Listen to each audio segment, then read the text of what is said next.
Chapter 1 Shock, I wore it. The sky was covered with dark clouds, darkness enveloped the earth, and a thunderstorm was about to come. On the deserted road, Wang Yi lowered his head and glared at the content of the private message, then quickly tapped the screen with both hands to communicate with the other party in a friendly manner. Damn, what a bad luck. After the exchange, he bit his lower lip angrily, raised his right hand holding the phone, and then jumped up and slammed the phone to the ground. Boom! Lei Yun seemed to feel his anger just as the phone fell to the ground and the equipment exploded, and the deafening thunder resounded throughout the earth. The sudden thunder shocked him. Sure enough, even God couldn't stand these retarded idiots. Wang Yi immediately raised his head and looked at the black thunderclouds in the sky. Oh! He was surprised when he saw a lightning strike in the thundercloud but could not see the direction of the strike. The thunder and lightning seemed to be getting bigger and bigger, which was quite beautiful. Then his expression suddenly changed, and he became panicked and wanted to jump across the street. Next second, extremely violent thunder and lightning struck him straight on his body, and he fell to the ground with black smoke, frightening the wild cats in the nearby alleys to cover their noses and run away. Oh, I'm sorry. Wang Yi suddenly woke up and quickly wiped the sweat from his face with his hands. This dream was so damn realistic that I felt like I was struck by lightning just a second ago. I was so frightened that I was sweating all over, and I was actually in severe pain. If it weren't for the cotton candy-like white clouds in the sky, I would have thought it was real. And many more. Cloud? He stared blankly at the floating clouds in the sky. They looked very close, really very close, and he felt like he could reach them with his hand. Is this heaven? But when he raised his hand and saw that the freshly wiped sweat was bright red, there were 4 large gold bracelets on his arms, and the severe pain he had never experienced before came from his body. He fell into a state of confusion. When he wanted to recall the memory, he felt a sharp pain in his head. With a ferocious expression, he covered his head and rolled on the ground in an attempt to relieve the pain. After struggling for a while, he successfully fainted and no longer felt the pain. Ahahaha! The world of pirates. Enelu, the thunder fruit. Woo-hoo! I'll just take off right on the spot. Oh. When he woke up again, he shouted excitedly, picked up the golden stick on the clouds and kissed it again and again, and then kept jumping on the clouds, laughing and wiping tears with excitement. When he first fell into coma, he merged with the memory of the original owner of the body, Enel. It can also be said that his soul passed through and became Enel, although it is completely unclear what happened. But that's not important. What's important is that he gained his power, how to use it, and his experience. Wang Yi has always been curious about how Enel grew up and why he could ruthlessly destroy his hometown and even destroy the entire Sky Island. Now he knows everything about his childhood experiences, religious beliefs, life ideals, etc. These are all connected with his various behaviors, and everything makes sense. He's also a miserable and unlucky guy. He couldn't help but feel sad as he recalled these memories and sat down on the ground. Since his soul had passed through, he should also have gone to his previous world to replace himself. Gone. I don't have to worry about eating and drinking. I smash whatever I want, eat and wait to die every day. I'm worried. Maybe he was more excited than me when he saw the pile of his figurines and posters in the room. After Wang Yi finished speaking, he slapped himself in the face. His moody and sentimental temper was a big problem in this extremely chaotic world, right? After looking around, he saw Ark's motto falling headlong into the clouds. He felt his own energy with a serious look on his face, and then with a thought, he turned into lightning and disappeared from the place. When he reappeared, he was already several hundred meters away. However, there was a small accident, and he was even further away from Proverbs. Then he disappeared again and appeared elsewhere. After several times, he successfully came to the Ark. Sure enough, practice is the key. I know very well how to use my abilities, but when I actually use them, it's completely different. It's like memorizing all the steps of a dish. When cooking, the main ingredients are slightly different and there are hundreds of grams more. There are less seasonings and the pot is not big enough. He stroked the badly damaged motto and felt the texture on his hand. He immediately knew that it was made of wood. Asked for what kind of wood it was, he couldn't tell. He closed his eyes again to charge the proverbs, and then carefully controlled it to float up from the clouds. The Ark was slowly pulled out of the clouds. After it was completely out of the clouds, he wiped the sweat from his forehead and breathed a sigh of relief. He carefully observed the motto in front of him, and after walking around it from top to bottom, he held his chin and frowned slightly. Why does this feel a bit ugly? Especially the golden Buddha statue with a huge divine character that attracts attention. It would be great if there was more gold to make it all gold, but I don't know if it can still fly. He stopped when he was about to use his ability to teleport to the deck, then jumped up and grabbed the side panel of the ark, climbed up, came to the Buddhist statue, and stroked it gently. Don't be sad. I don't think you are ugly. It's just that my current level of appreciation is too low to appreciate you. After entering the control cabin and taking a look, he lay on the bow of the ship with his legs crossed and his head propped up on his hands, pondering two serious questions. Do you want to go to Qinghai first, or go to the infinite land of the moon? I must go to the infinite land. There may be secrets related to the King of Heaven there, and I can also subdue a group of charged men, but I don't know how long it will take to go back and forth. The current timeline is afraid that I won't be able to get back before the war on the top. Voices coming from the Heart Network. The Straw Hats are having a party above to celebrate their victory over Sky Island and their liberation. Dio, you want to go say hello to them?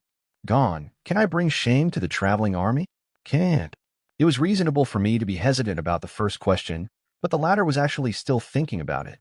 So I slapped myself on the thigh and turned into lightning and disappeared. At this time, the Baihai people and Sandian people, who had turned enemies into friends, were dancing happily around the bonfire hand in hand. The rest of the people ate meat and drank wine, and everyone's face was filled with happy smiles. Suddenly, a blue light appeared above a rock, and then an extremely familiar voice that made them frightened reached everyone's ears. Yeah, it would be rude of you to hold a banquet and not invite me, the god of Sky Island. Wang Yi sat on the rock with his legs crossed and glanced contemptuously at the people below with half-closed eyes. He felt a little happy when he saw the shocked and dumbfounded people. In particular, Usopp's expression with his eyes, nose, and mouth about to fall off makes him laugh a bit and make him feel uncomfortable. The frightened chopper is so cute, I want to miss it for 2 days. It's a pity that he can't. He wants to act according to Enilu's way. He gets goosebumps when he says the word God, and he doesn't know if he can imitate the arrogant and indifferent appearance of the original owner.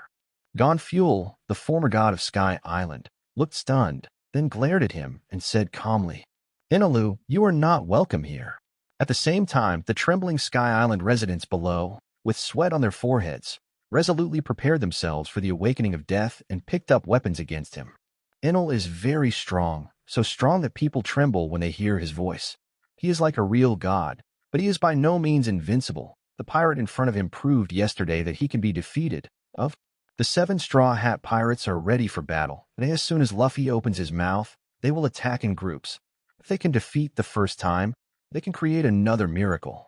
Luffy bowed his hat and took a step forward, staring at him with hostility in his eyes, and asked solemnly, You have already lost. Do you want to be defeated again? Chapter 2 Sparring. Yeah. Wang Yi suddenly raised his head and opened his mouth and laughed loudly. Then, ignoring the eyeing residents of the island, he jumped off the rock, picked up an apple, shrugged, spread his hands, and said jokingly, Please spare me, Qinghai people. How can I, as the protagonist, be absent from the banquet held because of my defeat? He acted arrogant, but he was really unsure of himself. Who knows if the protagonist team will develop new moves in advance, or if some weird moves will appear and beat him to death. In short, don't be hostile to them if you can. As for the Sky Island residents, Wang Yi doesn't have a good impression of them because of the influence of Enilu's memory. Oh, you scared me. Let's hold a banquet together. Luffy's expression immediately changed upon hearing this. He patted his chest and breathed a sigh of relief, then laughed to welcome him to the party. The Sky Island residents were shocked by this sudden reversal and opened their mouths wide. The timid trio of Usobu and Nami Chopper hid behind Zoro and stretched out their heads to shout timidly, Hey, Luffy, that's a dangerous person. Don't believe the words of an easy enemy. Oh, don't believe it. Luffy, are you an idiot? Listening to the daily conversations of these crazy groups, Wang Yi couldn't help but laugh. They were so happy. He almost wanted to join in. Then he shook his head. He was not sick, so he might not be able to fit in. Turning around, he found Gon4 and the Sky Island residents staring at him as if they wanted to cut him into pieces. With a look of disdain on his face, he stood up and slowly recounted the childhood experiences in his memory. He walked around as he spoke, but his cold and arrogant expression and voice were full of anger and resentment. When he talked about the main point, he played with the earlobes that were stretched to the chest and the back that was penetrated. This is the best evidence. Gon4 watched Enilu's expression change slightly. He seemed to have changed from an arrogant and ruthless god to a person like them. However, they absolutely cannot forgive his various actions in the past 6 years and his evil deeds of wanting to destroy the entire Sky Island. Seeing the undiminished hostility in the eyes of the Sky Island residents, he simply ignored them. As for the members of the funny pirates, he took one look and turned his head immediately. The expression was too exaggerated, and he was afraid that he would not be able to hold back his laughter. Soon he was celebrating with the Straw Hats. They were celebrating the freedom of the Sky Island residents, and he was celebrating that he had come to this magical world to start his own fantasy journey. Wang Yi woke up early the next morning and saw them still dancing happily. After hesitating for a while, he twisted his neck and flashed in front of Luffy, staring at him with squinted eyes and grinning brightly. Luffy, fight me again. Use no abilities except fighting skills. What? Luffy turned to look at him with his eyes wide open when he heard this, and his index finger gently rubbed his little head, which was not very bright, and he was confused. I want to become stronger. After the fight, I will give you Bai Hai's rare meat and tell you a secret about Shengbei. For someone who has watched One Piece several times, he has a fairly good understanding of Luffy's temperament, and if you don't put it bluntly, his head will be fuming. Luffy immediately became interested when he heard about the rare meat. His eyes were filled with barbecued legs. He wiped his saliva and kept swinging his right hand in a spiral motion in preparation for attack. Wait. Change place. Wang Yi was startled and moved his hands hurriedly. His great wisdom was to start the fight now. How could he survive in the future after exposing his weakness in physical skills in front of the Bai Dao people? Then he grabbed Luffy's arm and turned into lightning and appeared on a vast cloud. He put Luffy down and moved not far away to watch his every move sternly. Come on, Luffy. I'm on it, hey? Luffy laughed loudly, pressed his fingers and looked serious. He looked at Enel with sharp eyes, clenched his fists and half bent over and rushed towards him quickly. Faced with Luffy running towards him, Wang Yi clenched his long stick, ready to defend and counterattack at any time. Rubber, straight punch. Luffy yelled the name of the move and punched straight away. Enilo quickly blocked it with his long golden staff, took a step back and swung the long staff across the blow. Seeing the long stick attacking him, Luffy quickly leaned back degrees and bent down to easily dodge. He quickly charged up his left leg and swept diagonally upwards. When his face was about to be hit, Enel reacted and dodged backwards. Subconsciously, his palms emitted a blue light and he wanted to activate Inazuma. This thought was suppressed by him in an instant, and he raised his long stick and hit Luffy hard. Luffy saw Enel's flaw and caught the long stick with both hands, then raised his right foot that was stuck in the cloud and kicked hard. Enel was hit and instantly flew backwards and fell to the ground. While he was kicking, he ran quickly to catch up with Ainilu, who was knocked away. When he was still a few meters away from the opponent, he suddenly jumped up, spun in the air for a few weeks, and then straightened his right leg, with the back of his foot facing the chest of Ainilu, who was lying on the ground, cut straight down. Rubber, tomahawk. Seeing that the powerful blow was about to come, Ainilu looked a little frightened and hurriedly covered his chest with his hands. Gone. This is too fast. There is no way to hide. Now I finally know the significance of the existence of the iron block in Navy 6, especially as a life-saving move to deal with this situation. Boom! Enila's body twitched instantly when he was hit, and the huge impact caused him to fall through the clouds. After a while, he flashed back to his previous position and sat down on the ground, wiping the blood from his mouth and covering his chest with his hands, his expression as ugly as if he had eaten shit. Pain, it hurts too much. What? Enilu, what are you doing? He looked up and saw Luffy with his hands on his waist, glaring at him angrily, as if he thought he was teasing him. Then he scolded himself secretly, gritted his teeth, grabbed the long stick elsewhere, and rushed towards Luffy resolutely. Come again. Since his physical fitness and combat experience were not as good as Luffy's, and he only fought based on Enel's memory, Wang Yi showed his flaws after a few rounds and was knocked to the ground again. What? Don't make unnecessary moves. Get up. You're too slow. Get up. I told you not to expose your flaws easily. Get up. After getting up and being knocked down again and again, Wang Yi lay on the ground completely unable to get up. He didn't know how many bones in his body were broken. Fortunately, the human body in this world is very abnormal, and it won't take long for him to recover. And I also gained a lot. My pain tolerance was greatly enhanced, and my combat experience soared. Wang Yi suddenly disappeared and reappeared with a shell in his hand. He squatted down close to Luffy's ear and whispered, Luffy, let me tell you secretly that you can store it by farting in the sound shell, and the longer you let it go, the more powerful it will be. 10 years of farting can stun people in a country. Really? Real. Awesome. Ha ha. Luffy sat up in excitement after hearing this, laughed, took the shell and hid it in his crotch, then looked at him with a smile on his face. Enilu, do you have any goals? It's quite a lot revealing the truth. making up for regrets, killing. Well, in short, it's a lot. Wang Yi blurted out without thinking, then thought of something and tilted his head in thought. There is one more important thing. Oh, what is it? Enel suddenly smiled and extended his right hand to Luffy, looking at him with open eyes. Hello, I'm Inilu, a different Enelu. Chapter 3 sets sail. Facing Enel's sudden move, Luffy frowned and couldn't turn his head, so he simply stopped thinking about it and smiled and stretched out his right hand to shake hands with him. My name is Monkey D. Luffy, and I'm the man who wants to become the Pirate King. Yeah. After hearing this mantra that he had heard countless times before, Enilo grinned involuntarily, looked up at the sky, put his hands against his mouth as a loudspeaker, and shouted passionately, My name is Inilu, and I am the one who wants to reveal all the secrets of this world. Just after he finished shouting, a striking thunderbolt appeared in the sky, as if the sky responded affirmatively to him. Of course, this is under his own control. Come and try, too. Oh. The two played in a strange way for a while and then left. Enel was lying on the ground smiling and looking at Chopper, who was treating him. Why did he look like a bad guy? Chopper was sweating while treating the wound. When he saw Enel staring at him with strange eyes, he trembled. He immediately turned around and trembled to concentrate on treatment. Very scary. He doesn't want to kill me. Seeing Chopper like this, he felt itchy in his heart, and then involuntarily stretched his right hand towards its furry fur. What? Help, Zoro. Chopper instantly jumped up in shock, swung his short legs quickly, and ran behind Zoro to hug his calves, then exposed most of his body and stared at him warily. Sorry, you are so good at medicine and so cute, I can't help but want to touch you. Even if you praise me, I won't be happy, you bastard. Chopper responded immediately, but its shy appearance and constantly twisting body betrayed him. T was obviously very happy. Seeing Chopper's silly and cute look, Enel laughed and wanted to go over for a while, but then he gave up the idea when he saw Zoro clenching the handle of the knife and looking at him with eager eyes. Then the flicker disappeared, and he reappeared carrying several bottles of wine and threw it away. Would you like to try this rare wine in Qingdao? Zoro looked at the wine bottle in his hand expectantly.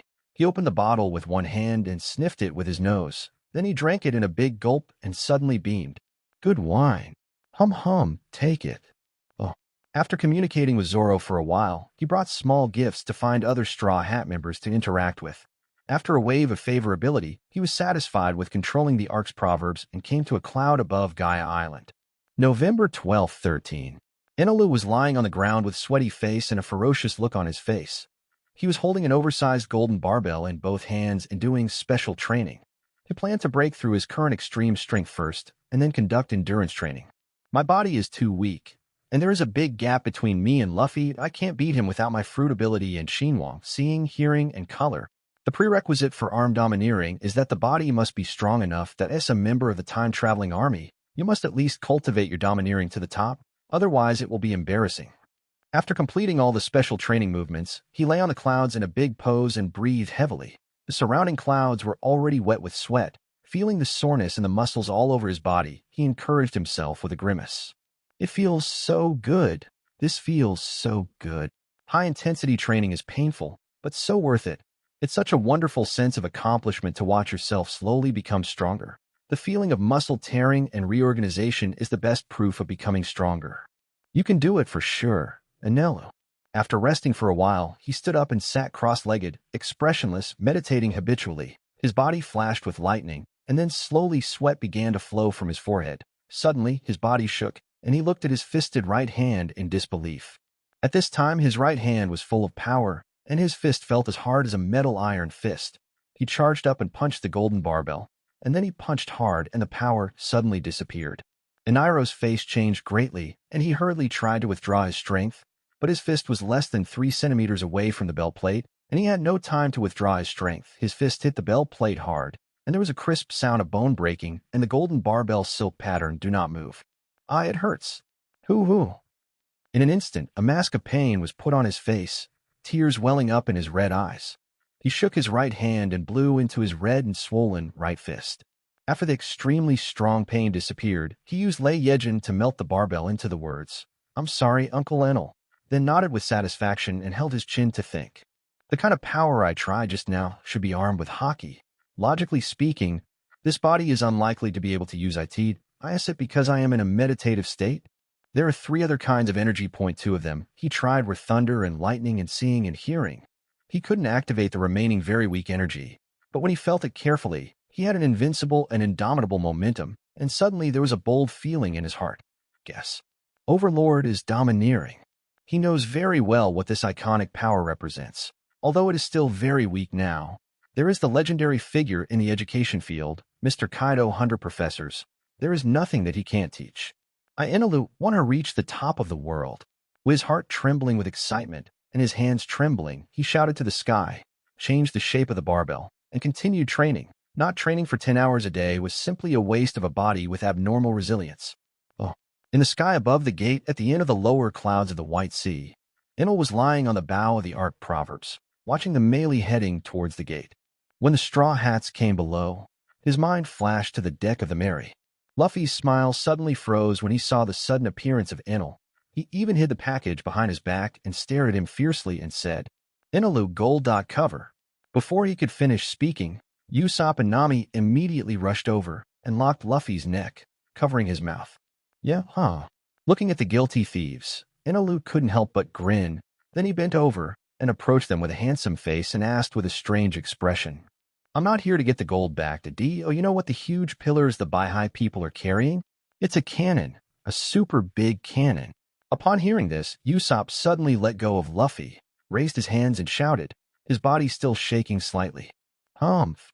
Robin looked at the scene in front of him and put his hand on his mouth and laughed, then glanced at Enel, who was trying to cause trouble. She knew everything, but she didn't say anything.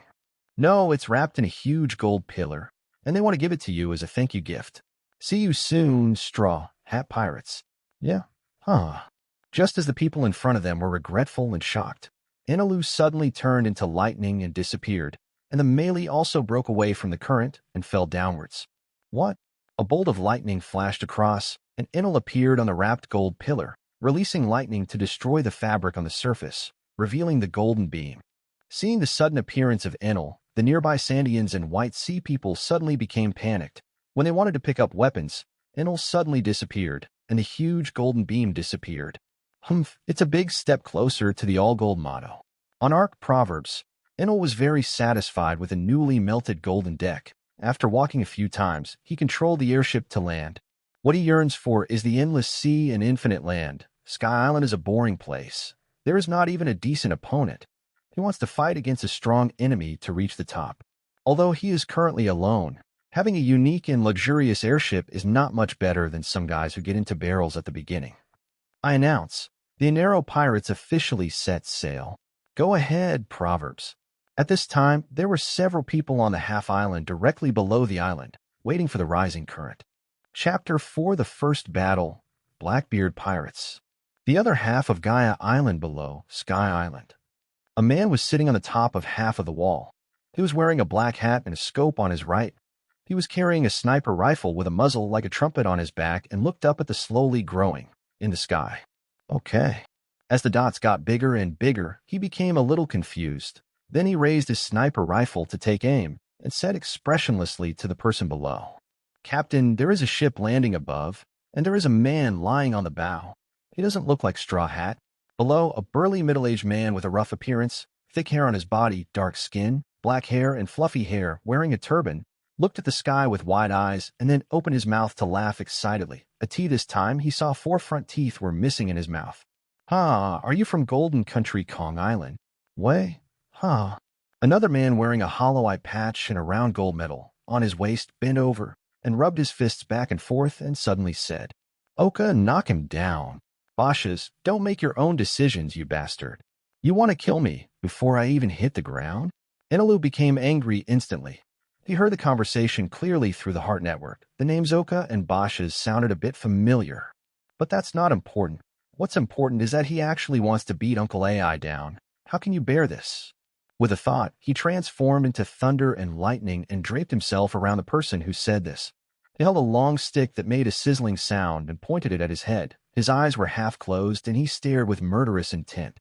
Who did you just say you were going to knock down? Those people looked at the man who suddenly appeared in shock and swallowed their saliva too fast. They had no idea how this person appeared out of thin air. Inilu glanced at them and recognized the people in front of him, and then his expression became solemn. He was really impressed by the man whose coat was unbuttoned and exposed his chest. This man is none other than the cunning real pirate, Blackbeard Marshal D.Teach, and several of his crew members. There will definitely be no results if you don't fight with domineering power. I'm afraid that the strongest Lang at present will be completely absorbed by him. But he is not afraid at all. In terms of speed, except Luffy's second uncle, Kazura General, I will not be convinced by anyone. On the other side, Blackbeard stared intently at the lightning on the long golden stick, his heart already turbulent. This was like the power of the thunder fruit that he had seen in the Devil Fruit illustrated book. Its destructive power is comparable to or even surpasses that of the shock fruit. It is one of the powerful devil fruits that he has listed as his target early on. Seeing Blackbeard staring at him greedily, Enru felt very uncomfortable and had an ominous feeling. His mind quickly recalled their abilities, and then the long stick in his hand turned into a golden trident. God said for the last time, "Whoever you are about to knock down." Bassus's legs suddenly jumped up and landed a few meters behind him, wiping the cold sweat from his forehead. When he was about to speak, Enelu quickly hit the drum on his left shoulder with the tail of his trident, not giving the scumbag a chance to pretend in front of him. 3,000 million volts, Thunder Beast. Violent thunder and lightning emerged from the drum, and the Thunder Wolf transformed into a wolf beast and ran towards the opponent at high speed. Bassus had no time to dodge and was bitten on the shoulder by the Thunder Wolf.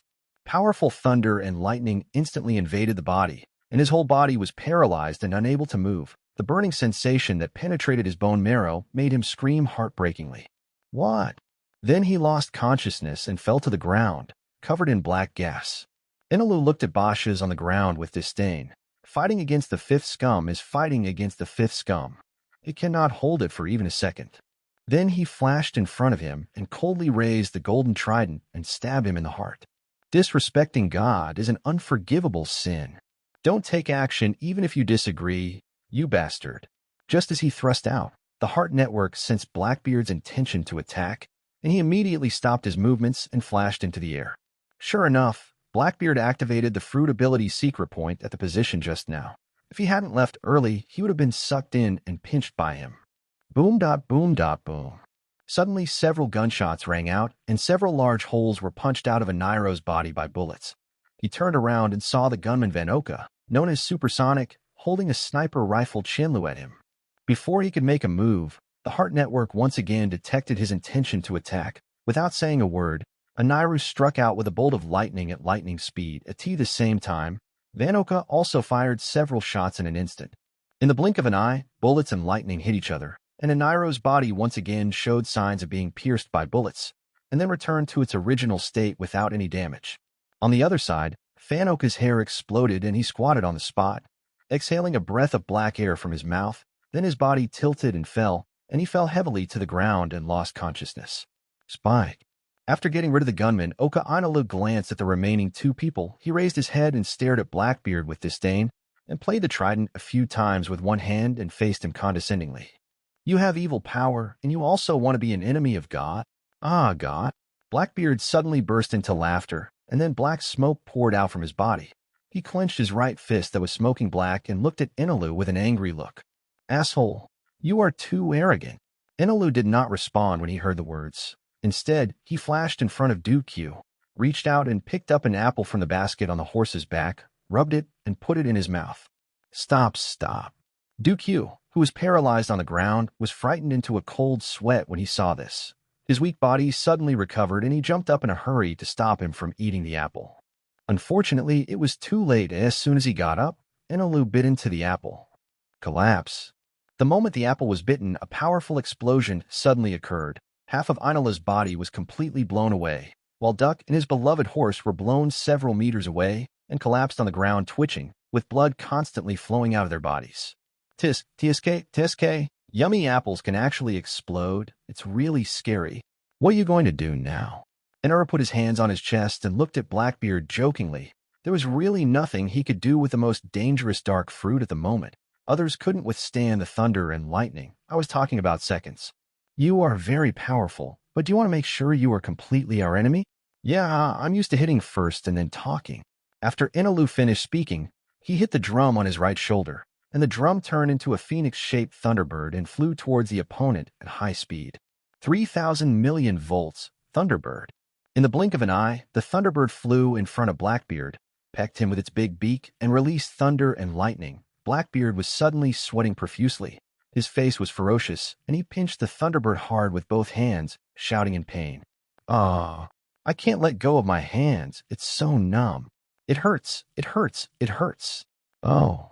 After the Thunderbird's thunder and lightning energy was exhausted and disappeared, Blackbeard gasped for air. With a solemn expression, he raised his hands to release his power. A huge column of black smoke rose straight into the sky, and then he shouted excitedly, "Ha ha ha ha, good attack. Let you see the power of darkness." I saw him quickly extending his right hand with black smoke towards Enilu. After aiming at the target, the black smoke on his palm suddenly rose. Dark Water. Chapter 5 Thunder versus Darkness. Enilo stood there eagerly and did not leave early. He had not really come into contact with Blackbeard's power yet. Blackbeard aimed his right hand at the target to activate his ability. Suddenly, he felt an extremely powerful attraction sucking him. He inserted the golden trident into soil and tried his best to stabilize his body. But this suction locked him, and he couldn't break free no matter what. He then wanted to transform into lightning and flash elsewhere. However, the moment he activated his ability, his whole body left the ground and was sucked towards Blackbeard. The next second he appeared in front of Blackbeard, his neck was pinched, and it was extremely painful, and he couldn't sense his fruit ability at all. Blackbeard held Enilu's neck with his right hand. His eyes were very proud, and he stared at Enilu, who was lifted up by him emotionally. "Enga, did you find that your ability cannot be used? This is the most dangerous ability in history, the nemesis of devil fruit users, the power of the dark fruit." Enilu struggled for a while, gripping the trident and stabbing the opponent, but being choked by the neck and unable to breathe and in pain made him unable to exert his strength, resulting in slow and weak movements in his hands. Seeing that the opponent wanted to attack him with a weapon, Blackbeard suddenly showed a trace of cruelty on his brows, quickly clenched his left fist, and raised it to hit the opponent's chest hard. The moment Enilo was hit, he flew backwards into the woods. The trees not far away were broken by the collision with his body, and the impact was offset and his body fell to the ground. Cough. Cough. He lay on the ground and vomited blood wildly. After predicting Blackbeard's movements, he immediately flashed under a tree in the forest. His face turned pale, and he covered his chest. It hurts to death. When he was hit by Blackbeard, he felt it was not a fist, but a fist-shaped iron block with huge force and as hard as iron. His body could not bear it at all. If his head was hit, he would probably fall into coma on the spot. Armed arrogance. Blackbeard's physical skills aren't as weak as the rumors say. It probably looks weak because he's facing people like Whitebeard. After all, it's reasonable for someone who could even scar red-haired Shanks to be slightly stronger than him in physical skills. But I don't believe that his current knowledge are stronger than my inner network. Have you seen the thunder method falling from the sky? He quickly stood up and wiped the blood from his mouth. A powerful electric current erupted from his body. He pointed the golden trident in his hand towards the sky and radiated a violent thunder and lightning. God's punishment. On the other side, Blackbeard Teach was looking around for Enel. He didn't expect that this arrogant bastard would hide directly after being attacked by him. Clap. Suddenly, there was a thunder in the sky. He looked up and saw an angry thunder striking towards him. Before he could react, the thunder had already struck him. Ah, it hurts, it hurts. The severe pain made Blackbeard roll on the ground. After the pain subsided, he got up and shouted angrily at the forest. "Stop hiding, you bastard. If you are a man, come out and fight me head-on." Enilu smiled disdainfully when he heard this. He thought he was an idiot that long-range strikes are my strength. He raised his hand and fired a few thunderbolts. "Damn it, I can't kill you with electric shock." Blackbeard was continuously struck by thunder and lay rolling on the ground, his screams filling the entire island. People in the small town in the distance heard the noise and climbed up to the edge of the roof to take out binoculars and look at the location of the lightning strike. After they saw clearly, they suddenly broke out in cold sweat and were terrified, and their bodies trembled uncontrollably. After hitting him dozens of times in a row, Enilo realized something was wrong. Although Blackbeard screamed in agony, it actually did not cause any injuries. The lightning was absorbed by the black smoke on his body, and the screams were only several times worse than the dark fruit. Pain is just a side effect. "You forced me to do this." Then there was a look of ruthlessness in the corner of his eyes. After the beating, he simply tried a stronger move. 200 million volts, Thor. He shouted excitedly. and then released all the thunder and lightning in his body, surrounding himself with all the released thunder and lightning, thereby transforming into the form of a giant thunder god.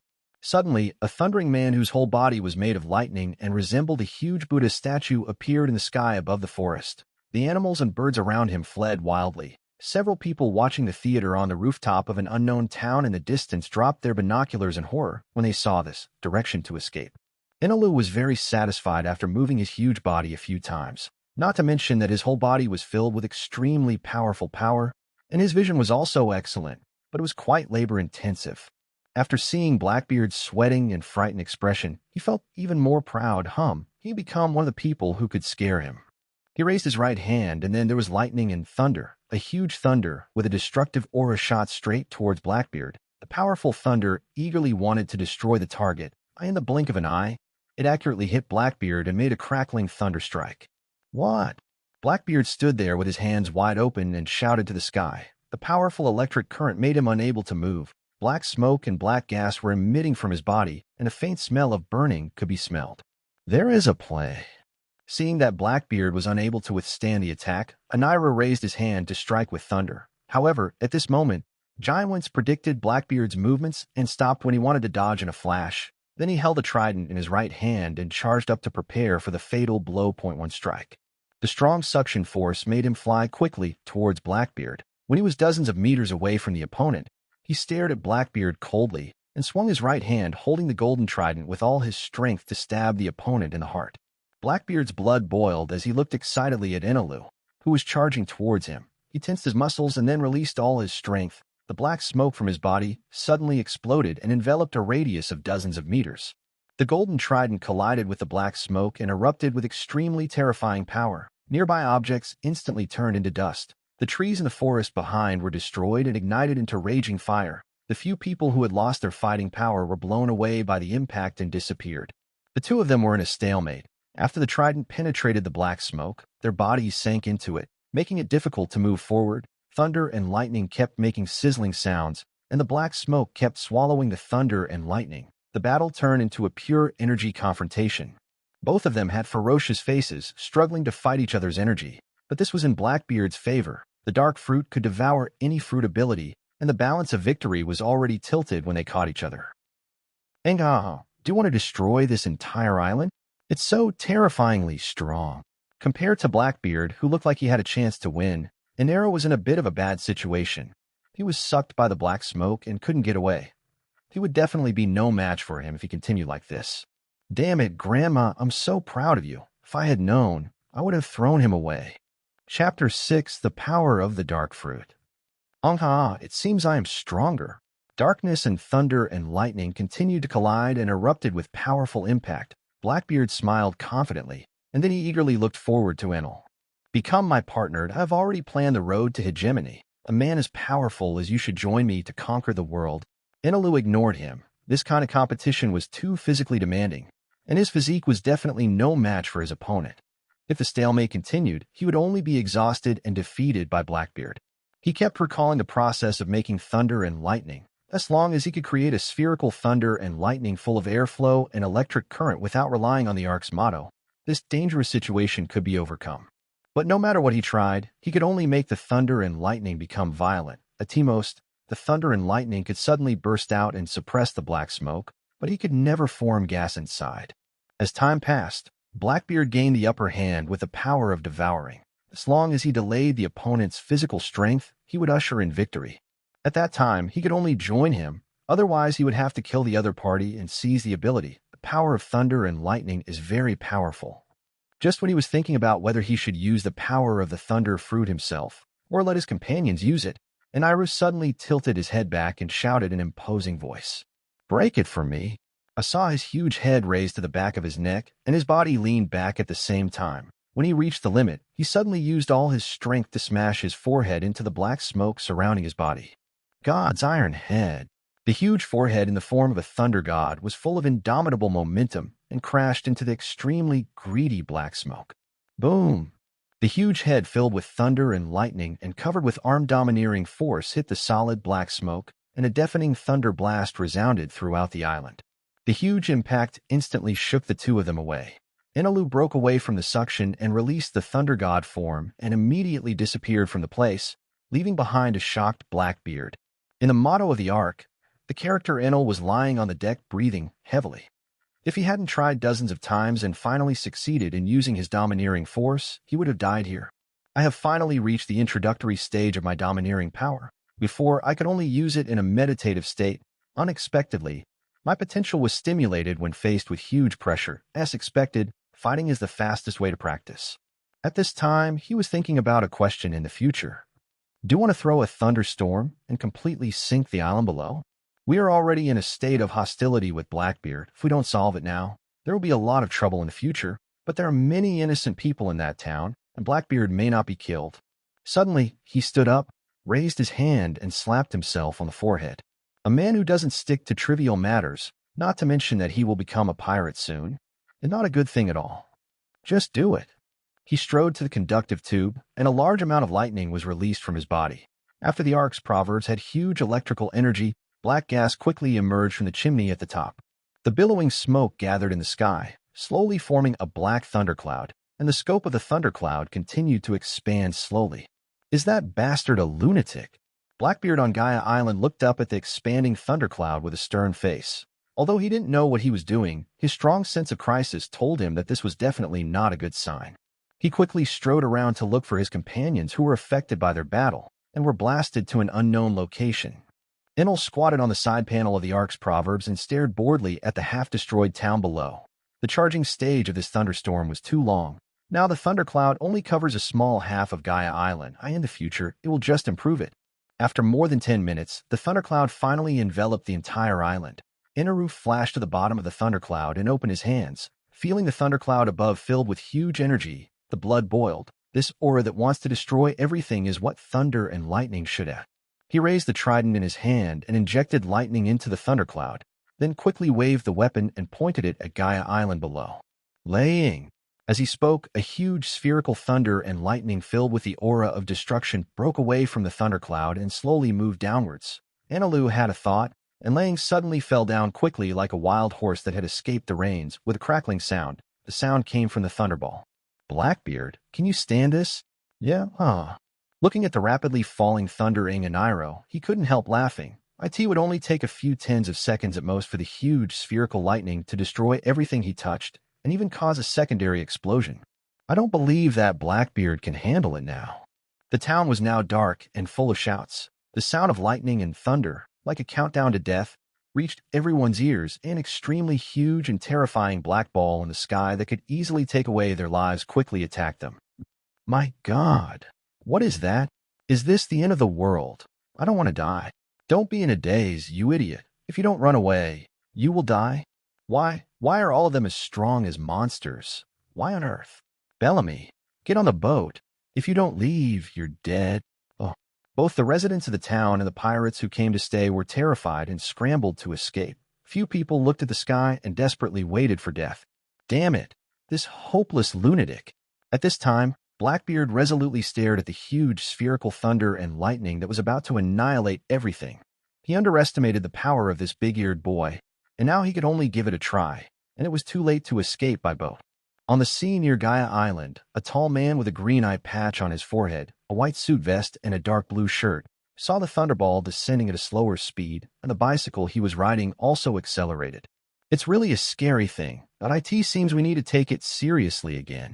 After hearing this lazy voice, Luxon felt that the situation was not good. He flicked to the side and looked down. He couldn't see the specific situation because he was too high, but he had a big smile on his face when he vaguely saw the frozen sea on the other side of Gaia Island change. Damn, isn't he on his way to Long Chain Island at this time? Based on the ice surface, he knew who the person who just spoke was.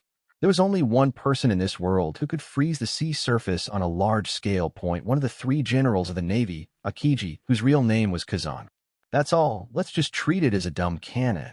It's okay to see the Admiral's strength with our own eyes. As he spoke, Anilu controlled the Maxim to fly high into the sky. This height seemed not safe enough. Although Aoki Pheasant could not fly, as one of the highest combat forces in the Navy, he would not believe it if he did not have high-altitude strike capability.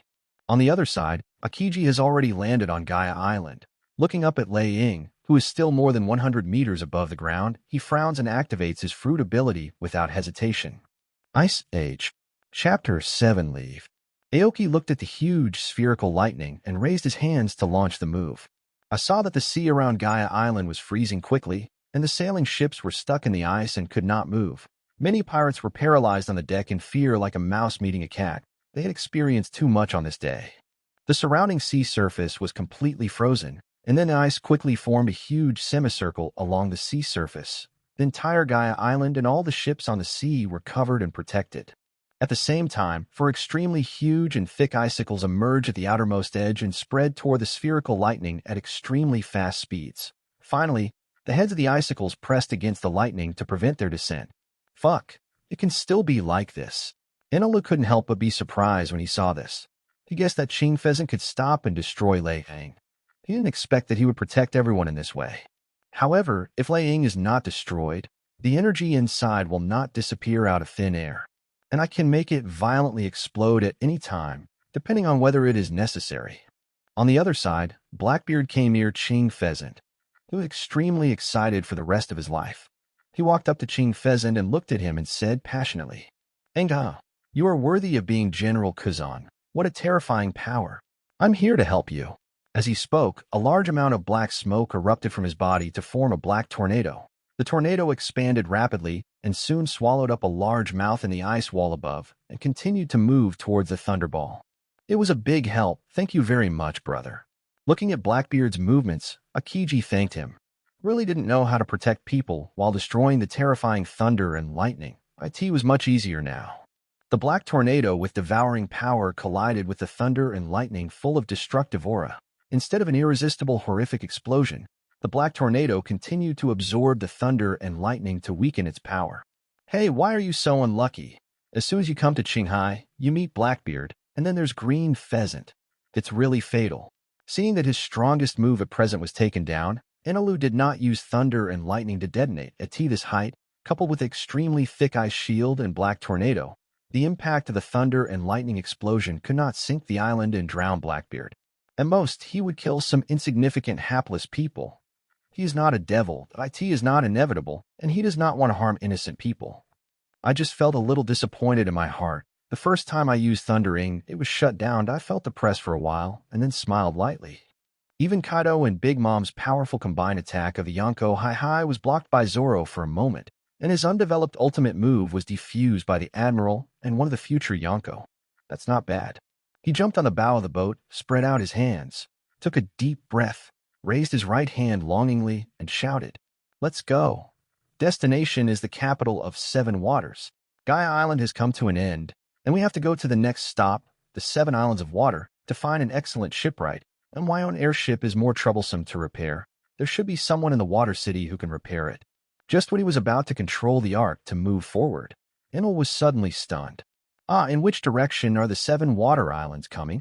The geomagnetism, celestial phenomena, sea currents, and air currents of the Grand Line are all in chaos. It is difficult to even confirm one's position, let alone accurately find the island. Only the recording pointer and the permanent pointer are trustworthy. As for the record pointer, he doesn't have it.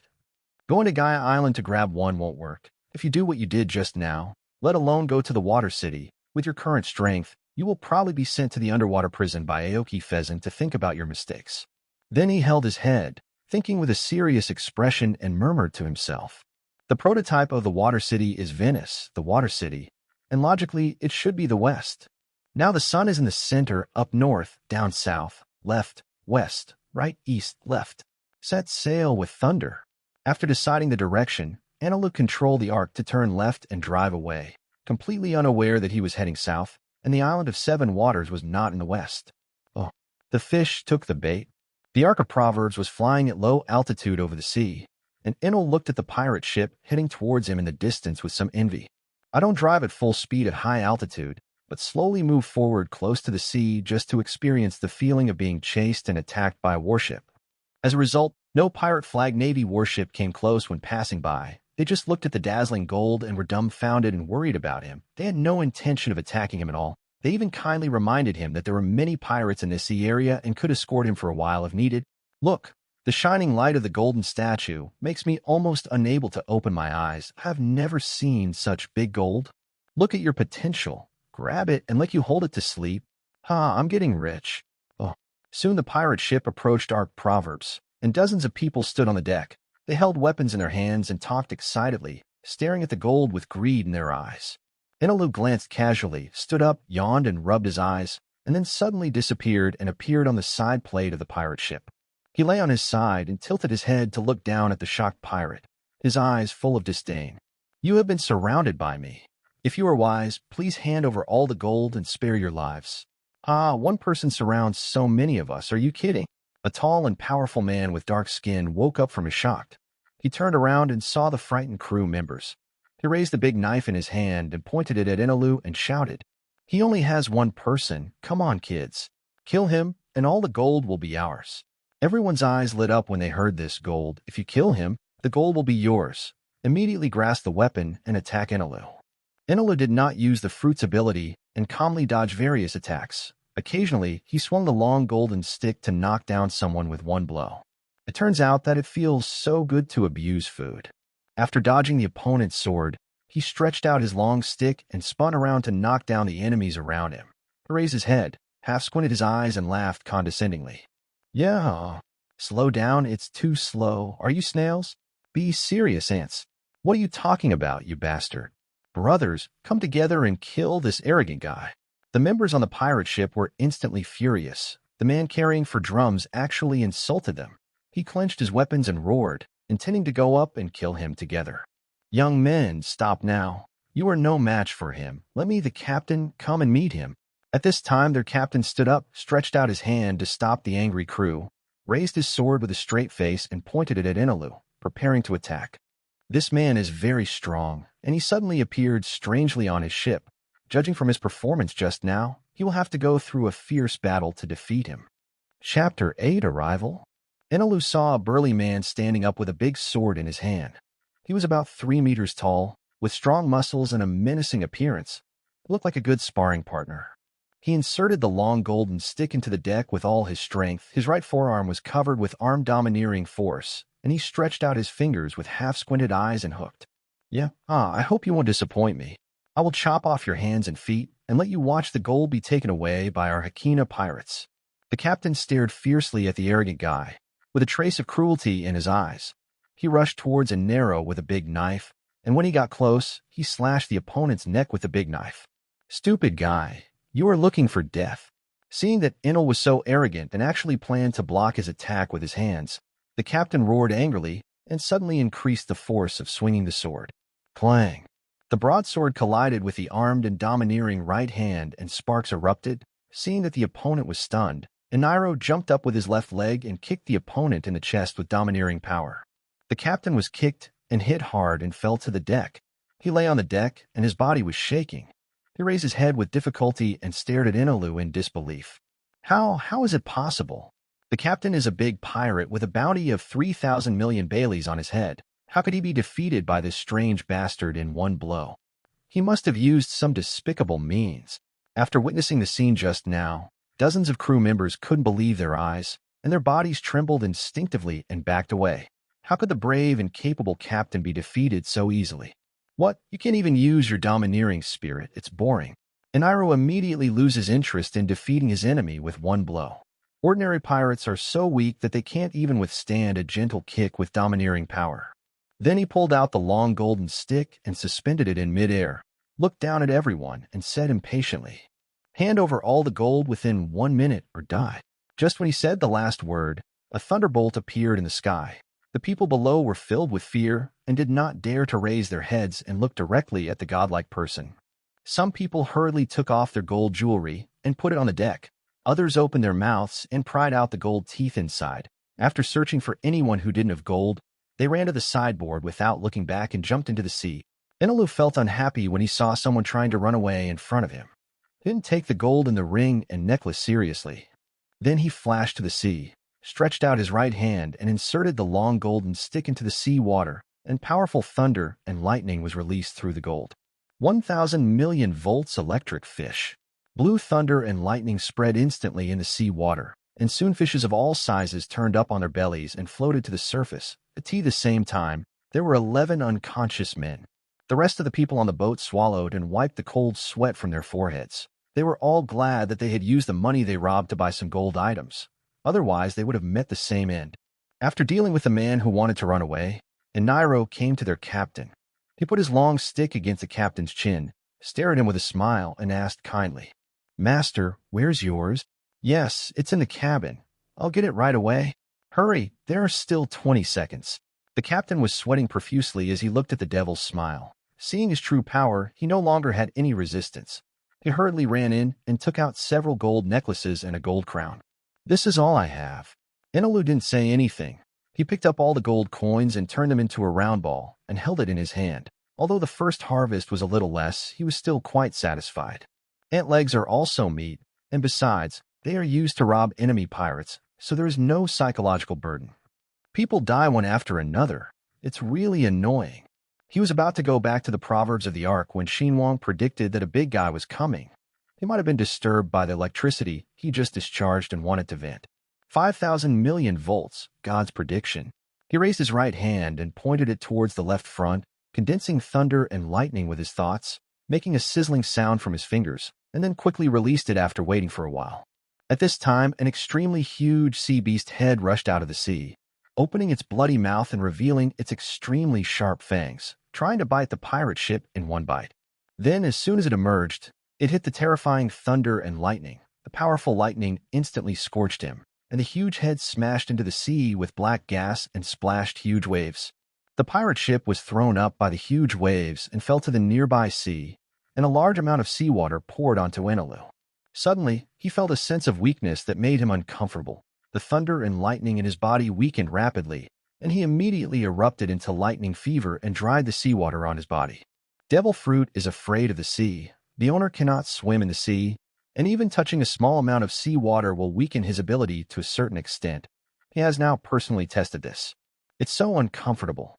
How strong are those who can still use physical skills to fight normally while wearing seafloor stone handcuffs? Then an idea struck him, and he came up with a more efficient way to practice. "Goodbye, everyone." Enel said goodbye to these low-level pirates who had never seen the world and were only shocked, and returned to the Ark's Proverbs to continue moving at a low altitude, but this time he did not control the speed. The Ark was traveling at a high speed, and the airflow caused water to splash and create a trace wherever it passed. "Oh, Grandma's, it's finally here. You need to find a companion as soon as possible. It's so boring to sail alone for 2 days." Enelu looked at an island in the distance with longing eyes, and then he controlled the Ark's Proverbs to fly high into the sky and drove to a deep forest, overlooking the entire island. This is an irregularly round island with a large area that cannot be completely covered by the Heart Network. There is a human town in the center of the island, and the rest of the island is dotted with forests of varying sizes and some small towns. How to say? I seem to be in the wrong place.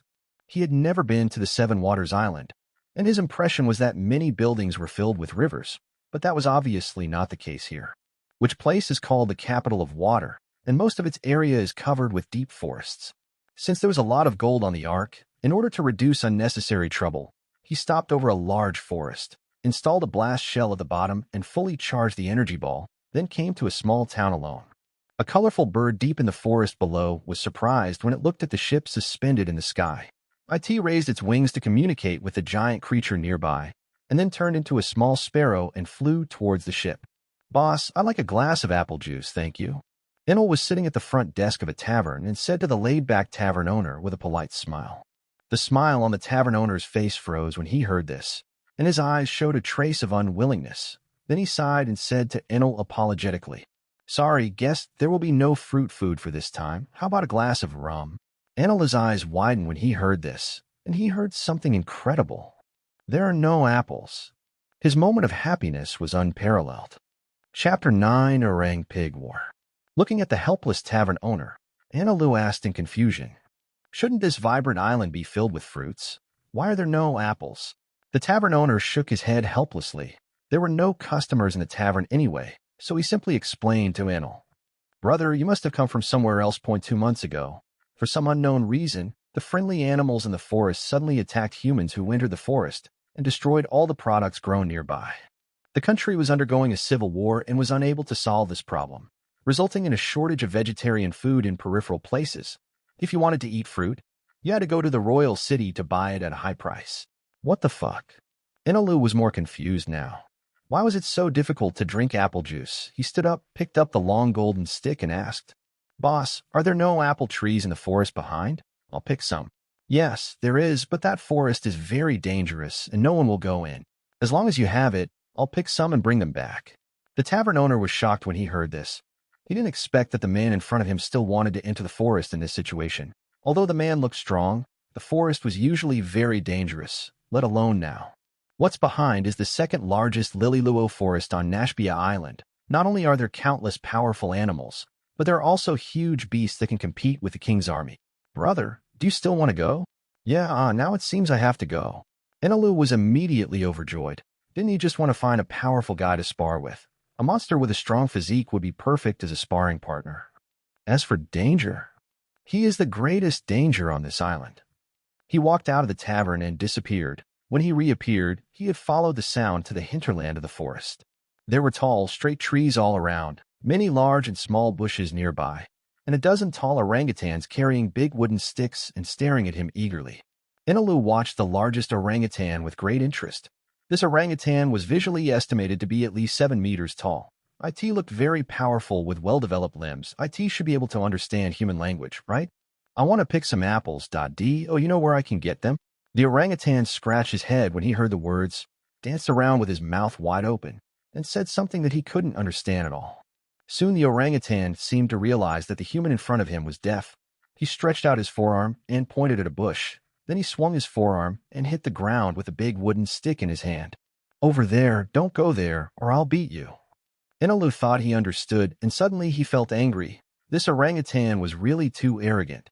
He didn't show off his power and gave it a bullseye, but actually wanted to hit him when he asked for directions. He no longer paid attention to the screaming orangutans behind him, clenched his weapon, and strode toward the bushes, wanting to see how they would hit him. Just when he pushed aside the huge leaves in front of him and walked into the bushes, his tiger body suddenly shook, and he quickly turned into thunder and lightning and flew to a nearby big tree. A huge sharp horn poked out of the bush where he had just been, and then a wild boar larger than an orangutan rushed out of the bush, followed closely by dozens of smaller wild boars. When the orangutan saw the wild boar, it roared as if it was facing a powerful enemy, raised its big stick, and rushed towards the wild boar. More than a dozen huge wild boars fought with the orangutan one-on-one. The other wild boars did not join the melee, but stood aggressively on the periphery, watching their own kind fight, as if to support the scene. On the other side, the orangutan also jumped out of the bushes and stayed aside, beating his chest with his arms and shouting to cheer. Various other animals came one after another to watch the excitement. Enelu looked at this scene and was stunned. How could these animals look like gangsters?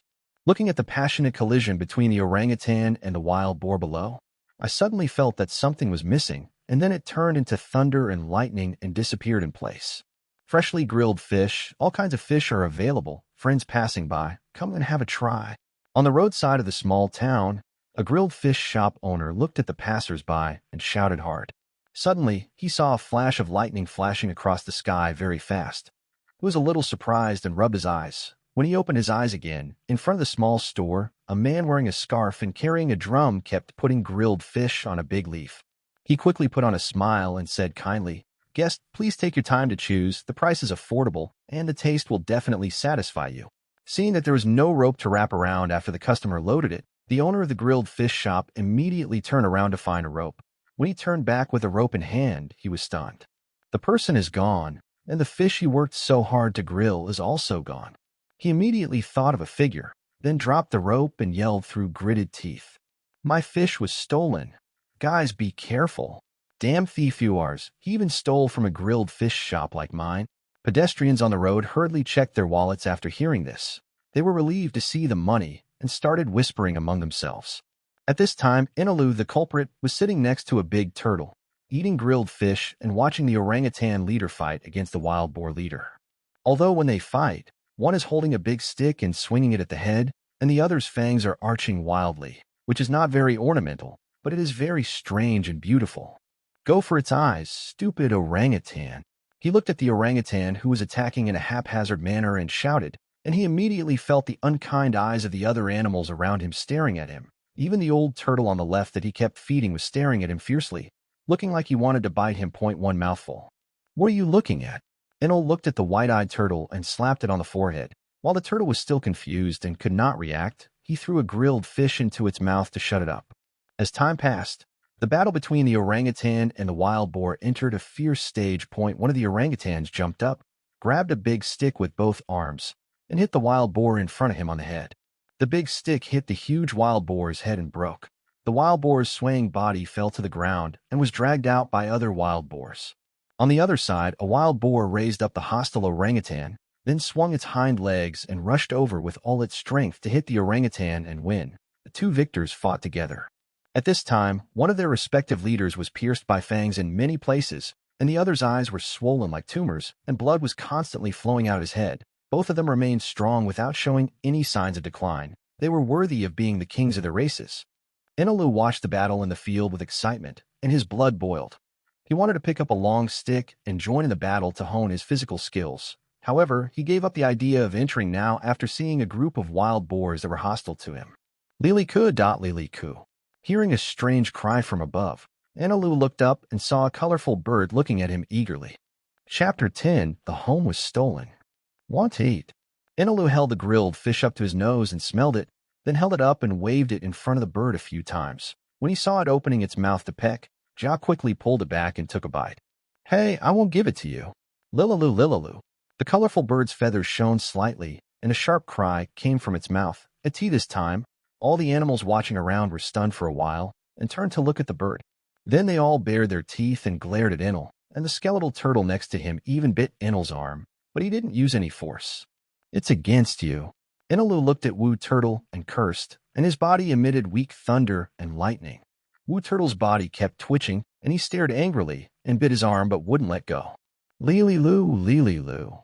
The colorful bird suddenly turned around and jumped for joy, flew happily around Inilu twice and landed on his shoulder. The old turtle relaxed his mouth when he saw this.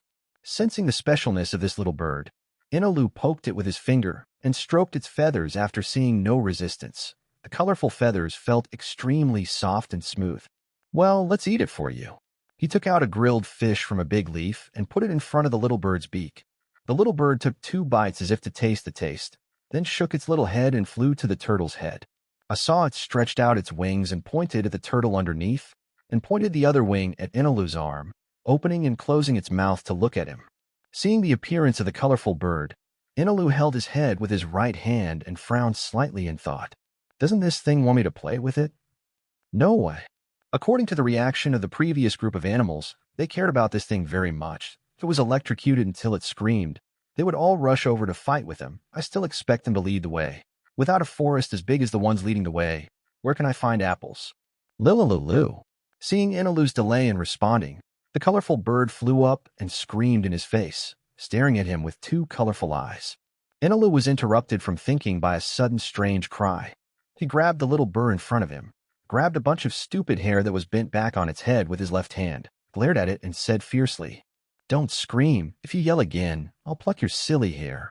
As soon as the bird heard that his beautiful hair was being pulled out, he became anxious and immediately fluttered his wings to break away and teach this daring human a lesson. Inilu suddenly felt the bird's wings erupt with strong force, breaking free from the restraints of his hands and flying into the air. Its body quickly grew in size, and in the blink of an eye, it turned into a huge, colorful bird with a height of more than 10 meters. Fuck! Inilu couldn't help but exclaimed when he saw the change in the little bird. Then he picked up the weapon and used a domineering stick to knock out the old tortoise biting his thigh, and flew into the air to avoid the group of animals rushing towards him. Lilu. The colorful big bird screamed strangely, and the animals suddenly braked on their front legs and stopped. The orangutan, who was holding a stone stick to throw, also stopped moving, and they all quickly ran to sit dozens of meters behind it. It glanced back at the animals that cheered it up, and then at the turtle behind Enel. Feeling very satisfied, he lightly flapped his wings and flew to a high place, staring at the other person with contempt. Seeing this extremely familiar look, Enel stared at it with half-squinted eyes, and then turned into lightning and appeared higher up. He stretched out his hand to give a thumbs up, and then suddenly reversed the direction and poked downwards a few times. Not to be outdone, the other party quickly flew above him. 1 person and 1 bird reached the high altitude, and Enelu couldn't help but curse. "Why don't you fight, you stupid bird?" Then he attached a weapon-colored domineering aura to the golden long stick, appeared in front of the opponent, and hit the opponent's head hard with the stick. The big bird screamed in pain when it was attacked on the head and quickly flapped its wings to fight back. Ainilu did not dodge, and his body was blown away by the huge wings. Then it gathered its body to attack the opponent's wings. The big bird did not dodge and opened its mouth and bit at Ainilu. Ainilu struck the inside of the opponent's wing with a stick, and the big bird caught Ainilu in one bite. Ainilu felt a suction coming from the opponent's mouth that continuously absorbed his own thunder and lightning. He did not dare to elementalize himself, for fear that after transforming into thunder and lightning, his whole body would be sucked into the belly of the big bird. "What the hell is this thing? 100 million volts!" He suddenly burst out with a powerful electric current, and at the same time he pried the big bird's beak hard. The colorful bird was not affected by the thunder and lightning. It clenched its beak and sucked in the thunder and lightning crazily. Its feathers slowly changed from 7 colors to blue and white. After trying brute force to break free, Enelu used thunder and lightning to melt the long stick into a red trident and stab it into the big bird's mouth. The big bird opened its beak in pain. Enel took the opportunity to escape from the bird's mouth and flew behind the opponent and stabbed the back of the neck. The trident pierced the back of the big bird's neck and was once again blown away by the opponent's wings. Then he gathered his body to catch the falling trident and frowned as he looked at the small amount of blood on the front of the weapon. What the hell is this? His physique is so ridiculous, lightning doesn't work at all, and his domineering energy is too weak. Physical attacks have little effect. You can't rely on flashing and elementalization to scratch him until he loses too much blood. 200 million volts, Thor. Looking at the big blue-white bird with its big mouth opening and attacking at high speed, he decisively activated the Thunder God form, predicting the opponent's movements based on his sight and color, and clenched his fist with his left hand and swung it hard. The big bird saw that the human in front of it suddenly became bigger than itself, and its whole body was filled with thunder and lightning. It suddenly lost its mind and saliva flowed from its mouth. It used all its strength to speed up and rush toward the opponent. In the more than 10 years since I came here, I have mostly eaten sea water and small flames. I finally came across something with high energy. How could I miss it? Although it is not as good as the ones in the sky, it is a big meal, and it is full. However, just when he was about to bite him, he suddenly felt dark. The huge fist hit his back, and he immediately lost his balance and fell down. It reluctantly released the sucked thunder and lightning to protect its body. Soon the feathers all over its body emitted blue light, and the thunder and lightning continued to flow on the body's surface. Boom! The big bird fell heavily to the ground and created a huge crater. Enel followed him to the ground. Seeing that the bird was flapping its wings and seemed to be unharmed, he strode over and sat on it, holding down his head. Lililai, Lililai. The big bird couldn't move and had to admit defeat, but Enelu couldn't understand and thought it was unconvinced. He pressed his right hand with his left hand and kept calling to his head. It wasn't until the angry orangutan leader pointed at the big bird and raised his arms that he realized he was wrong. You didn't say surrender earlier, and you didn't express it until you had such a big bag on your head. You deserve to be beaten. Enelu let it go. Knowing that the other party had eaten thunder and lightning, he simply didn't release the Thunder God form and poked his finger in its mouth so that it could eat as much as it wanted. Lily. The big bird screamed happily after eating a tea this time. Except for the 7 colored eyes, the rest of its body turned dark blue. The animals also brought hundreds of good quality apples to Enelu. The only problem was that the strange bird seemed to treat him as a power bank and hung on his shoulder, unwilling to leave. After wrapping all the apples in big leaves, he carried them back to the ark. Why the hell did my house get robbed just after I walked around for a long time? When he returned to the deck, he was dumbfounded. The gold carpet spread on the deck was missing a large piece. He entered the cabin to check it and breathed a sigh of relief. He was very puzzled. The Xinhuang clearly didn't sense that anyone had come up, so how could it still be cut off? Chapter 11, Lily Luo Bird. Late at night. In the lounge of the Ark's Proverbs cabin, Enel was lying on the bed and was puzzled. The strange bird tied on the table glared at him with disapproval. I didn't see anyone coming until late at night, and I didn't hear any talk about the Ark's gold. It stands to reason that anyone who sees such a big piece of gold would sigh. Early the next morning, Enel brought some apples to the tavern where he had been yesterday. The boss was very impressed when he saw Enel holding the apples. He took the apples and quickly brought out an apple pie and 2 glasses of apple juice. Brother, you are even better than I thought. The tavern owner put down the plate with a smile on his face, then looked at the blue bird who was drinking juice for a while and said, This little bird is so beautiful. If it weren't for the different color, I would have thought it was a descendant of Lord Lililuo. Lord Lililo? Enelu was a little confused. Why the name was so similar to the cry of this strange bird. Brother, you don't know something. Master Lililuo is the savior of Nashbia Island. More than 10 years ago, he single-handedly put out the fire that was about to engulf the entire island and saved all living beings. Then he flew to the rear. The forest disappeared, so the forest was renamed Relilo Forest. People respect it as the god bird of fire. It is said that it will appear to save lives whenever there is a big crisis. Every town has its temple. Lord Lililuo's prestige is unmatched by the king. The peace army fighting against the king's army was established in his name, and his portrait is on that wall. The tavern owner recalled the fire that destroyed everything more than 10 years ago, and spoke excitedly, his eyes full of admiration. After hearing this, Ainilu looked at the portrait on the right. In the portrait, trees and buildings were burning with raging fire. People were looking at the fire and crying in extreme pain. It could be seen from their expressions that they were very desperate. Above it is a huge bird with a very detailed fiery red carving. The lines of each feather are extremely clear, and the flames below connect its body from large to small. He then picked up the little bird drinking apple juice with his right hand and compared it. Except for the different colors, they were roughly similar, especially the bunch of stupid hair on the head and the 7 colored eyes, which were exactly the same. Lilalu, Lilalu. The little bird broke free and flew to the table, staring fiercely at Enel. It flapped its wings to express its dissatisfaction. It hated being interrupted when it was concentrating on eating. Is that you on the wall? When the strange bird heard this, he stopped and turned to look at the mural. He narrowed his eyes and tried to remember. He quickly recalled that it was indeed him. He had eaten very much in those days, and after digesting the flames, his body had grown quite a lot, nearly 2 meters. At this time, the tavern owner stood there dumbfounded. He may not have recognized his appearance, but this unforgettable cry was definitely unique to Mr. Lililuo. He quickly ran to the table and stretched out his hands in front of Lililuo, trembling and not daring to touch them.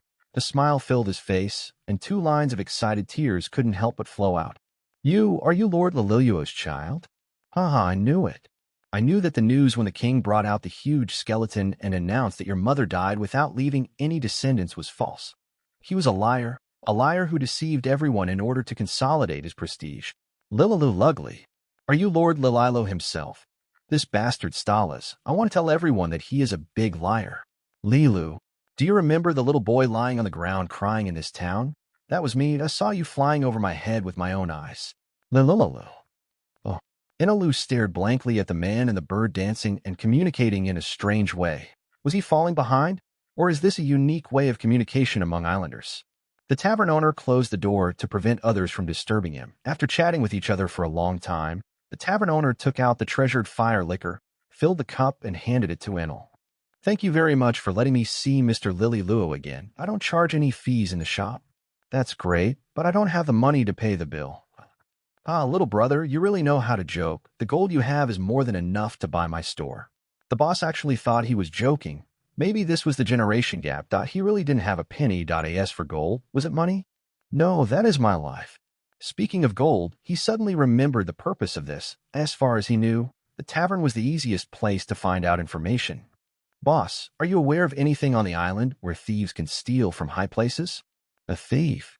The tavern owner thought for a moment after hearing this, and immediately thought of a person, and then said with a solemn expression, Tulsi, I think it's him. He has the ability to change into the appearance of others. He has committed countless thefts and has never been caught. People call him the Phantom Thief. As for his whereabouts, I don't know. Everyone around him may have been transformed by him, so it's impossible to guard against it. Lilalulilu. Anilu was still scratching his head and ears over this when the Lililuo bird suddenly danced and screamed. The tavern owner on the side heard this and said quickly, Brother, Master Lililuo said he knows where the stolen things are hidden. Why didn't you tell me earlier? Li Gu. My lord said that he told you for a long time yesterday, but you ignored him and tied him up. Little brother, if you treat Sir Lililuo like this again, I will fight you to the death. Oh. After some exchanges, Anilu released thunder and lightning to let the Lililuo bird eat its fill, and then it took it to fly to the forest. The tavern owner also opened the business to communicate with the guests and expose the king's lies. Enel flew all the way deep into the forest and stopped in front of a hill. He stared at the scene in front of him. The hills were covered with grass and flowers, nothing special. What caught his attention was a boulder several meters high at the bottom. There were no plants nearby, and there were traces of movement. He flew to the left side of the boulder and tried to push it away. Suddenly, a dark figure jumped out, and two huge arms smashed at Enilo from above. He quickly held the long golden stick with both hands to block the attack. Boom! The dark fists hit the long golden stick with a dull sound, and the huge force caused Enilo's legs to sink into the soil. This time, a huge figure appeared from behind and rushed towards him. Enilo turned into thunder and flew into the air. Again, he had just paused in the air when he foresaw a giant winged creature flying towards him at great speed with its mouth wide open. Then the long stick was equipped with domineering energy and flew over the opponent at an even faster speed and struck it hard on the head. The opponent was hit hard and fell from the air to the ground. Only then did he see what was attacking him inexplicably. He stretched out his long stick and pointed at the Lily-Luo bird and glared at it. "I really thought you, Uncle Ai, had a good temper, didn't you? If you don't let them stop, I will chop them all to death." Chapter 12 Lost Sesame Seeds. Picked Watermelon. Lily-Luo? Lily-Luo sighed and called. It wanted to watch a show, but it didn't expect this human being to be so ignorant and change its mood at every turn. The two giant apes scratched the backs of their heads and couldn't tell what was going on. The bluebird climbed up and flew to the Lily-Luo bird, and then the rhinoceros and the giant ape also ran over and shouted around it. Their size is extremely large, and the previous wild boar is like a baby in front of them, which is not the same magnitude at all.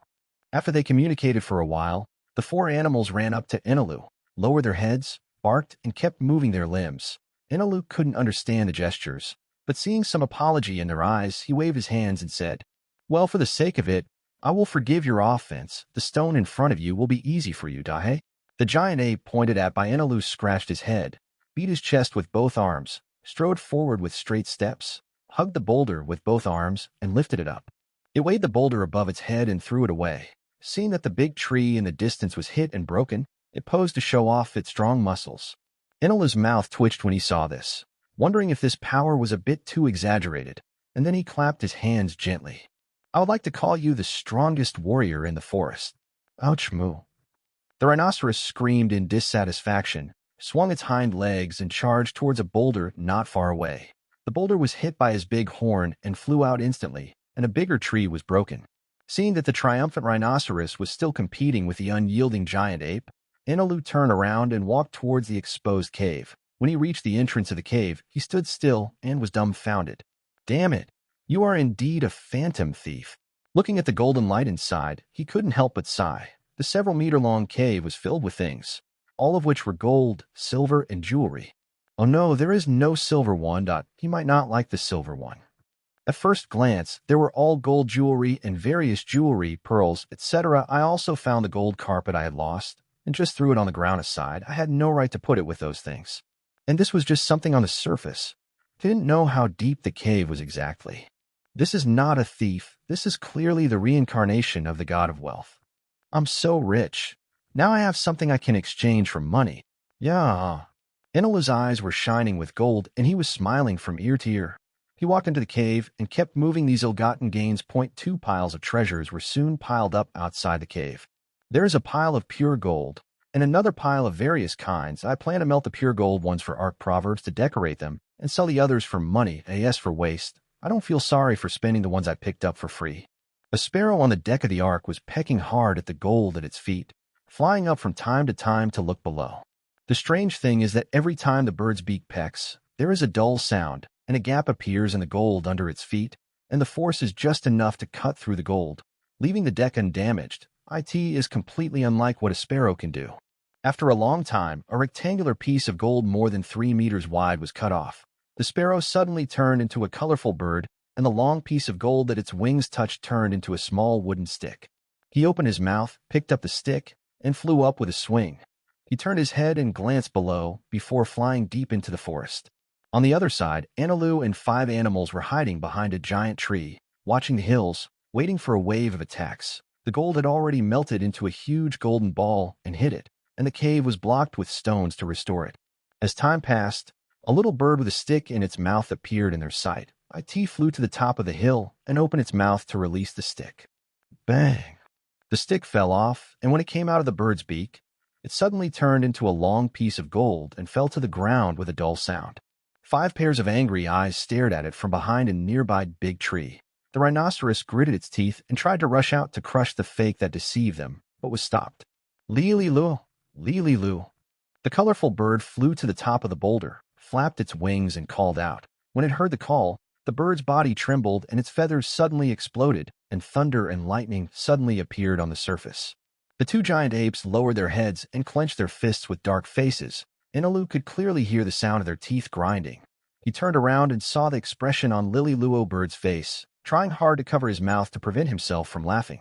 From their previous behavior and current reaction, it is easy to see that they have been fooled by this bird in the past. Judging from the fried Lilo bird, the call just now may be extremely shameful. I can't hold it in any longer. Yeah. When he thought that it might be the cry of the strange bird in heat, he burst into laughter. The colorful bird outside heard the movement and realized something was wrong, and hurriedly flapped its wings to escape. However, before it flew a few meters, a blue lightning shot straight out and hit it. The body was immediately unable to move and fell to the ground, spitting out a puff of black smoke from its mouth. Four extremely large animals ran out and surrounded it, glaring at it with bared teeth. Enelu and Lily-Luo slowly came to it. The colorful bird slowly climbed up and flapped its body with its wings, raised its head and raised its chest, stared at the animals surrounding it and shouted angrily. What are you doing? Do you want to rebel with this menacing look? He actually attacked this divine bird, Lord Rilo.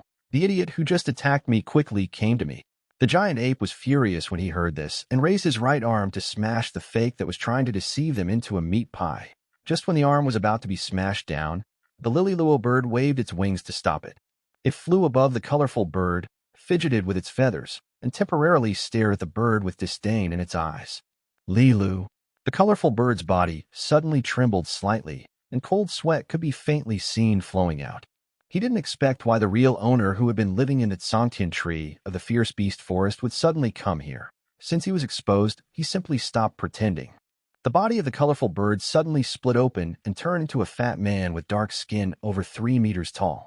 He held a huge axe in his hand, wore an animal skin vest, and had a civet cat-shaped headband on his head. It's AMAN that IT seems he ate some devil fruit. Upon seeing this, Enilo quickly rolled his eyes twice, walked forward and stared with interest at the fat man, who was nearly half a body taller than himself. Let me introduce myself, that I used to be the god of Sky Island, Lord Enel, and in the future I will be the pirate captain Enel. Is there any difference? The man looked at the man who was about 2 meters tall, wearing a scarf and with several big drums behind him, confused. Yeah, that's a good question. If you steal the gold from the god of Sky Island, he will execute you on the spot. If you steal the gold of the pirate captain, he will chop you into 108 pieces and throw you into the sea to feed the fish, but you are lucky to have met me now. Don't think about running away. I can hear your voice. If you don't believe me, you can try. Chapter 13, Joining. A mere pirate wants to submit to himself. What a self-righteous guy. Turn him into a monkey and see how he can stop him. After Turs finished speaking, he threw down the axe, wiped his hands back and forth on his clothes, and then smiled naively and extended his right hand to Ainilu to express friendship. My name is Caesar Turs, a resident of Bia town. I hope you will be happy when we meet you for the first time. Ainilu also smiled and extended his right hand, but his smile was a bit strange. When his right hand was about to hold the opponent's hand, his body suddenly discharged, and a weak thunderbolt was released from his right hand and struck Teres. I told you I can hear your voice. Your ability is very interesting. You can actually turn others into monkeys. I'll give you one more chance. Turs stood there dumbfounded, not expecting that what the other party said was true, and that he could also release electricity, which was different from the pirates he had stolen from before.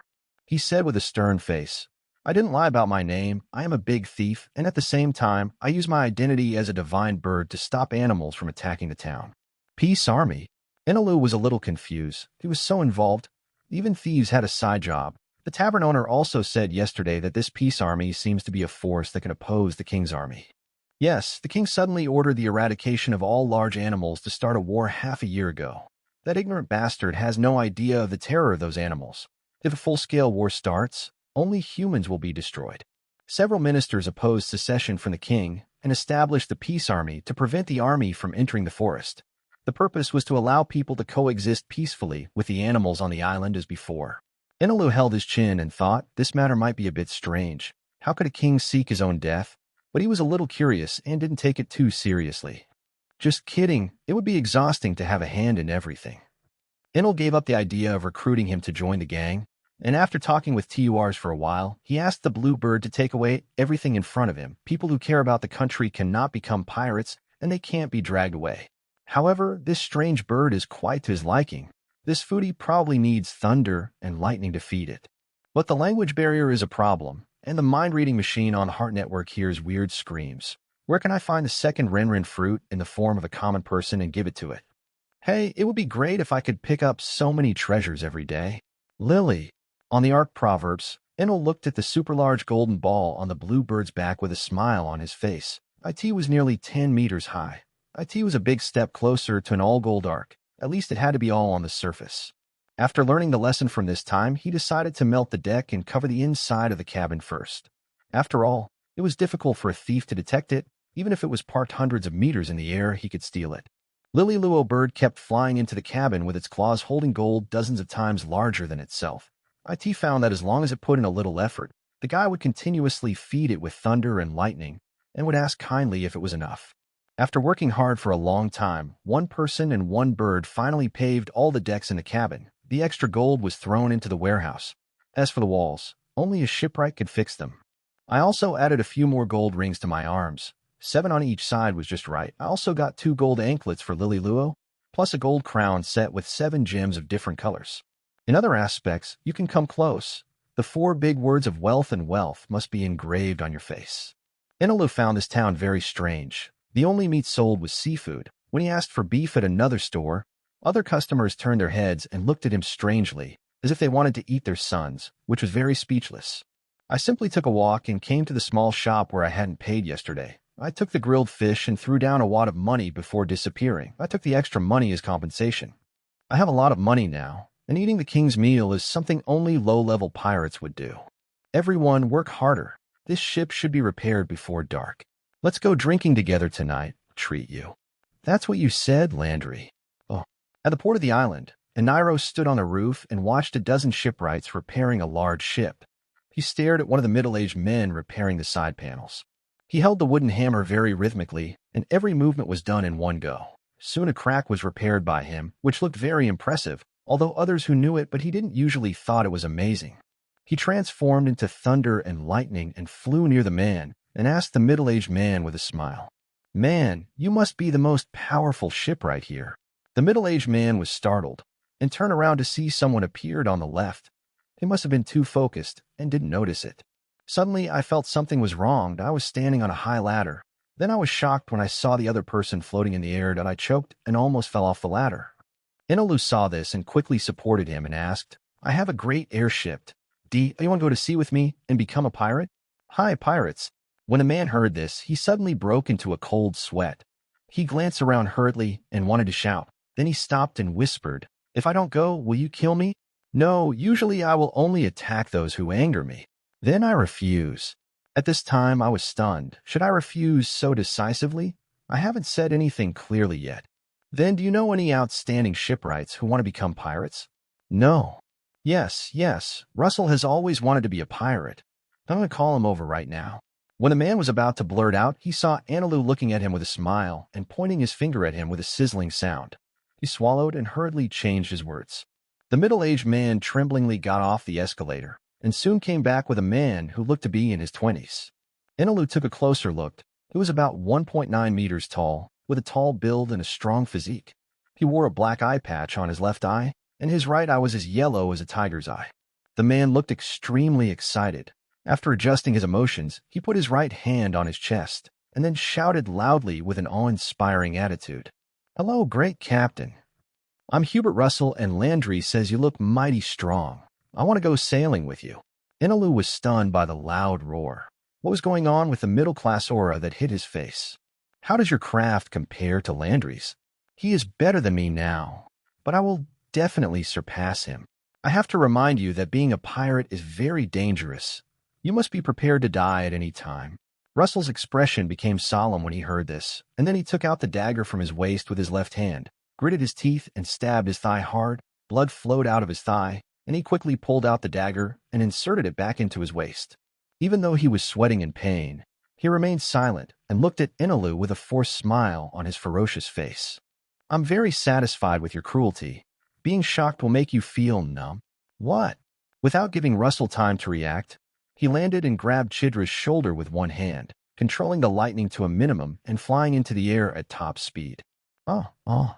Russell kept shouting, and the extremely fast flight and the numbness coming from his body made him experience an unprecedented excitement. Chapter 14, The First Companion, Leah. How's it going? Isn't the airship nice? Russell stood dumbfounded on the deck and did not respond. He had seen various types of ships and imagined countless types of pirate ships. But this ship refreshed his understanding. How much gold must be plundered by this huge golden Buddha statue that he had never seen before? The most important thing is that this is a ship in the sky. I have never seen a ship sailing in the sky in my dream. The main components are in the cabin. I'll take you to see them.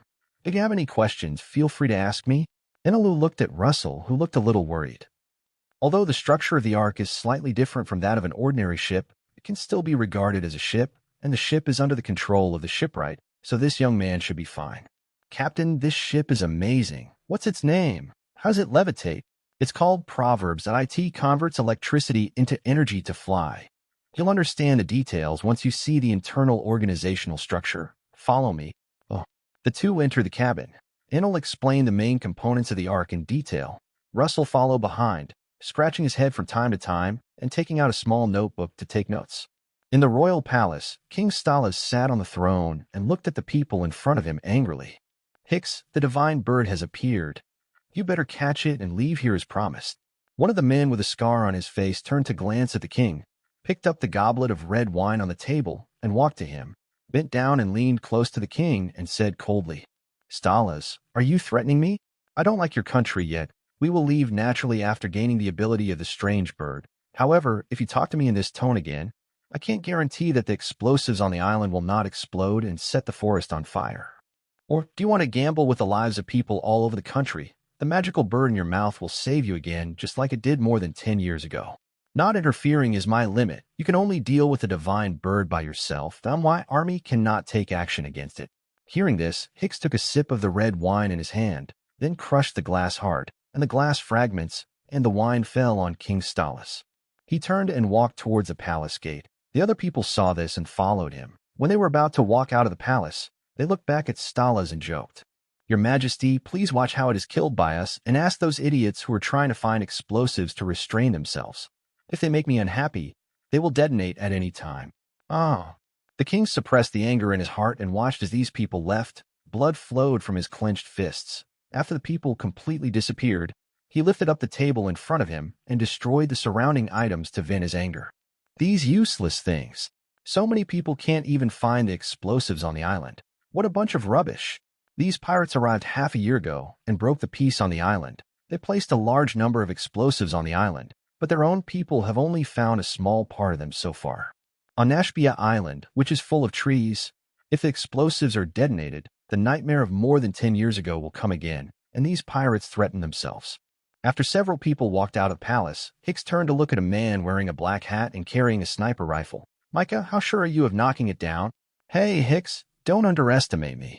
I still have a lot of sea stone bullets in my hand. I can shoot down this strange bird with devil fruit powers in one shot. A woman with red hair and twin tails next to her stared at him with a strange expression. I hope you won't be like last time, Micah. Can that be the same? Last time, the Navy offered a bounty of $1 belly. Like Hicks, a man who was one of last year's supernovas. I guess it's strange that he avoided him. You idiots, they sailed to the New World last year, and we are still wasting our time here to seize the power of the strange bird and leave this ghost place as soon as possible. A few people talked openly, and the soldiers on guard stared at them fiercely, but they could only grit their teeth and swallow. The king had ordered not to take action against them, but none of them thought that what they said would fall into the ears of a man. Inilu stopped explaining the internal structure of the Ark's proverbs, held his chin in thought, and then poked the Lililuo bird sleeping on his shoulder with his index finger. Someone wants to kill you. What are you going to do? Ligliggly. Upon hearing this, Lililuo bird immediately flew in front of Inilu, flapped its wings, released lightning, cursed, and looked very angry. You are Lord Lililuo? Russell's original state of confusion suddenly turned into shock. The silent little bird that had been sitting on the captain's shoulder turned out to be the magical bird on the island point 17 years ago. When he was a child, he had no memory of the disaster, but the deeds of the magical bird, he listened to it countless times and admired it in his heart. Now that he had actually seen it with his own eyes and stayed obediently on the captain's shoulder for so long, Enelu became even taller and more dazzling in his eyes. Russell, please help me translate what it says. Russell was extremely excited. He could finally be put to use. Then he focused on watching the movements and calls of the Lily-Luo bird. Captain Ainilu, Master Lily-Luo, said that it was enraged and asked you to tell it where those daring humans are. He's going to shoot these guys to death. They sound very strong, but they have weapons against you. You can't deal with them alone. Enelu stared at the Lily-Luo bird with half-squinted eyes, stretched out his index finger to release the thunder and lightning, and continued. Would you like to come with me and be my companion? In that case, your enemies will be our enemies, and I will help you catch them and let you deal with them. And it includes food and accommodation, as much thunder and lightning as you want. After hearing this, Lily-Luo bird flew to Enilu's finger without thinking and screamed strangely. Wanted to go back to his hometown and had no sense of belonging to the island. It was not impossible to follow this feeder, at least he wouldn't be hungry to abdomen. Lord Lily-Luo said that if he can take it back to his hometown, he will join. No problem. Wherever your hometown is, I will take you there. I can't remember. I was taken out when I was young. I only remember that there was a very, very big tree there, and I lived in that tree. Oh. Enelu was suddenly speechless. It made no difference whether he said it or not. There simply weren't too many giant trees in this world. Leave it to me. Even if I visit all the islands in the world, I will help you find your hometown. By the way, what's your name? I can't keep calling you Weird Bird, right? Akuma Leah. Leah? Enel said in surprise. Why do the names sound so female? He put Leah on his shoulders and reached out to hold Russell. Are you ready? Our first battle. I have no problem. Captain and Narrow. Lily. Yeah, let's go. Enelu laughed and turned into thunder, leading Russell and Leah to fly towards the seaside at high speed. Chapter 15 Decoy. A huge fiery red bird was soaring in a spiral on the sea. Countless people came to the coast. They looked at it and were ecstatic. The divine bird appeared in front of them again.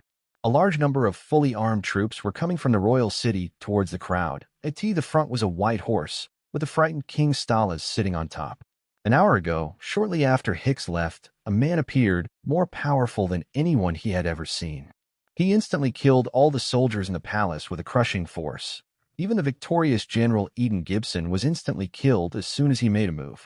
If we don't want a large number of islanders to die, we should immediately send troops to the west to evacuate people. These were the man's exact words. He disappeared before he could react. He had no choice but to personally lead troops to evacuate the crowd.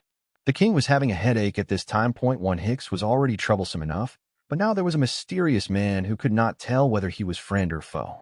On the other side of the Ark's proverbs, Enel released thunder and lightning to make the proverbs create dark clouds.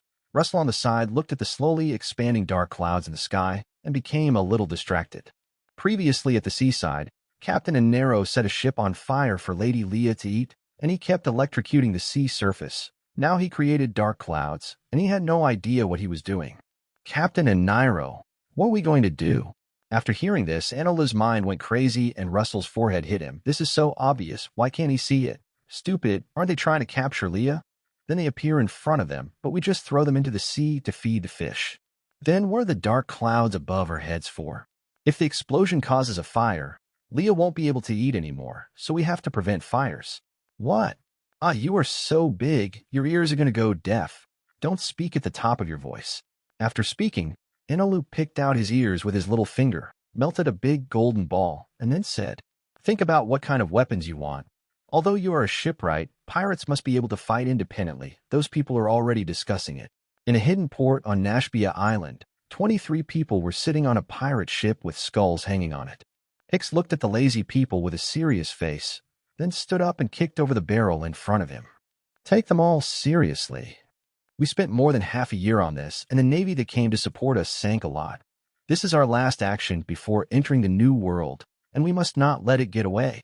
A man wearing a long knife beside him disapproved of this, licked his lips and laughed. Hicks, just be more careful. It's just a strange bird that ate a devil fruit. I can do it all by myself. Cut him down. That's right. No one can escape my bullets. Micah, you really dare to say that. No one will think you are mute if you don't speak, Mamie. Oh. Set sail, drive the ship over, and kill all the idiots who stand in our way. Listening to everyone laughing and talking to each other, Hicks felt that he was too cautious, that a strange bird was indeed no problem to them. There was a conflict between the king's army and the islanders on the coast. The islanders were still cheering and wanting to communicate with Leah. When the king's army came to the coast, the soldiers stepped forward to evacuate the crowd and an accident occurred. The islanders were unwilling to leave and had a verbal dispute. They didn't know who was attacking the soldiers. When they found out that the other party didn't fight back, they got into a fight. They even led the crowd to beat the soldiers. In the end, the king ordered that the islanders be forcibly expelled, even if they used violence as long as their lives were not harmed. However, more and more residents came, and the scene was chaotic for a time, completely ignoring the darkening sky. Deep underground in the palace, a soldier holding food was walking towards the underground passage. He stopped in front of a gate. He glanced at the 6 people in front of him and put the food on the table. He gave them a military salute and then stood up. Chest turned his head and walked back. When he turned around and took a step, 6 soldiers behind him shot at him at the same time. Bang, bang, bang. Just when the bullet was about to hit, his body suddenly changed, and a huge axe appeared behind him to block the bullet. Why? How do you know it's mine? Monster thief Tulas. Minister Li Si has long guessed that you would take the opportunity to sneak in and set a trap. Now you are completely surrounded. Well, I am a thief, not a robber. To her side and turned into a bird and quickly flew towards the soldiers in front. The soldiers frowned nervously when they saw this and kept pulling the triggers in an attempt to hit the opponent. These were all to deal with the sea stone bullets it made at a high price.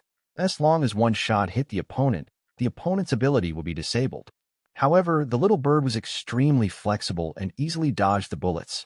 After a few gunshots, it flew in front of them, and a big axe appeared in front of them. One after another, the soldiers' vision went dark, and they fell to the ground and lost consciousness.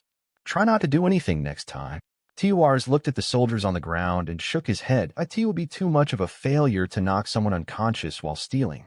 He pressed his axe against the stone door and pushed open a gap. Then he turned into a little mouse hiding in the corner and waiting. Soon more than a dozen soldiers holding guns ran in from outside. When they saw the fallen soldier, the man in the lead cursed. Damn Tiwars. If you want to cause trouble at this time, go in and catch him. After hearing this, several soldiers around him immediately ran forward and pushed the stone door open along the gap. When the stone door was pushed open, a large stone net came down from above and trapped several people. The remaining people destroyed the net to help them break free and ran inside collectively. Tiwars, who was hiding in a hidden corner, turned into a small and exquisite bat and followed them. After watching for a while, he flew upwards and transformed into a small shape-shifting dragon again, blending in with the brown ceiling and slowly crawling forward. The fighting is still raging on the coast, and the number of wounded continues to increase. Most of them are ordinary islanders, and medical staff have also come nearby to prepare for treatment at any time. "Hi, pirate ship!" A shout came out from the crowd. Those who heard the words were stunned for a while and turned around to see a pirate ship heading towards their sacred bird. "Those bastards are approaching Master Lily Luo. What do they want to do? Stop fighting. Stop for a moment. What are the troops doing? Stop them quickly." The few people who regained their senses yelled one after another, but most of them raised their fists and hit the person in front of their head. If they hit less, they would be killed. They couldn't bear the loss. The soldiers lowered their heads, gritted their teeth, and threw the disobedient people outside. They wanted to attack the pirate ship, but they couldn't because the king's order could not be violated. Lily. Seeing the pirate ship heading towards her, Leah stopped in the air and stared at them with disdain. She opened her mouth and spat near them as Enel taught, and then turned her head and buttocks to face them. Chapter 16, Trial. Everyone on the pirate ship was furious when they saw this scene. The red-haired woman with twin ponytails rubbed her hands quickly, and 2 liquid bullets, one red and one purple, appeared in her hands. "Micah, shoot this stinky bird down for me," the woman said and handed the bullet in her hand to the other party. The bullet suddenly turned into a hard, solid bullet after leaving the woman's hand. "Wrap it around me. One shot is enough." Micah sneered, weighed the bullets in his hand, and chose the purple bullet, which was a bullet made of highly toxic liquid. This poisonous beast could not withstand it. He loaded the bullet and aimed at the giant bird above. Crack dash. Before he could pull the trigger, a bolt of blue lightning suddenly shot out of the sky and struck him. Boom. Immediately afterwards, the red bullet in his hand lit up with a dazzling red light and exploded violently. The whole person was blown to pieces. and most of the ship was instantly destroyed by the impact of the explosion. After the noise, the pirate ship was on fire. Large and small wooden planks and various body parts were floating on the sea. A dozen people with bloody flesh swam to the shore with ferocious expressions. "Mommy, what did you do? I'm going to kill you." On the sea, a man wearing a long sword grabbed the unconscious twin-tailed woman's neck with one hand and cursed angrily. The seawater beside him was dyed red with their blood. "Freeman, someone is attacking us. Get to the shore quickly." Hicks shouted angrily when he saw this, his face looking extremely ugly at this time. He was not in the center of the explosion and only suffered some injuries, but the weak crew member was directly killed, and Micah was even blown up everywhere. This was definitely not a coincidence. They had lost several crew members without even seeing the shadow of the enemy. If he was still in the water and there was another lightning strike, even he would not feel well. But at this moment, another bolt of lightning came straight down. He gritted his teeth and speeded up, intending to resist the blow. The expected electric shock did not come. When the thunder and lightning reached the sea, it suddenly turned and flew towards the coast. The man holding a long golden stick appeared out of thin air on the rock, and beside him was a man carrying a golden sledgehammer. Enilu sat cross-legged on the rock and held his chin, watching them with interest. He had brought his own destructive explosives, but he didn't expect that a thunder and lightning almost wiped out the entire group. The body that can survive such an explosion is very strong. If my body is hit like this at close range, it will not be seriously injured. Looking at Hicks and his group who were watching him warily, he yawned and said lazily, "Don't panic. I never do anything to take advantage of others, and I won't do anything until you get ashore." Not long after, a group of people in the water swam to the shore. Hicks and Enilo looked at each other. Hicks punched the rock next to him and asked with anger on his face, "You bastard! Why are you attacking us?" Inilu did not respond immediately, but raised his right hand to wave. When he saw Leah flying above them, he pointed at Leah in the air and asked, "I am her captain. Why do you think so?" Hicks stopped talking after hearing this. Although he planned to kill the strange bird, he didn't do it yet, and his crew members were really dead. After seeing Mamie regaining consciousness, they looked at each other and nodded, clenched their weapons and rushed towards Enelu and Russell as if they were dead. It doesn't matter if the opponent looks very strong. We chose to be a pirate. He was already prepared to die. This revenge must be reported. Wait a minute. He saw more than 10 people from the other side fighting towards him and said to Enelu. However, the other side didn't stop at all and instead accelerated their attack. Mamie threw out several globs of purple liquid and shot it at Enelu at high speed. Hicks was furious and rushed towards him with fists, while Freeman followed closely with a sword in his right hand, and the rest of the members attacked Russell. Facing the menacing pirate Russell, his hands holding the sledgehammer trembled a little. He wasn't sure whether he was too excited or a little timid. He raised the golden sledgehammer and waited for the enemy to arrive and give him a full blow. At this moment, a figure suddenly appeared next to him. After a feeling of numbness, he was taken to the other side. His hands were unable to restrain themselves, and they made a big hole in the ground.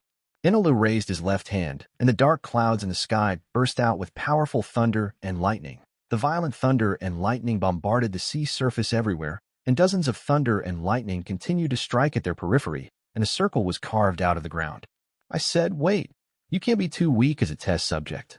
He glanced at the gang in front of him, then shifted his gaze to the 3 people who just wanted to focus on him and said coldly, "You 3 should be the strongest, then the rest will be eliminated." While he was talking, several bolts of thunder and lightning fell from the sky. The thunder struck the people who had just killed Russell. Those people instantly lost consciousness and fell to the ground, with black gas rising from their bodies and a burning smell filled the area. Mamie watched this scene as her body emitted a fiery red light and slowly expanded. Green liquid continued to shoot out from her hands. At the same time, blue liquid appeared on the soles of her feet, and her body quickly slid towards him. "You bastard! I will fight with you." "Mamie, calm down," Hicks shouted and quickly threw Mamie down. The green liquid stuck the 2 of them together, and he whispered something into Mamie's ear. However, they didn't know their plan. Enel heard it clearly through the heart network. He listened to the whispers of the 2 and shook his head. "I just prevented Leah from being killed by them, so why did I become a villain? It's really funny that he wants to escape or die together. It's useless. From the moment you set your sights on Leah, all that awaits you is death." Aini looked at the 3 of them expressionlessly, with cold eyes as if looking at 3 dead people. "Leah, come here, this woman, and the swordsman will be left to you. Russell, be careful not to get hurt too seriously." After Enelu ordered him to go down, he melted the long golden stick into a trident and killed Hicks, the opponent's captain. Leah dived down to face Mamie. Russell carried a sledgehammer and waited for the opponent to attack. He couldn't run fast with this weapon. Upon seeing this, the other party wisely rushed towards their respective opponents. The power of thunder and lightning was too terrifying. They could not be their opponents in a melee. One-on-one suited them just fine. As long as the captain withstood the pressure, the two of them killed the opponent and then besieged the bastard. There is still a chance. In the blink of an eye, Eniro and Hicks each rushed in front of each other and attacked. The trident and fist collided and sparks flew out. The impact of the collision caused both parties to retreat. Yeah, you are a very good opponent at this stage. After the first confrontation, Enel burst out laughing and inserted his trident into the ground, intending to fight the opponent with his fists. However, Hicks' pressure was greatly reduced, and the opponent's domineering power was much worse than his own. Humph, I didn't expect your domineering power to be so weak. You are the one who will die. Really? Did you receive the fist blasted out at lightning speed? Chapter 17 Russell, Danger. Enilo clenched his right hand into a fist, crouched down, and controlled his strength in preparation for an attack. His body flashed with thunder and lightning and made a sizzling sound. Except for his right fist, all other parts became elemental. It can't really move at the speed of lightning, and the human body can't control that speed. I tried a non-elemental extreme speed punch before, and the shock force almost killed me on the spot. Thunder Fist. He called out the name of the move and rushed towards the opponent at the speed of sound to avoid punching the opponent to death without speeding up the punch at the same time. When he reached the target, he controlled the force and punched out. Hicks couldn't see this series of moves. He heard the opponent shout out the moves and didn't know where they would attack. He immediately covered his body with domineering energy. He saw the other party suddenly disappearing in front of him and then punching out, so fast that there was no time to counterattack. Crack. There was a crisp sound of broken bones, and an unbearable severe pain and burning sensation came from the chest. The ribs broke instantly, and the whole person flew backwards. Hicks' body flew quickly towards the interior of the island, and the trees in front of him were instantly smashed by his body. He did not stop until he hit a boulder nearly 100 meters away to offset the impact. All trees and small rocks on the path were destroyed. The power is pretty good. Inilu nodded with satisfaction. If he had met Blackbeard, he would have done this and become passive. He would have pulled out the trident and turned into thunder and lightning to fly toward the opponent. When he came to the big rock, he saw Hicks lying motionless on the ground, bleeding. He turned him over and found that he had lost consciousness with his mouth open and the whites of his eyes rolled up. This. He frowned and scratched his head. Even though he had control of his strength, he still couldn't bear it. He looked up at the dark clouds in the sky, looking a little melancholy, sighed and whispered, "It seems that only high-end games are suitable for me. This kind of low-end games is really boring."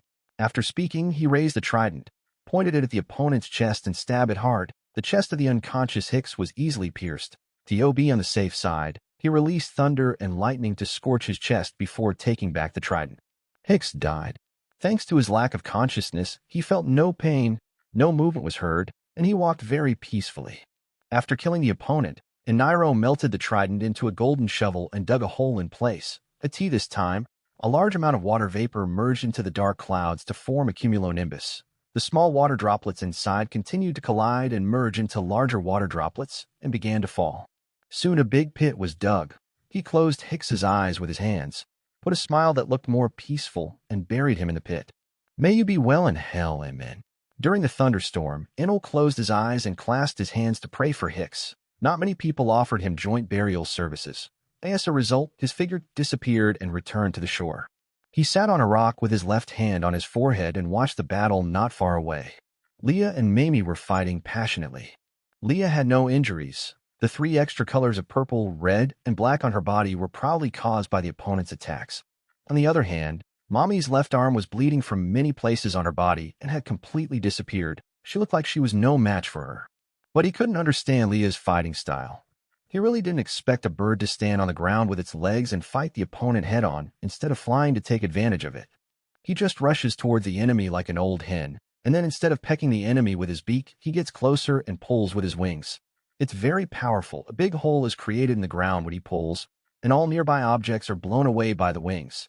If it hadn't been raining, the sky would have been filled with dust. It seems like fighting it would hurt your lungs. It's a pity that the opponent was not very fast and managed to dodge without much effort. I really don't know how it caused Mommy's injuries. When I came to the other side, I saw that Russell was in a very bad condition. His expression was very angry and painful. He had many wounds on his body, and his body was already a little choked. However, the other party had no injuries. Carrying a heavy sledgehammer, he was too slow to hit the opponent. Freeman used his speed advantage to attack Russell, which was difficult to parry. It would only protect his main parts, and new wounds appeared when he counterattacked. After all, he has no fighting experience and is not domineering. If he continues like this, he will only lose. Although it is not good to interfere with other people's battles, it can only be done now. Without saying a word, Enilo flashed in front of Russell and blocked Freeman's attack with a golden shovel. He turned to Russell and smiled and said, "Russell, you did a great job. Leave the rest to me. Captain Ainilu, please don't interfere in a man's fight. I can do that. Believe me, I will definitely defeat him." Looking at Russell's determined eyes, he pushed Freeman away and flashed to the side. He clenched his weapon and watched the battle between the two with full concentration and was ready to rescue at any time.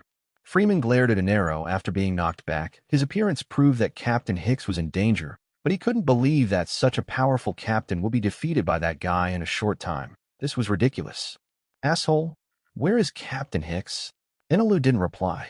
He smiled strangely and played with the golden shovel in his hand, slowly wiping away the remaining soil. Watching this scene, Freeman felt very uneasy and began to become irritable. Instead of killing the opponent without causing any damage, he killed the opponent as quickly as possible, keeping an eye on Russell's vitals. Deceitful murder! I saw him holding the sword and moving it repeatedly and sprinting forward at high speed. With such speed and weird pace, Russell couldn't tell which part of the opponent was going to attack. He bent down and stretched his sledgehammer back to prepare for the attack. When the opponent was about to come to Russell, Enilo immediately released a small, hard-to-find electric current that shot directly at Freeman, paralyzing his body and slowing him down. When Russell saw the figure in front of him, he swung the sledgehammer with all his strength. The sword had already pierced his chest, then penetrated the skin and went straight to the heart. At this time, the sledgehammer also hit Freeman hard on the abdomen. He was instantly knocked out, and the sword was pulled out from his chest. Russell was stabbed in the heart, and the sledgehammer fell from his hand. He bowed his head and fell to the ground, covering his chest with one hand and supporting his body with the other.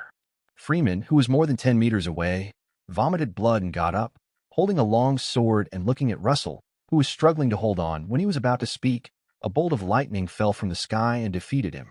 Enel came in front of him and pierced the heart to finish the stabbing. The burnt smell entered his nose and stopped releasing electricity. "Sorry, I can't let you say your last words. You know too much. I don't have much time to dig a hole and just throw the body into the sea. After all, burial at sea is more environmentally friendly and can also provide some food for fish." Only a few seconds later, Russell couldn't hold on anymore and passed out. Enelu distinguished various sounds through the heart network, and then turned into thunder and lightning and appeared on a pirate ship on the edge. The pirates on the ship became alert when they saw the sudden appearance of the man and took out their weapons and prepared to fight. "I don't mean any harm, but he was fatally injured. I hope the ship's doctor, who you say is omnipotent, can save him."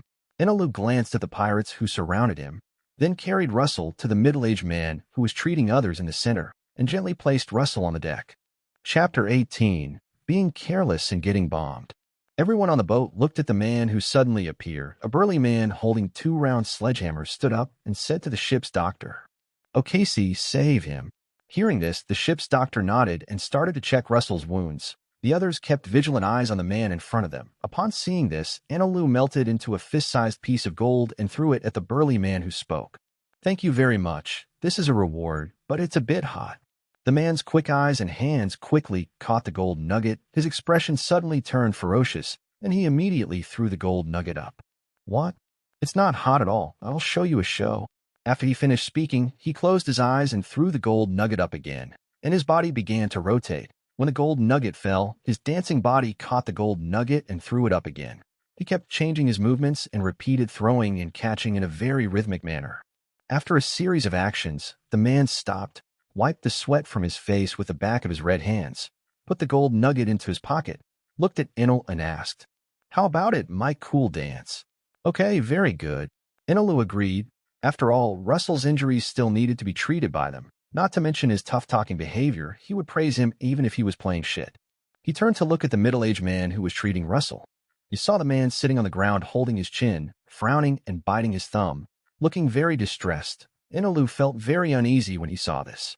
The level of medical treatment in this world is not very good. They usually rely on their abnormal body to heal themselves. This may affect the heart and it cannot be cured.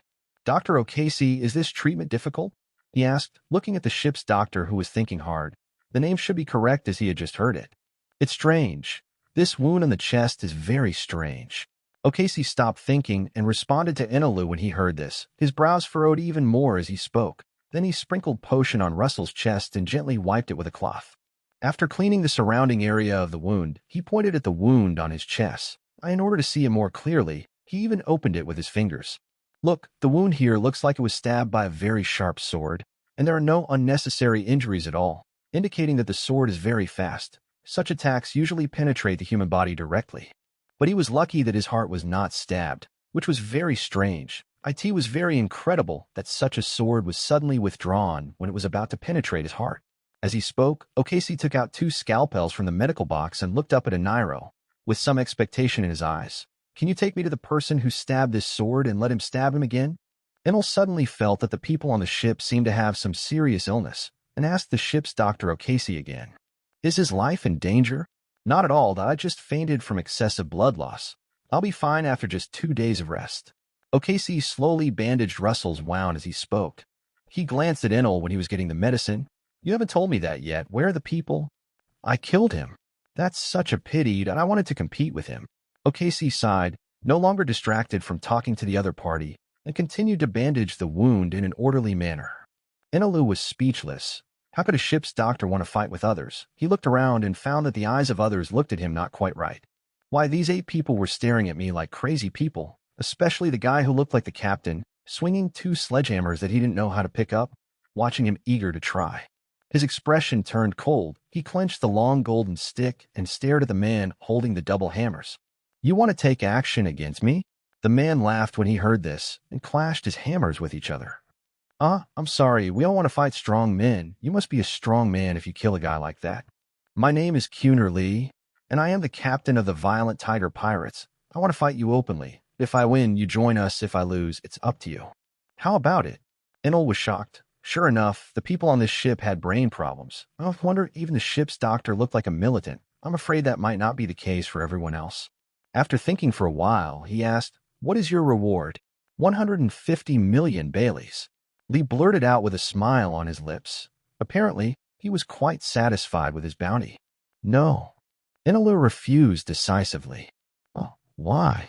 Lee raised his fists and howled loudly and asked, staring at the other person to know the reason for rejecting him. Enilu didn't look at his actions. His attention was attracted by the island. The north side of Nashbia Island, where the battle had just taken place, suddenly erupted with an extremely dazzling red light, like an extremely huge firework exploding, and a large number of fiery red flames flew to all parts of the island at high speed. Boom, boom, boom, boom. After the flames scattered on the island, deafening explosions were heard everywhere. It happened. He immediately ran over and picked up Russell on the deck, turned into lightning and flew at extremely fast speeds. He didn't care whether he would be electrocuted or not. He wouldn't feel it anyway if he was fainted. When he returned to the place where Leah and Mamie fought, he didn't see Leah, only a sea of burning fire. He looked at the falling raindrops and was puzzled. Although I have made artificial rainfall to prevent fires, why can it still burn? He looked at the flames on the ground and couldn't see why. It was just a blazing fire and nothing else could be seen. The extremely hot temperature made him very uncomfortable. Leah, are you here? After shouting a few times and hearing no movement, he left as fast as possible. After returning to Arc Proverbs, Enilu put Russell down and gasped for air. He couldn't stay in that damn place anymore. It was unbearably hot, and it was extremely difficult to breathe. The black smoke from the burning gave him a color. Leah, are you back? If you can't speak, just breathe fire. After several more yells, there was still no movement. Enel was very anxious and blamed himself at the same time. I heard the woman with a ponytail say before that if Hicks had an accident, she would blow herself up and follow him. Saw Leah playing without reminding her, and she was still delayed on the boat for so long. He hit himself in the head and disappeared, quickly flying around the island in the air. Looking at the burning forest and the town of Enilu below, he frowned. He flew over half of the island and didn't see any flames gathering anywhere. Besides, he didn't hear Leah's voice except for the cry and prayer of the islanders.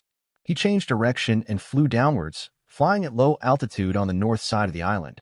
constantly searching for Leah's whereabouts.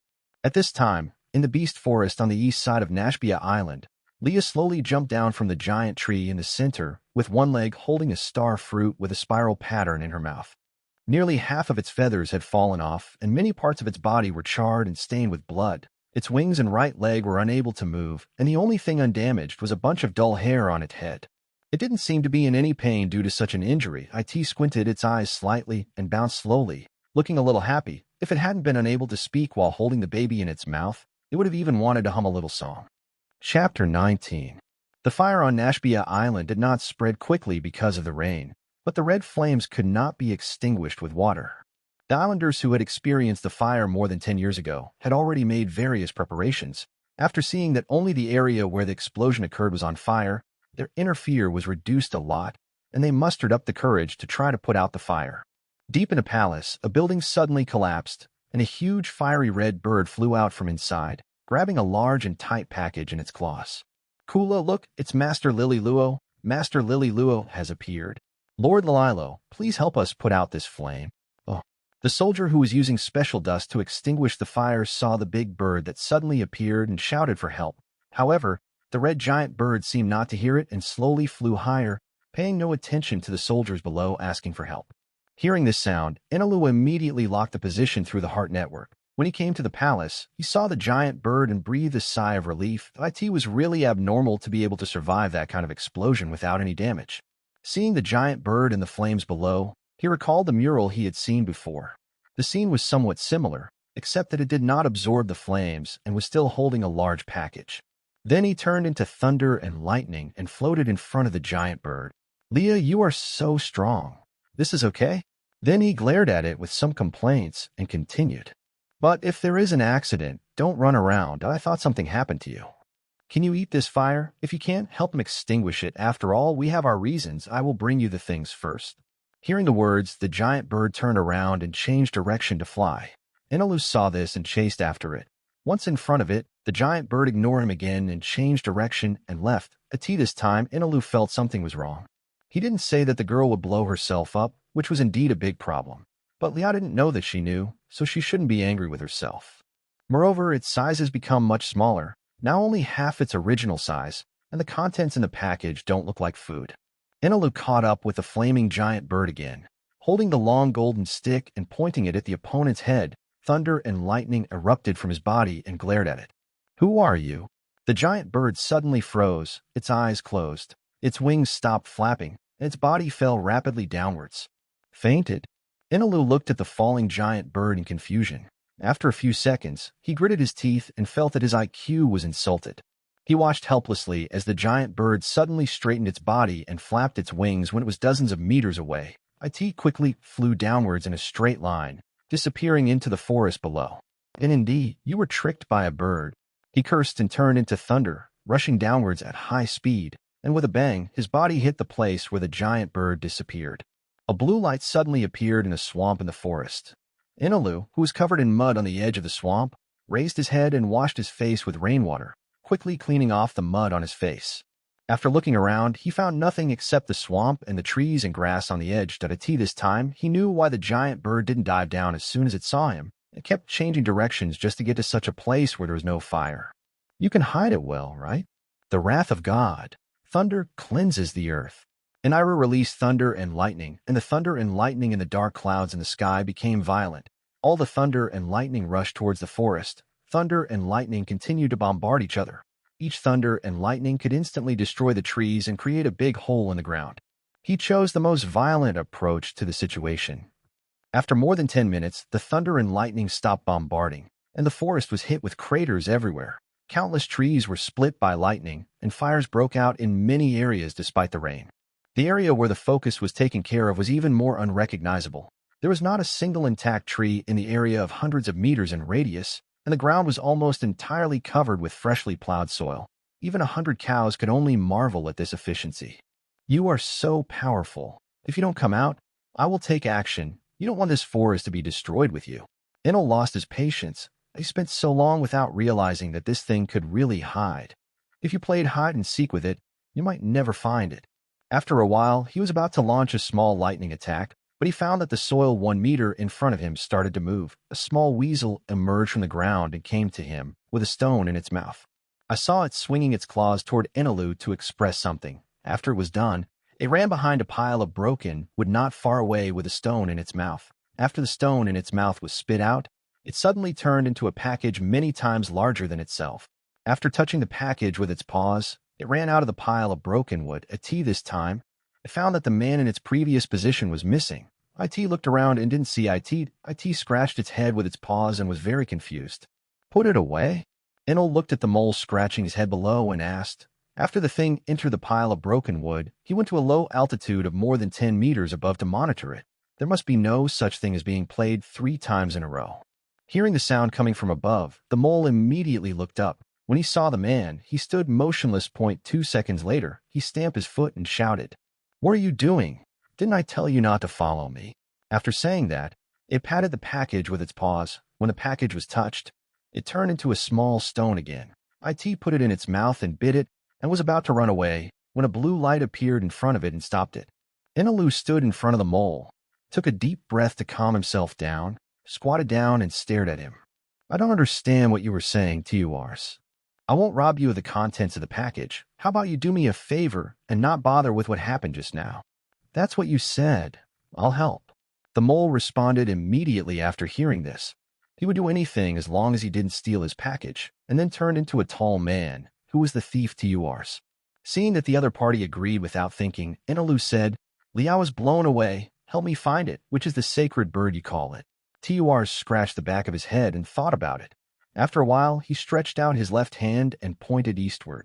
"It is nesting on the tallest and largest tree deep in the beast forest. There are its treasures there. If it is not killed by the explosion, it will definitely go back." After speaking, he threw up the 4-meter-high package and caught it on his back before leaving. As soon as he took 2 steps, a long golden stick appeared in front of his face. "Lead the way."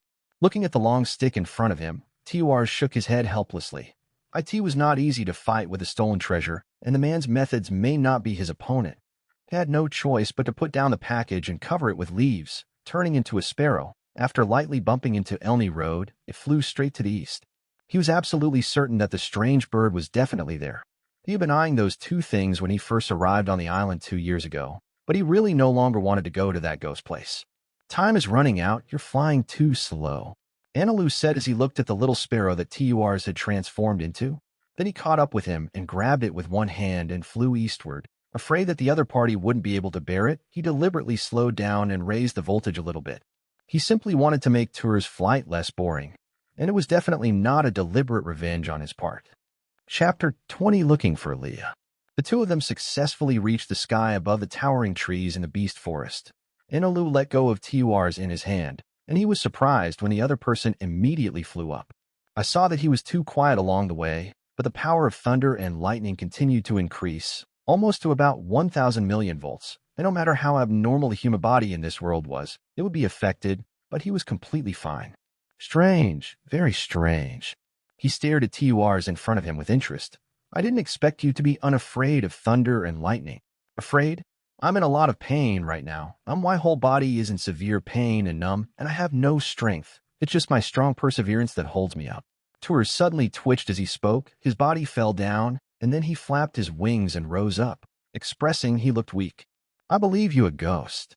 Enel turned a blind eye to his poor acting skills, pointed at the giant tree below and asked, "Is this right here?" "That's right. Its nest is in the highest hole in the tree." Tuars nodded, pointed his wings to a certain location, then waved his wings and turned around to leave. "Now that I've found it for you, can I leave?" "Bastard. Never again." Inilu smiled faintly. There was something wrong with this guy's examination.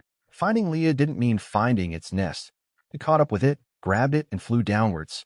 He came to a branch of the Tsongtian tree that was nearly 20 meters thick. There was a huge circular tree hole diagonally above it. The diameter of the hole was about 30 meters in diameter. Inside, he could vaguely see a large bird's nest made of withered grass. He didn't immediately enter the tree hole to check, for no other reason than that the 2 of them were surrounded by a flock of birds.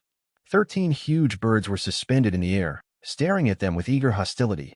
Tuars glanced at them and silently flew to Inilu's shoulder like a pet. "Leah is my partner. She was blown away before, so I came to her house to look for her." If they enter the tree hole directly, they will probably attack in groups, and Ainilu plans to have a friendly exchange. The giant birds began to communicate after hearing the words. After a while, the bird representatives came out to negotiate. He couldn't understand a single note of the birdsong. Translate. Enelu stretched out his finger and flicked Tursi's head on his left shoulder. Tiwars stared at Enelu with resentful eyes. They said that strange bird didn't come back today, so let's leave quickly. As he spoke, he shrank his head to avoid being recognized by these birds. However, what he didn't know was that the giant birds recognized him based on intuition alone. They were too impressed by the little thief who failed to steal the Lord's things and instead stole their eggs. They used to live a carefree life in this forest, but until this guy appeared, they had to guard the eggs with fear every day, and they would be stolen if they were not careful. For half a year, none of them could survive for more than 3 days. They hated this bastard so much that they didn't just ask them to leave, but asked them a hand over the little thief. The Lord came back before and said that he met an interesting human being. This person said that he was the Lord's companion, and they did not dare to act rashly, but the little thief was different. Enelu looked at Tiwars with half-closed eyes. You said Leah would be here, right? What I'm saying is that he didn't. After feeling a hint of murderous intent, Tur suddenly paused and quickly changed his words. There may be an accident. I will take you to find it. After speaking, he flew to a huge branch and transformed. Hound appeared in front of Enel. It lowered its head and moved its nose to smell the smell, and then pointed its paws in one direction. There. Hearing this, the corners of Anilu's mouth twitched, and he looked at the tree hole diagonally above him and didn't know what to say for a while. Tiwars looked up and scratched his head. Unexpected, unexpected, its smell is everywhere here. Then he raised his paw and pointed to the south. When the two were about to leave, the giant bird suddenly screamed at Enelu. Seeing that the other party did not let go of the little thief, he had to stare at Tiwars fiercely, wanting to kill him with his eyes. 10 minutes later, Enel covered his nose with his left hand and stared at Tiwars. The long golden stick in his right hand had melted into a trident. I have to say, your nose is really amazing, but what I'm looking for is Leah, not your food. Unexpected. Its smell here is too strong. Trust me, I will definitely find it. Tur stared at the trident and hurriedly explained that rainy days had a great impact on the sense of smell. He was also patrolling in the direction with the strongest smell. It was not his problem to come here unexpectedly. Oh, keep looking. Enelu sighed and he never thought that after flying for so long, this guy could take him to such a place. This is a place where animals poop. The huge pile of poop in front of him should be Leah. This guy is pretty awesome for being able to smell it and bring it from such a faraway place. From this point of view, it is only a matter of time before he finds Leah. He held the back of Tur's neck with one hand and changed direction to fly slowly at a low altitude. After another 10 minutes, Tur's body shook, its tail waggled rapidly, and its paws kept waving, looking very excited. I found it. This smell is absolutely right. It's right down there. After hearing this, Enelu lowered his head and looked down, but unfortunately the trees blocked his view, so he accelerated and dived down. Look, there it is. He looked along the direction of Tur's paw and saw a half-meter-high bird with half a hair, looking at him with wide eyes. Seeing the familiar dull hair, he recognized that it was Leah. He immediately abandoned Tur's and ran over, squatting down and hugging Leah. Looking at the bloody wound, Enelu felt very guilty. He stroked Leah's head and lowered his head. Sorry, Leah, I didn't warn you that woman would explode. If anything happens in the future, just call me right where you are. I can hear you. Leah felt inexplicably strange. She hit Enelu lightly with her head and then spat out the contents in her mouth on the ground. Lee, what are you doing? That human is having fun, but it hurts a little. And I also took her baby, hee. Tulse translated Leah's words very wisely. Baby? Only then did Enel notice what it had just spit out, a green, crooked, and strange-looking star fruit, covered with spiral patterns. Devil fruit. The type of devil fruit can be roughly distinguished by its shape. This crooked melon and cracked jujube appearance should be of the Superman type. The specific ability is unknown. According to Leah, it is probably the ability of the woman with ponytails to reappear after death. On the other hand, Tiwars stared at the devil fruit with wide eyes. He swallowed and patted his cheek gently to calm down. In order to steal this thing, I was beaten countless times by those stinky birds and almost died in that damn place without stealing it. Now there is another strange bird. It's more annoying than a bird. Let's go. Your injury is too serious. I will take you to treatment first. Lily. Leah responded to Enelu, staring closely at Tiwars on the side while calling. She needs to go back to the lair first. Turs rolled his eyes at Leah and selectively translated. Who do you think you are? You have to guard yourself against such a serious injury. Chapter 21 Ability Theft. Enelu took Leah and Turs back to the towering tree. After seeing their leader return, the giant birds returned to their nests to guard the eggs. A bunch of idiots. Turs muttered in a low voice. If he really wanted to steal them, could he keep them? Leah entered the tree hole and quickly jumped on one leg to the back of the bird's nest. Enel followed him on foot. After passing the huge bird's nest, several large stone slabs appeared in front of him. Seeing that Leah was standing still and looking at him, he put the devil fruit in his hand aside and stepped forward to move the stone slab away. Just when his fingers touched the stone slab, a feeling of weakness spread throughout his body. Gone. High-loose stone, Enelu said in surprise. How could Leah have such a big thing? Turs behind him looked at this scene and clapped his paws. It's the sea tower stone. I hate this thing the most. IT makes me always miss.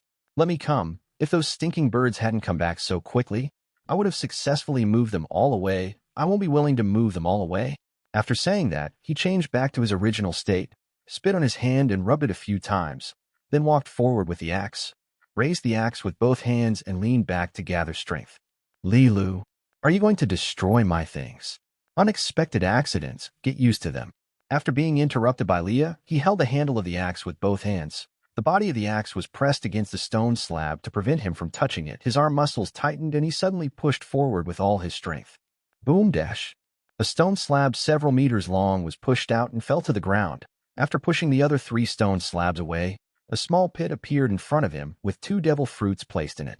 Leah quickly stepped forward and spit what was in her mouth into the pit, turned around and stared at the other party fiercely.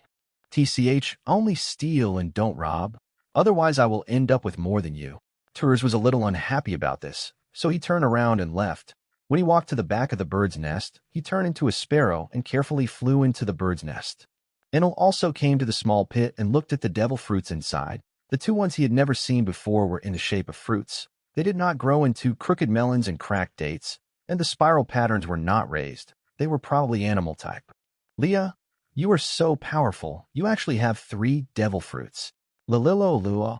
Although he couldn't understand it, he could tell from Leah's expression that it was very proud. When he turned to look for a translator, he found that Turs was missing, so he had no choice but to jam the long stick synthetic tool onto the edge of the stone slab and cover it again.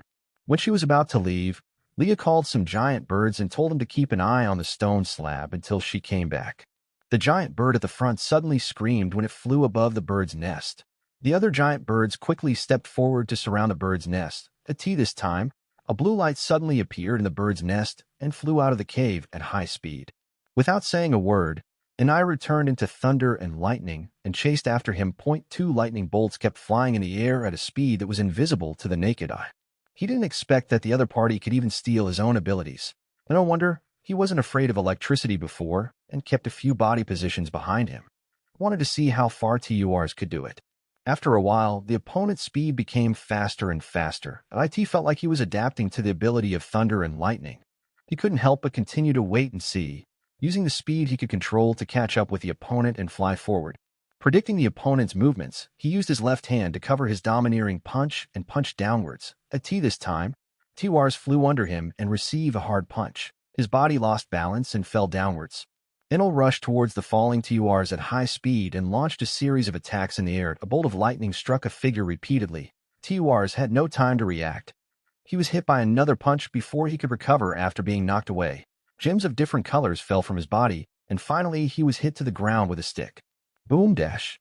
Turs hit the ground hard with a loud noise. His nose was bruised and his face was swollen. His head was bleeding, and he lay motionless on the ground. After landing, Enelu poked him with a long stick. After confirming that the other party was unconscious, he shook his head. That's it, I thought he could carry it very well. After saying that, he grabbed the opponent with one hand and flew back to the bird's nest. He didn't bother to pick up the gems that fell everywhere. He had so many things that could be exchanged for money that he couldn't spend them all without being robbed by people who couldn't defeat him. Returning to the tree hole, he walked up to Leah and dropped Turs. I caught him, and I'll leave it to you to deal with.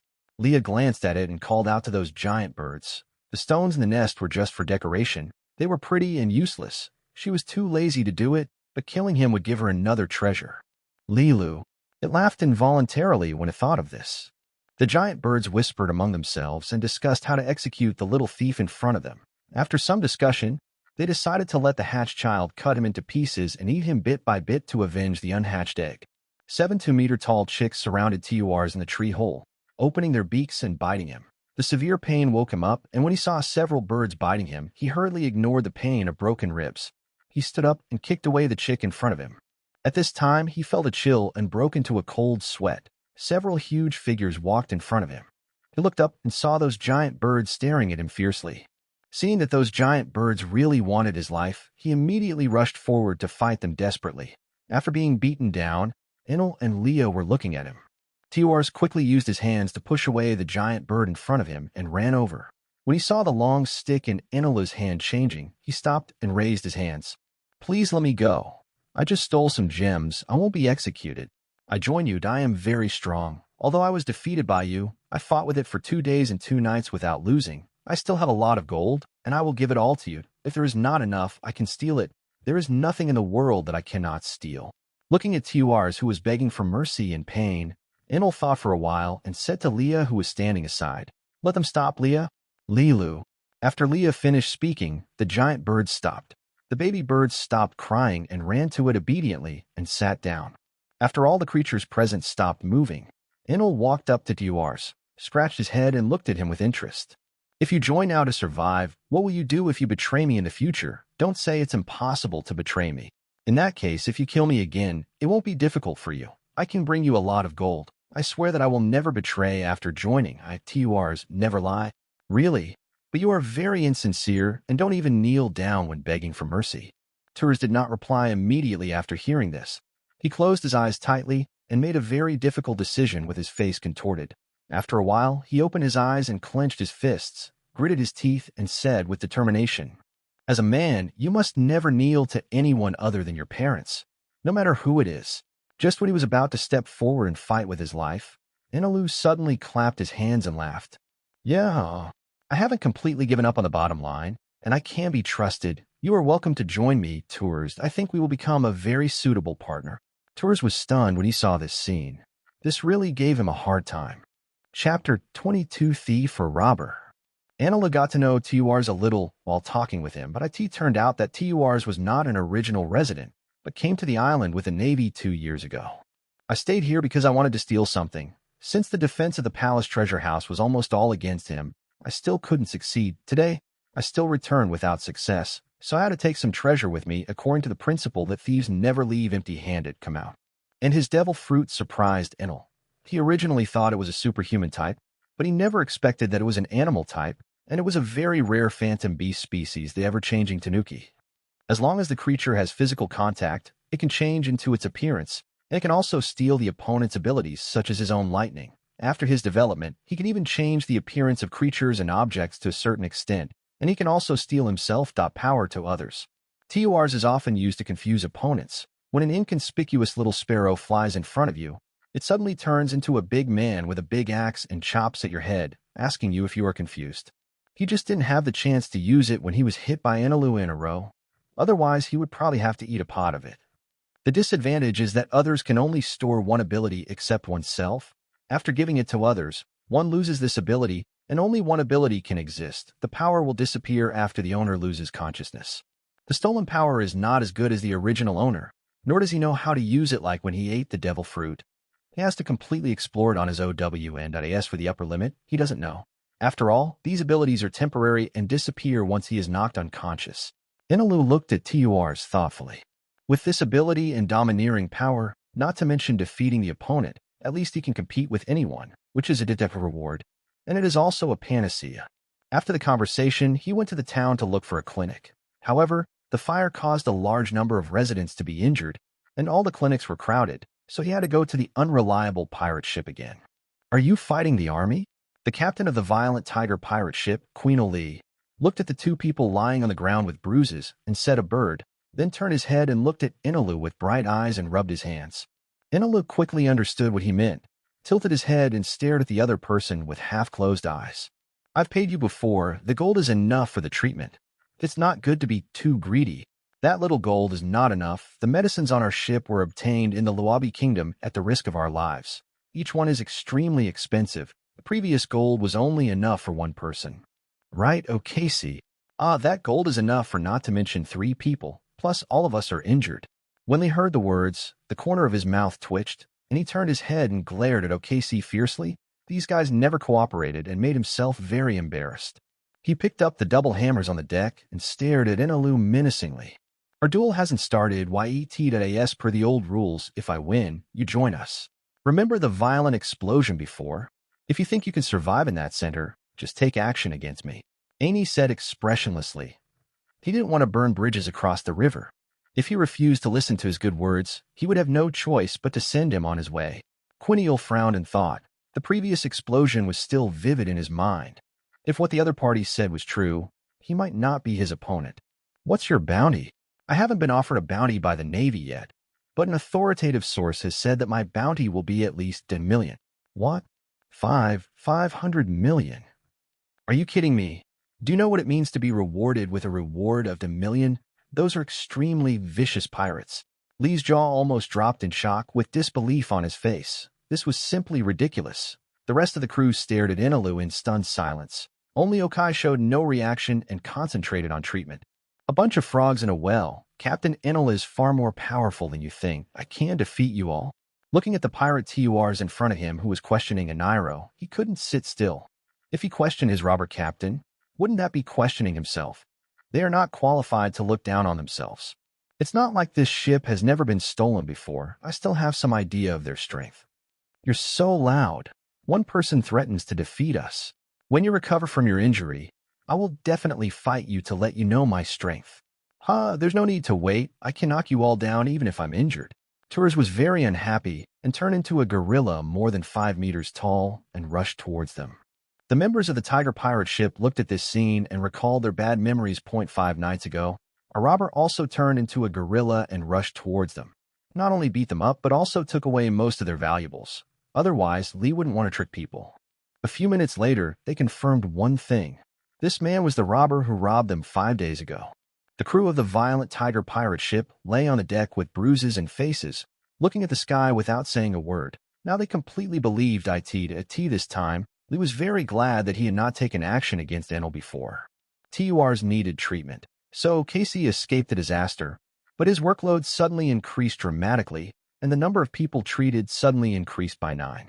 It was not until evening that O'Casey finished treating all the wounds of everyone. The flame energy on the island was burned out, the fire was completely extinguished, the dark clouds in the sky disappeared, and the gentle sunset shone on the busy islanders outside. Inilu and the others were waiting for Russell to wake up. During mealtime, the other party warmly invited them to join him. However, the hospitality was difficult, but they reluctantly had a meal, which tasted pretty good. After eating and drinking, TURs came to Inilu. He put his head close to the other person's ear and whispered, Inilu, although I still have storage points 1 by 1, they are too little for the gold on our ship. There's a lot of gold in the treasure house. How about we go pick up some? Are you hurt? It's okay. My injury has no impact. While talking, TUR stretched his body to prove that he could move normally. Enel nodded when he saw this. At tea this time, Leah on the side screamed, indicating that she also wanted to go together. Leah, let's do it next time. I will definitely take you there next time.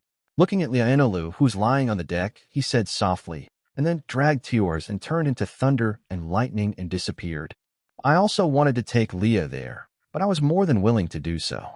Except for the mouth and the dead hair, which are wrapped in bandages, it looks like a bird-shaped mummy. The dead hair was only exposed after the dog struggled to ask for it. Only the mouth and one leg can move in the whole body. Didn't it just increase the difficulty in the past? It's okay that there's no danger, but Tur said that there are so many sea rocks in that ghost place, and he might be in trouble. If an accident occurs with Leah, he might be destroyed in that mess. Chapter 23. On a certain roof of the palace, Eniro and Tours looked at the entrance diagonally below. There were more than a dozen soldiers guarding the entrance with guns in hand. Tours looked at the soldiers and cursed. Damn it, Sadra, increase your defenses again. Inilu didn't take it seriously. This person looked down upon himself. Just inside, how did you get in before? He looked at TURs and asked. TURs heard this and put his left hand on the other person's shoulder. Suddenly, the two of them disappeared out of thin air, and 2 little mice appeared out of thin air in their original positions. That's how it slipped in, and now it doesn't look like it's going to work. Inilu's eyes widened as he looked at his furry paws. The hair all over his body was wrapped in warmth, and his tail could be controlled at will. He felt very novel, rolling around on the ground and experiencing the body of a mouse. Hey, shit. He rolled involuntarily towards the edge, his round body unable to stop the car, and fell to the ground. Tours quickly jumped off the roof, bit the opponent's tail, and dragged him into the house. Soon, he heard the noise and came over to inspect the soldiers who were patrolling around. He covered Eniro's mouth and huddled in a small corner without being discovered. After the soldiers left, Enilo broke free and took a deep breath, covering his own paws. He even covered his own nose and choked himself. Your ability is really interesting. Why don't you turn into a mini-species like an ant or a flea so that no one can see you? Do you want to try it? I'll turn you into a centipede. No, I only accept stuffed animals. You can turn into a centipede and see. No, I don't want to become a centipede either. Tulse, this is the captain's order. Faced with the pretentious robber Captain Turs, he shook his head helplessly and slowly walked towards the open space.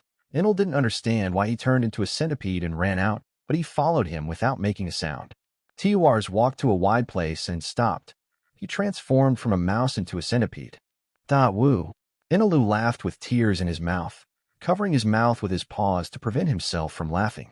He had never seen this before. A square centipede that was 2 meters wide and more than 3 meters high stood in front of him, with hundreds of legs tightly packed together. It was really all legs from the head down. It was really unique.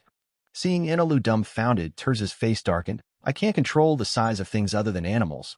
The size of this place can't be transformed into a complete body. Also, you are very rude, you know? As he spoke, his big face twisted, and hundreds of small short hands kept swinging and beating into a ball, looking very awkward. Goose-ha! Seeing this oversized, retarded look, Enel couldn't hold it in any longer. He covered his stomach and started laughing. This moment, they suddenly heard shouting coming from outside the nest. Turs turned into a bat out of habit and quickly hid. Stand up. Hurry up. Right in this room. Rush in and catch him. Several soldiers broke in and pointed their guns at the laughing rat on the ground. The soldiers rushed in one after another, and finally dozens of soldiers surrounded the rat. An officer walked through the soldiers and came to the mouse. He held a handcuff in one hand and a short gun in the other hand and pointed it at the mouse. Tulsi, what we have in our hands are the sea stone bullets that Lord Sadra bought at a high price from the Navy. Just go ahead and capture them. You can't escape. Huh? You pointed a gun at me. Once you press the tiger's neck, you can never let go. Inilu stood up and pointed his paw at the officer's head. Although he was now in the form of a mouse, his momentum was not reduced at all. No alcohol, no food, no penalty. Seeing that the man had no intention of surrender, the officer aimed at the mouse's lower body and pulled the trigger. Boom dash. A gunshot rang out and the bullets from the seafloor stone were fired at a high speed. However, the mouse on the ground emitted a blue light and disappeared out of thin air. The bullets hit the ground and made a small crater. On top, one of the soldiers shouted, and sure enough, he saw a rat with lightning all over its body floating below the roof. With quick eyesight and quick hands, he immediately aimed his gun at the opponent. I won't give you a second chance to take action. Just when he was about to pull the trigger, a blue light suddenly appeared in front of his eyes. His body felt an extremely strong sense of paralysis, and he couldn't move. He tried his best to shoot but couldn't. At the same time, there was a severe burning sensation that spread throughout the body, as if tens of thousands of red-hot needles were piercing every organ of the body, which was extremely painful. In a blink of an eye, he couldn't bear it anymore, lost consciousness and fell to the ground. There was a burning smell and black smoke visible to the naked eye from his body. A soldier broke into a cold sweat watching the scene, swallowed, and pulled the trigger tremblingly. Boom dash. The sound of gunfire reached the ears of other soldiers. They instantly overcame their inner fear and shot at the target. Electric light. Facing the densely packed bullets, Eniro's body emitted lightning and transformed into a light shield. The bullets hit the light shield and made a clanging sound, but were all blocked and bounced in all directions. What? The bullets that bounced back inside the house continued to hit the soldiers. Dozens of people seemed a bit crowded here. They could not hide and could only pray that they would not be the unlucky ones hit by bullets. I forgot to tell you that I'm not Turs, but your Uncle AI. After the electric light disappeared, Enel's figure emerged. He held his chin with his paws and looked down at the frightened soldiers below. He can completely dodge this bullet. He has never used this trick before and wants to try it. More importantly, he is handsome. The shocked expressions of the soldiers are enough to prove how handsome he is. The soldiers below stood dumbfounded. At this time, they had completely lost their fighting spirit. Their only effective attack method against the ability users had no effect. Even when they faced each other, many wounded people appeared on their own side. How to fight this? Facing such a devil and not running away immediately is the last sign of respect for the identity of a soldier. After the outdoor support people were almost gathered and Nairo launched the attack, the soldiers followed in the officer's footsteps and fell to the ground unconscious. Because they were much weaker, they were forced to sleep peacefully in a moment of pain. After taking care of everyone nearby, Anilu climbed up to the rafter and kicked Tuars, who was lying on his back. Change me back quickly. This appearance makes me no longer a deterrent and I can't scare anyone away. Tuars swallowed and touched the other person to restore him to his original state. This robber captain was more cruel than he thought, and they were here to steal the treasure. How could they steal it after making such a big fuss? Enilo stretched his muscles contentedly. It's better to have your own body. After saying that, he held Tuars, who had turned into a bat, in one hand and strutted towards the entrance. They just managed to get rid of the guards guarding them, and they walked towards the treasure house without any hindrance. There was an explosion in the palace, and several ministers and the king were extremely anxious to discuss this unexpected incident. Chapter 24. The two of them arrived at the gate smoothly. Before the 6 guards could react, Enelu knocked them down with a thunderbolt. Tours secretly decided that he would never steal with him again. This was not the behavior of thieves. There was no technical content in pushing all the way, let alone excitement. A thief can be a qualified thief if he steals other people's things without their knowledge, and only when others check the items they find that the items have disappeared. It would be boring if you knocked the people you met unconscious, so you might as well just become a robber. It's not difficult. I asked it inside, Anilu asked, pointing to the door ahead. Yes, you can see the gold when you open the door. Hearing this, he put down the long golden stick, rubbed his hands, and stepped forward to push open the stone door. He stopped when his hands almost touched the stone door. Tulsi, come here. You are familiar with this place. Want to see yourself deflated? There are no doors. This dark stone door looks like it is made of seafloor stone. Only a fool would push it with his hands. Terz's expectant eyes suddenly disappeared. Tisk, it's just a seafloor stone. He turned back into his human form, pressed his axe against the stone door, and pushed forward. After pushing it open, he turned into a bat again and slowly flew inside. Enel followed along the gap and walked in. Before he could see clearly what was going on inside, he suddenly felt weak and quickly took a step back. Only then did the weakness disappear. He didn't expect that even the floor was paved with seafloor stones, and since he didn't wear shoes, it was obvious that he would step on seafloor stones. Soon he took steps again, this time without being affected by the seafloor stone, and a pair of gold flip-flops shone brightly under his feet. After entering the hall, he was stunned. Tulse, where is the gold you mentioned? Not to mention gold, he didn't even see a single golden hair. The hall was empty except for 2 rows of statues on both sides. It's in the secret room. How can it be here? If it were left here, I would have emptied it out long ago. Enilo looked at the other party after hearing this. Tuars knocked the top of a statue's spear with the stone he held in his claws. The walls suddenly shook and 3 stone doors were slowly revealed, looking like the entrance to a secret room. Seeing this, he strode towards the stone door. After walking a few steps, he felt that the floor sank, and a green liquid gushed out and stuck to his slippers. By the way, Captain and Nairo, fly over here and don't step on those floors. There are traps everywhere. You didn't tell me such an important thing earlier. Enilu shouted and quickly let go of the golden slipper on his right foot and flew away from the place. The next second, many small holes appeared in the walls in all directions, and hundreds of crossbow arrows were shot from the holes towards the position of the golden slipper. There were a large number of broken crossbow arrows on the ground, mixed with some dark arrowheads. He swallowed. If he had been slower, he might not have died on the spot. He flew up to Tuars, clasped his hands in his hands, stared at him angrily, and then swung back and forth quickly. You definitely did it on purpose. You have to pay for my slippers. Captain Enel, you are so powerful. I thought you didn't pay attention to these low-level traps. If we delay any longer, the soldiers will come after us. We'd better hurry up. Humph, don't speak yet. Looking at the sinister Tuars, he snorted coldly, looked at the 3 stone doors, and held his chin in thought.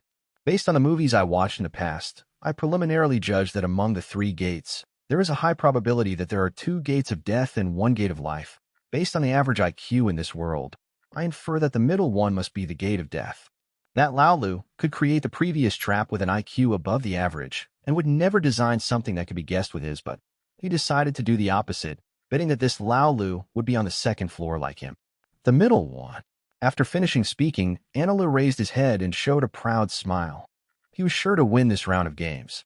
He quietly waited for TURs to announce the answer. That's awesome, Captain Enilo. You can tell it's a trap at a glance. Yeah, how could such a low-level method be possible, Do you think this is a trap?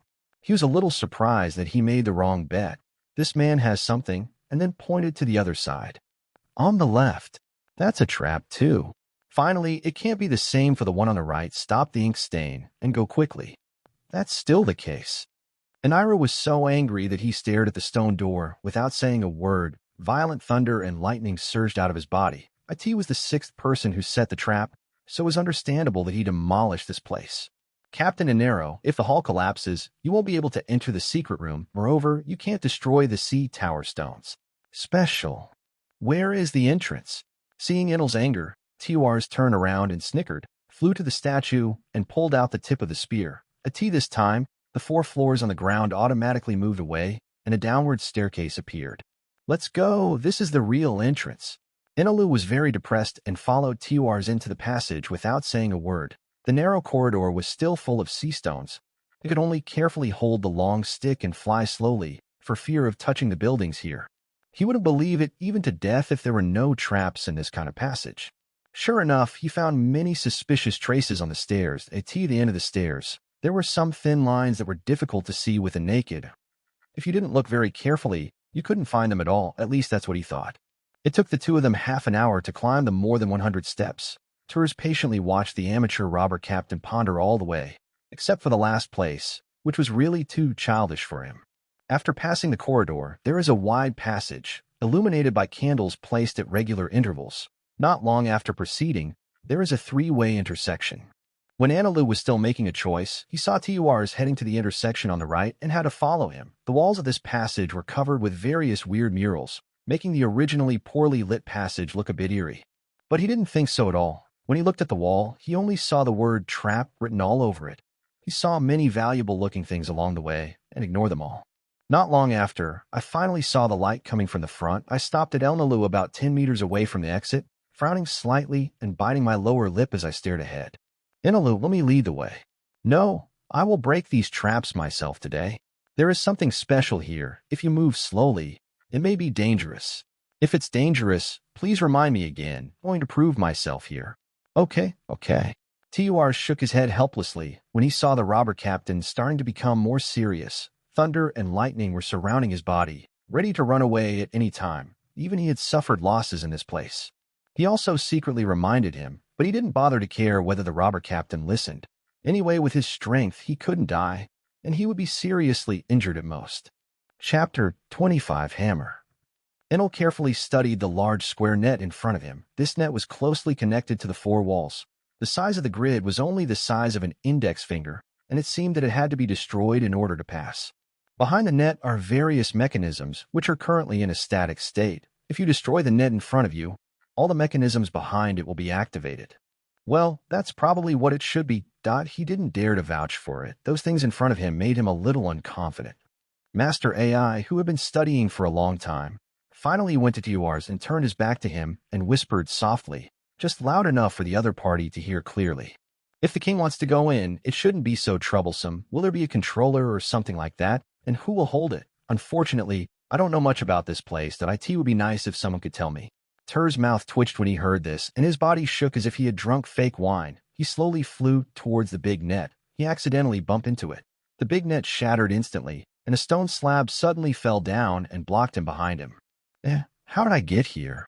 He scratched his head with a strange look on his face, looked at the mechanisms that had been triggered one after another, and hurriedly covered his head and shouted, Oops, the mechanism has been triggered. I have to rush out before it triggers the final C tower stone gate. I only had about 9 seconds, but I actually spent 4 seconds talking. If I didn't run, it would be too late. After shouting, he quickly flew forward without looking back. Go to hell.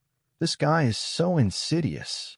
Enel cursed secretly and then flew at high speed to catch up with Tours. The two of them rushed out of the passage, avoiding various mechanisms. Before they could catch their breath, the stone door fell from the passage behind them, blocking the passage. The sound of rushing water came from the passage, and soon the gaps in the stone door became wet.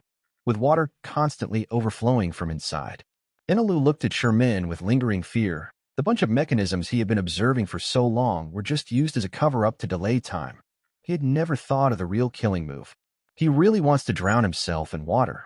This old man is simply a snake-hearted person. Then he turned and looked around. This is another empty hall. The difference is that the surface of the building here does not look like a seafloor stone. The hall is round, with candles on the walls and plenty of light. 3 stone pillars stand on a ground, with a circle in the center, plate pattern. He clenched his fists, and the sound of teeth grinding came from his mouth. He smashed the stone pillar in front of him with one punch. His extreme anger made him forget that he entered this place because he wanted to steal gold.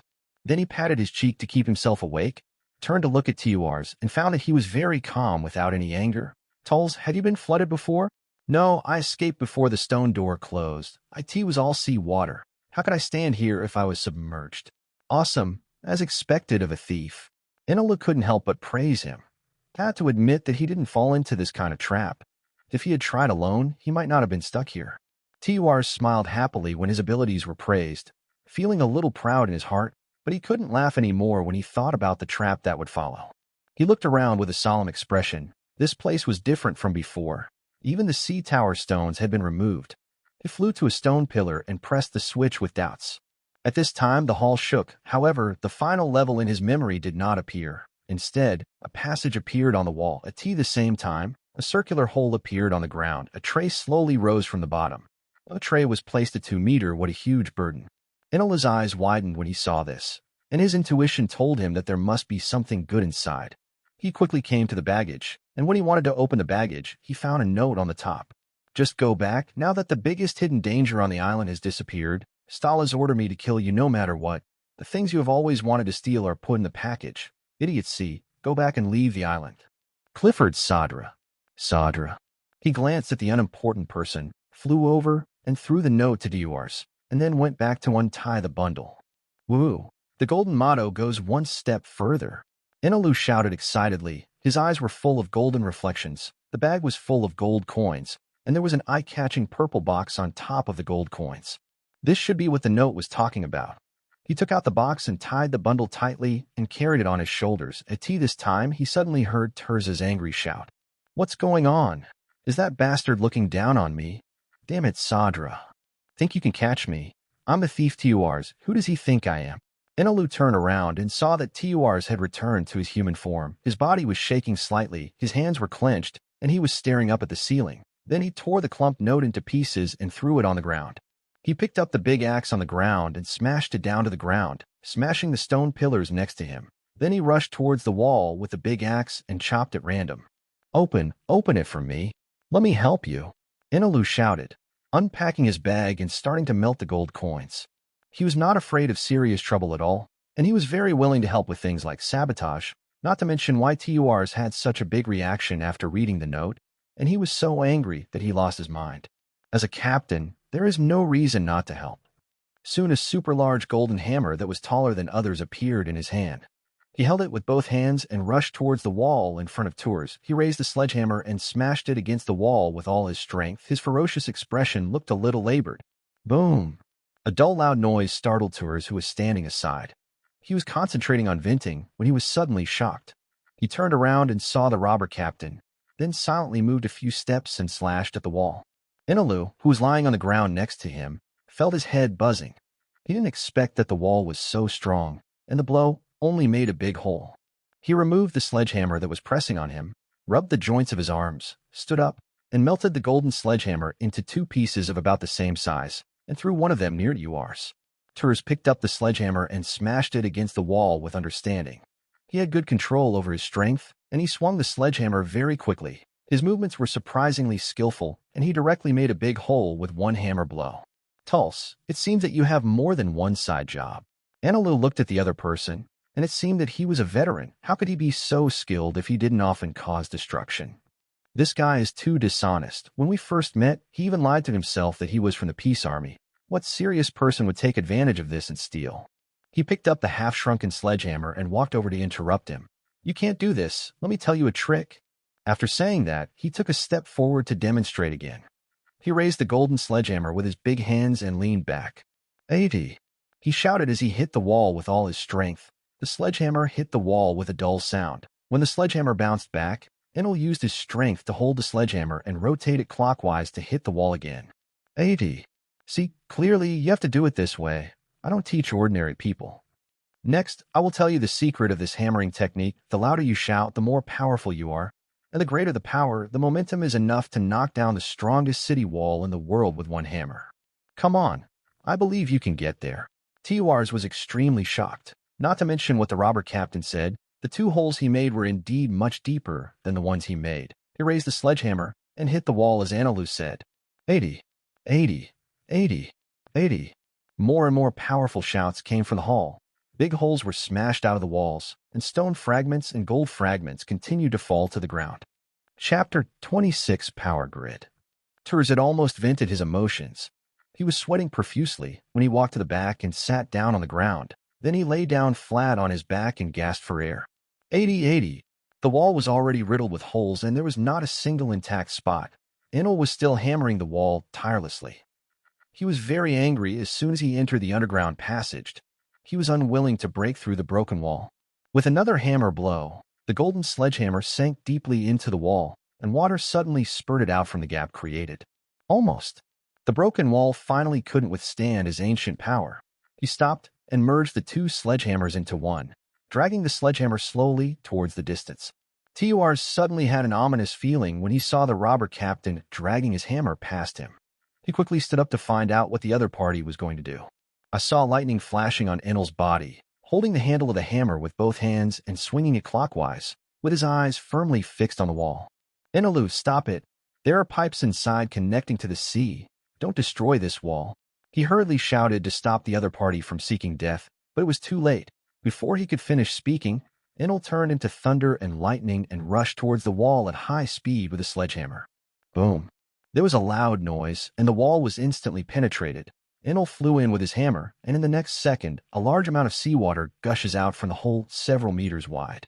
Then the golden sledgehammer flew out from inside at high speed, carrying Inilu behind it, and hit the wall on the other side and fell to the ground. Inilu, who was holding the hammer handle tightly, also hit it. Take me and run away. Why are you standing there in a daze? He lay on the ground and shouted feebly. The weakness was still there, and he couldn't get up immediately. Tuars quickly picked him up and flew towards a passage. Hammer! And my hammer! After Tuars heard this, he slapped the opponent on the forehead, then went back and picked up a sledgehammer and fled at full speed. This new passage had no sea towers or traps, so the 2 of them passed very smoothly. As soon as they came out of the outside world, a big light shone on the 2 of them, and the dazzling light made it difficult for them to see what was ahead. Electric light. Enel emits thunder and lightning and converts it into light into a super light bulb with tens of thousands of watts. Who doesn't know how to shine in people's eyes? Let's see who is more dazzling. At this time, he saw a large number of soldiers surrounding him. At a glance, there were at least a few hundred people. Each of them was equipped with a weapon pointed at him. A figure in front of him slowly walked towards them. He flew into the air and looked down upon the soldiers below. If you want to survive, put down your weapons and surrender. You are already surrounded by me. Your Excellency's courage is truly admirable. The figure below stopped and raised his head to face an arrow. Who are you? Do you dare to open your eyes and speak again? He saw the 4-eyed man speaking below. His eyes narrowed as if they were not open. This is the first time we meet, and my name is Clifford Sadra. Maybe if you take back the light, I can open my eyes. Inilu withdrew his lightning and stared at the other party. Are you Sadra? He has a thin body, a gorgeous robe and glasses, and looks ordinary. The only thing that attracts his attention is the balding top of his head, which makes him appear to be in his 50s or das. That's right, I hope you can come down and have a chat. No interest, just talk. That if you want to fight, just shoot. Enel replied and ignored the other party. Seeing the way Tuars gritted his teeth, he knew that he was just an accident. The person he was waiting for was not him at all. Upon hearing this, Sadra walked towards Tuars, who stretched out his right hand and said softly with a smile, Long time no see, my dear friend Tuars. Go away. Whoever is a close friend with you, bastard, is not afraid that Stalas will suspect that you are my accomplice? Tuars slapped the other person's hand away and stared at him with mischievous eyes. These soldiers are only loyal to me and will not spread my relationship with you.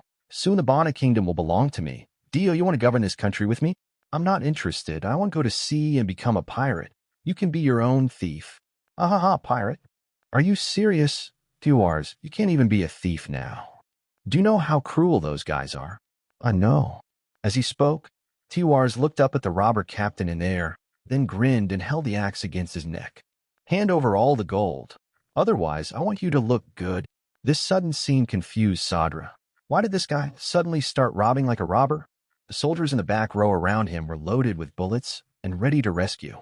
Seeing that the other party didn't respond, Turs took back his exit as expected. He was so familiar with the other party that even the robbery was regarded as a joke, so he had to resort to a trick. Captain Enel, this guy has a lot of gold. As soon as he finished shouting, a oppressive figure appeared in front of him. Who could this be if he wasn't the robber captain? Tulse, your feeble threat has no deterrent effect.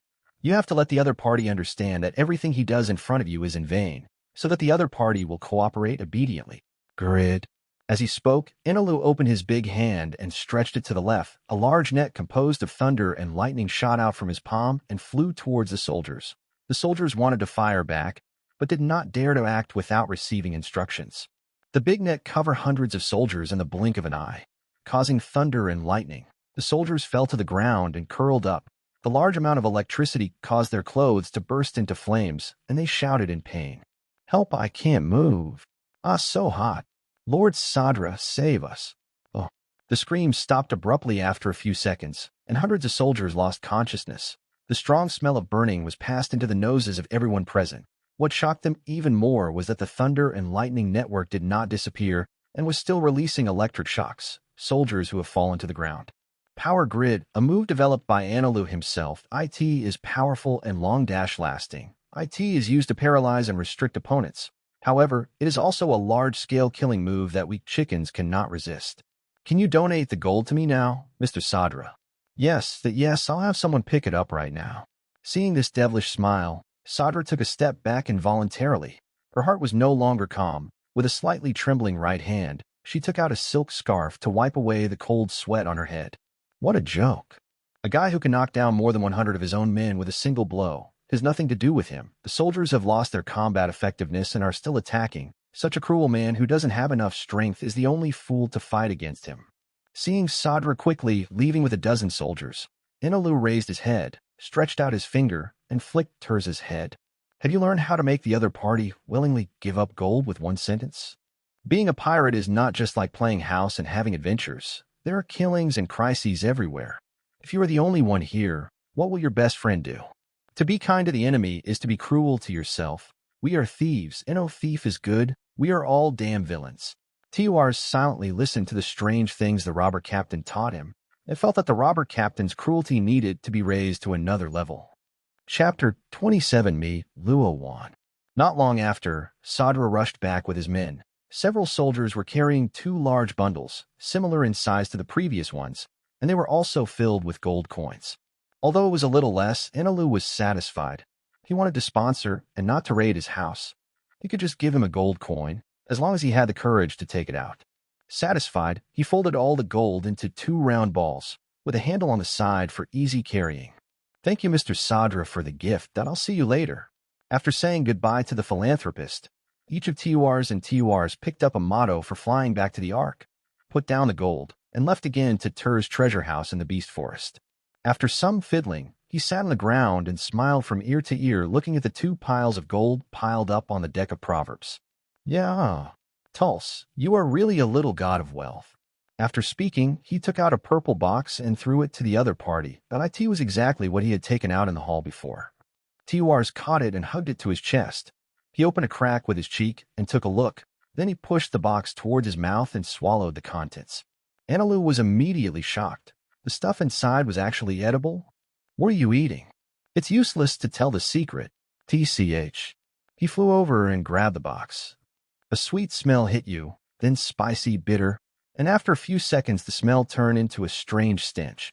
After taking a closer look, there was some purple substance left in the box. I didn't know what was going on and wanted to taste it. He stuck out his tongue and slowly approached the box. When his tongue was about to touch it, he suddenly shook his head wildly and sent out thunder and lightning to completely destroy the box. At tea this time, an extremely disgusting smell poured into his nose, and he quickly covered his mouth and ran away. Ugh. Wow. Yuck. Enel was vomiting wildly outside on the sideboard. He had vomited out all the food he had eaten today, and even stomach acid, but he was still retching. The extremely nauseating feeling made him very uncomfortable. Tiwars walked over and patted his back gently. Then he suddenly picked up a big axe and hit the opponent. Ainilu felt the crisis, but he started to retching again, turned around and hit the axe handle hard on his head and fainted. Tiwars caught Ainilu and threw it on the pile of gold. They found a place to lie down and fell asleep.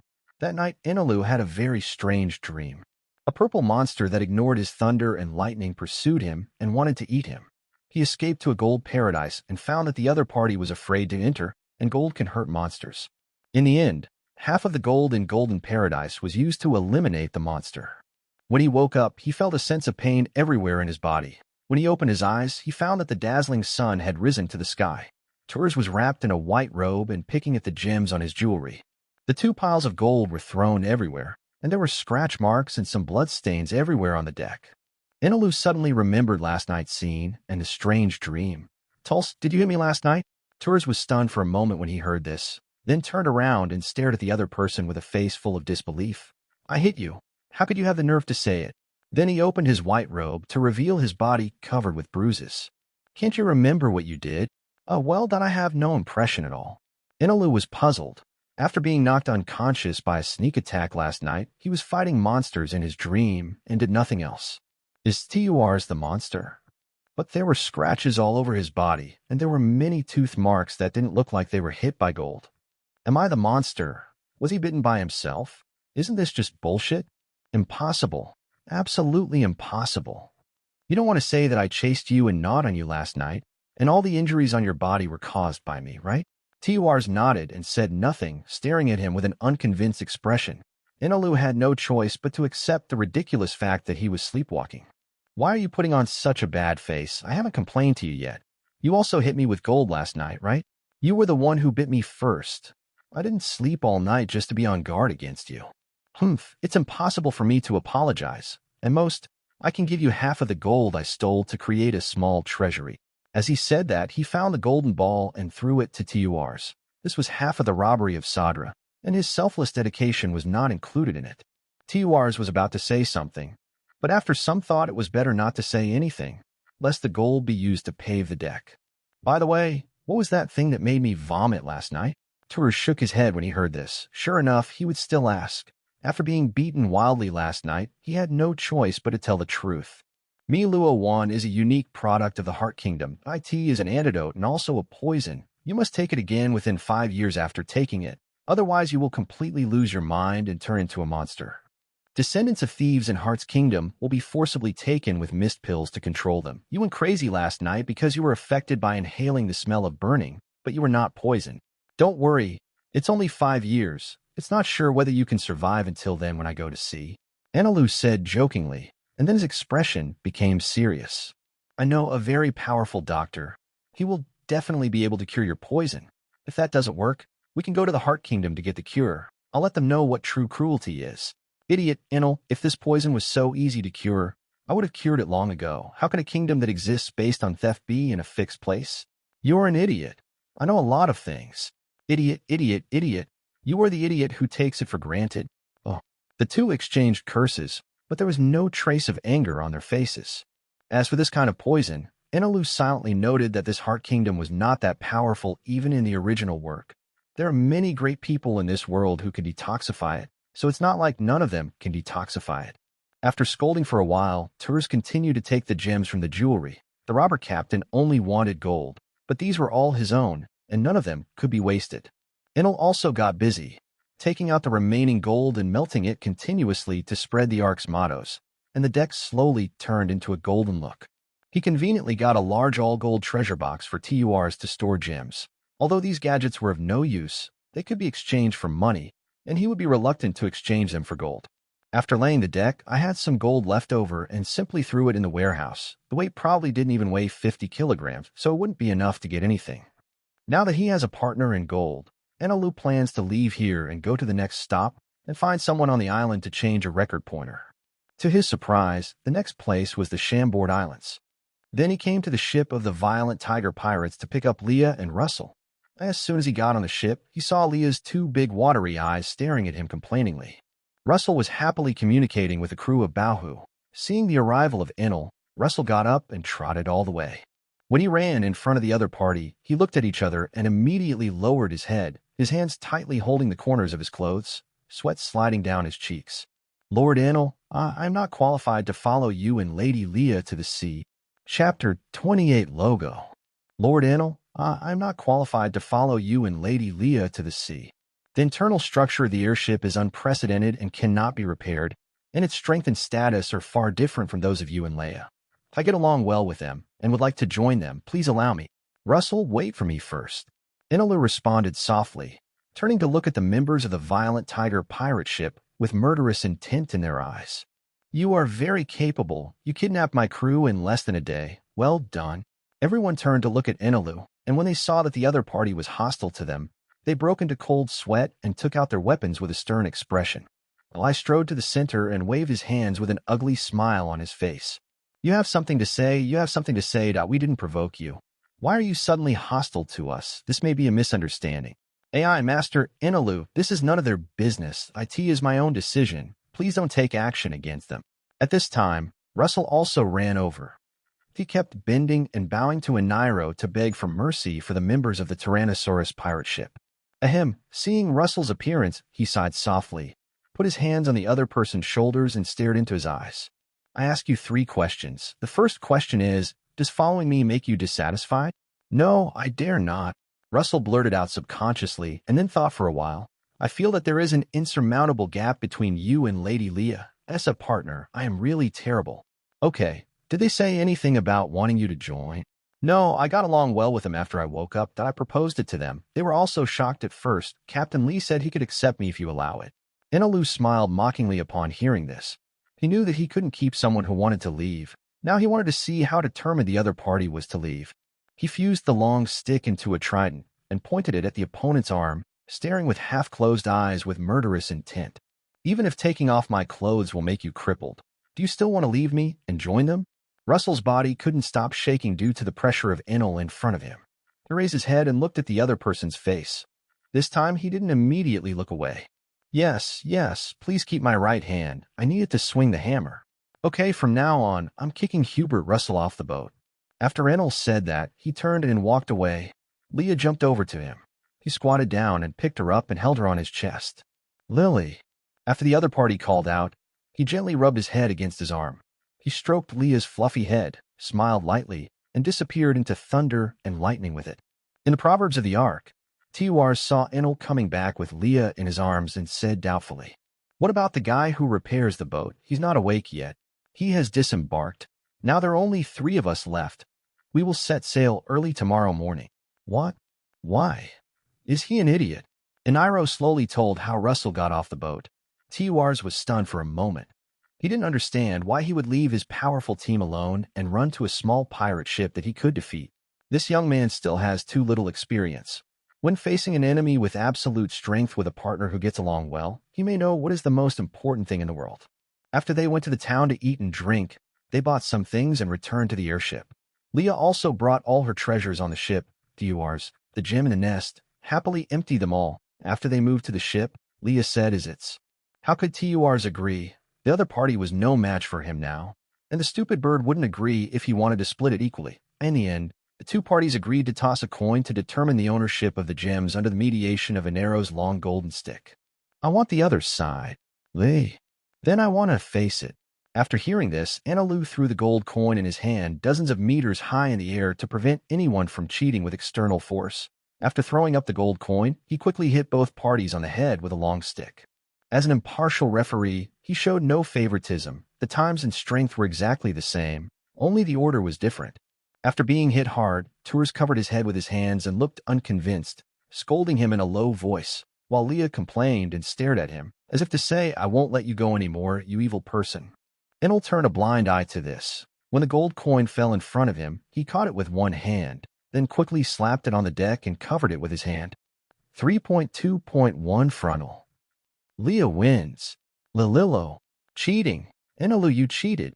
Inilu's expression changed drastically, and he hit Tiwars with a blow. As a referee, You may suspect that I seek personal revenge, but my impartiality cannot be questioned. Lililulu. Hey, you lose. You all help me move into the room and build a small nest. You don't have to worry about but hurting if you sleep on a hard gem. You silly bird. Tours snorted coldly and reluctantly moved the large and small gems into the cabin.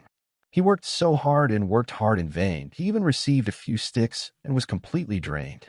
After the mediation, Enel took out paints and canvases and placed them on the deck. They were still missing something very important, the iconic thing on every pirate ship, the pirate flag. Enel stared at the large rectangular canvas on the deck with many thoughts, but he couldn't decide what the pirate flag would look like. It's not like I didn't discuss it with those two guys. One of them said to draw a big, gorgeous gold coin so that others can see at a glance how rich they are. The other one wanted to draw like a devil fruit, not only to look good but also to feel comfortable just by looking at it. But when he gave it the brush, he quickly shook his head and said they were crazy for expecting a bird to be able to draw. It couldn't paint and thought it was just a painting. Not surprisingly, the opinions of the two idiots were rejected by him.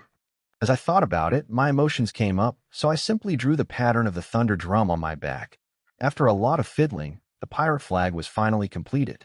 The overall body of the flag is dark, with an iconic white skull in the center, a ray of blue irregularly bending upward from large to small from the eye socket, and 3 magatama on the periphery surrounding the skull counterclockwise like a will-o-the-wisp.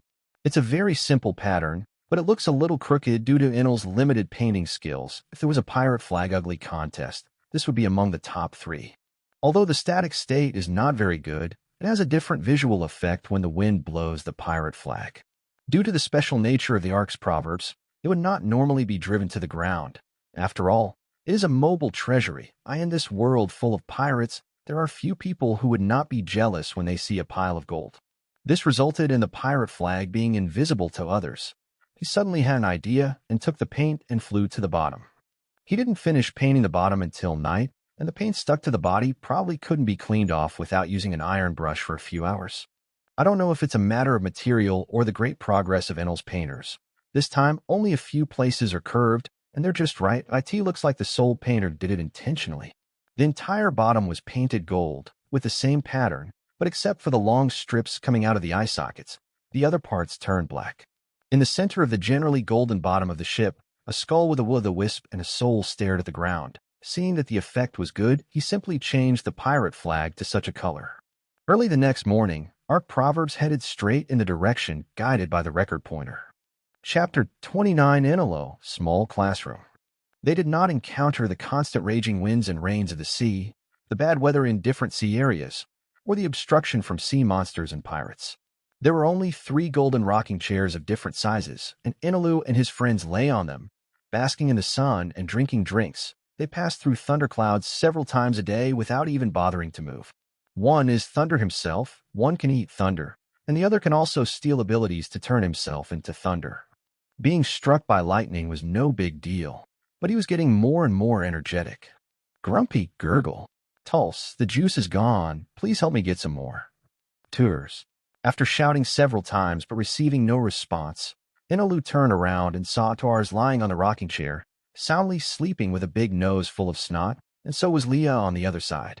In this world, being weak is a sin. They are actually so lazy. There are a lot of powerful enemies ahead. How can they sleep with this little strength? You have to do something yourself. Don't sleep. Get up for special training. Enelu shouted, but they had no response and had to hit their heads with a long golden stick. This time he used his domineering force. What should you do if an enemy appears while you're sleeping like this? Have you two thought about it? The two of them covered their heads in pain, and before they could question, they saw Enel staring at them with a serious expression. We are pirates and will encounter many powerful enemies. If we are not strong enough, we will only be trampled under their feet and ravaged by them. We all need to become stronger. As a captain, I can't let you lose to the enemy in the future because of your current laziness. For this reason, I want to give you 2 special training. The decision is in your hands. Raise your hand if you want special training to become stronger. Leah was stunned for a while. Her wings lightly flapped her cheeks, and she started thinking with her little head that wasn't very bright. If you become stronger, you won't be hit on the head by that thing. Maybe you can fight back and become stronger. I want special training. But what he said was to raise your hands. I only have wings. I have them. You should understand if you keep looking at him. TURs has no interest in IT as long as he is familiar with the ability of the bandit captain. He can run away even if he can't be beaten. Special training will definitely involve being beaten. He may have to starve because he is so fat. There is no need to suffer and become stronger. Turning his head, he saw Leah's provocative eyes staring directly at Enel. He decisively stood on the same front and turned to stare with an unconvinced expression. Looking at the eyes of these two people, Enel's head was covered with black lines, and he walked towards them slowly with a long stick in his hand. We saw TURs raising his hand in a hurry. He smiled and changed direction. The bird-beating thing was getting closer and closer to her, and Leah started to panic. Facing the long stick that was about to hit her head, she had an idea, moved her body, and raised her paw. After both of them raised their hands to agree to the special training, Enilo nodded with satisfaction, silently retracted the long stick in his hand, and looked at the two with a smile. Yes, I have already sensed that you are very eager for strength. Without further ado, let's get straight to the point. How much do you know about domineering? Lilo, what is domineering? Leah responded immediately, while Toursto held his chin and recalled something, and then he said, I've heard some pirates talk about it before, but I've never seen it. Since you don't understand hockey, I will use the beginner's method to give you special training. Aini said while walking on the road, as to why it is the beginner's method. I am very good at theory, but I'm only half qualified in practical applications. I can only teach some low-level ones that ask for advanced weapon colors, overlord color entanglement, etc. I still don't know how to use them. Take the lead to teach. After thinking for a while, he levitated and looked at the two of them. First of all, you have to know what hockey is. Hockey is a special power hidden in the human body. IT is divided into 3 types, namely armed hockey, knowledge hockey, and overlord hockey. Everyone has armed hockey in their body, but it is generally not felt without training. Only when the body is strong enough can it be sensed and used. He walked up to them and stretched out his hands. Let you feel it first. After saying that, he raised his left hand and made a fist to hit their heads. TURs felt the pain and touched his head, while Leah looked at him without knowing what he meant. This is an ordinary fist. Please tell me how you feel. Pain. Lily, aren't you letting me feel it? Why are you touching my head all of a sudden? Look, the difference in physical strength appears. You feel pain with the same strength, but Leah doesn't feel it at all. Enel was surprised. He had used a lot of strength, and his physical strength was really outrageous. This time he made a fist with his right hand and punched it with the same force. After receiving the punch, Leah quickly covered her head with her wings. Lily, it hurts. Please be gentle. TURs ran away when he saw this, but unfortunately, he was held down the next second. His fist hit his head and a big bump appeared. He burst into tears and covered the big bump on his head with both hands. It hurts. It hurts me to death. Enilo stood there waiting for him to relieve the pain. After resting for a few minutes, he moved his right hand and slowly said, Armed color hardened fist. This is just the basic use of armed color domineering. The more advanced ones are much more powerful than this. Now tell me, do you want to learn? Miss you. Li Lu. Very good. You can close your eyes in the most comfortable position and let your thoughts go. Then concentrate on feeling the force within your body. Control this force to cover the surface of your skin. This is the first stage, the hardening of the color of the weapon. After Ainilu explained the principle of color hardening, he looked at them quietly. The two frowned slightly and closed their eyes. Their expressions slowly became ferocious. When he saw this, he said softly, Relax, I just want you to feel it. Don't force yourself. This is not an easy thing. You can't do it until your body is not strong enough. This is the first time you want to. Before he finished speaking, he saw Leah suddenly getting bigger and flapping her wings. Lee, I'm okay. My wings feel full of power now. Are you kidding me? Enelu couldn't believe it. Keep this power and hit me and try. He didn't believe it if he just said it, but Leah didn't seem to have lied, thinking that in case her whole body was covered with domineering energy. Leah swaggered towards the other party. This power made her extremely confident. At this time, she felt that her wings could destroy anything. It slowly raised its wings, and then swung it with all its strength towards the opponent. Whoosh! The moment Enel was hit by the wings, he flew out at high speed, and the sound of breaking wind was heard. Seeing this scene, Leah cheered for joy. She flapped her wings and disappeared. She couldn't do it before. She was too strong now.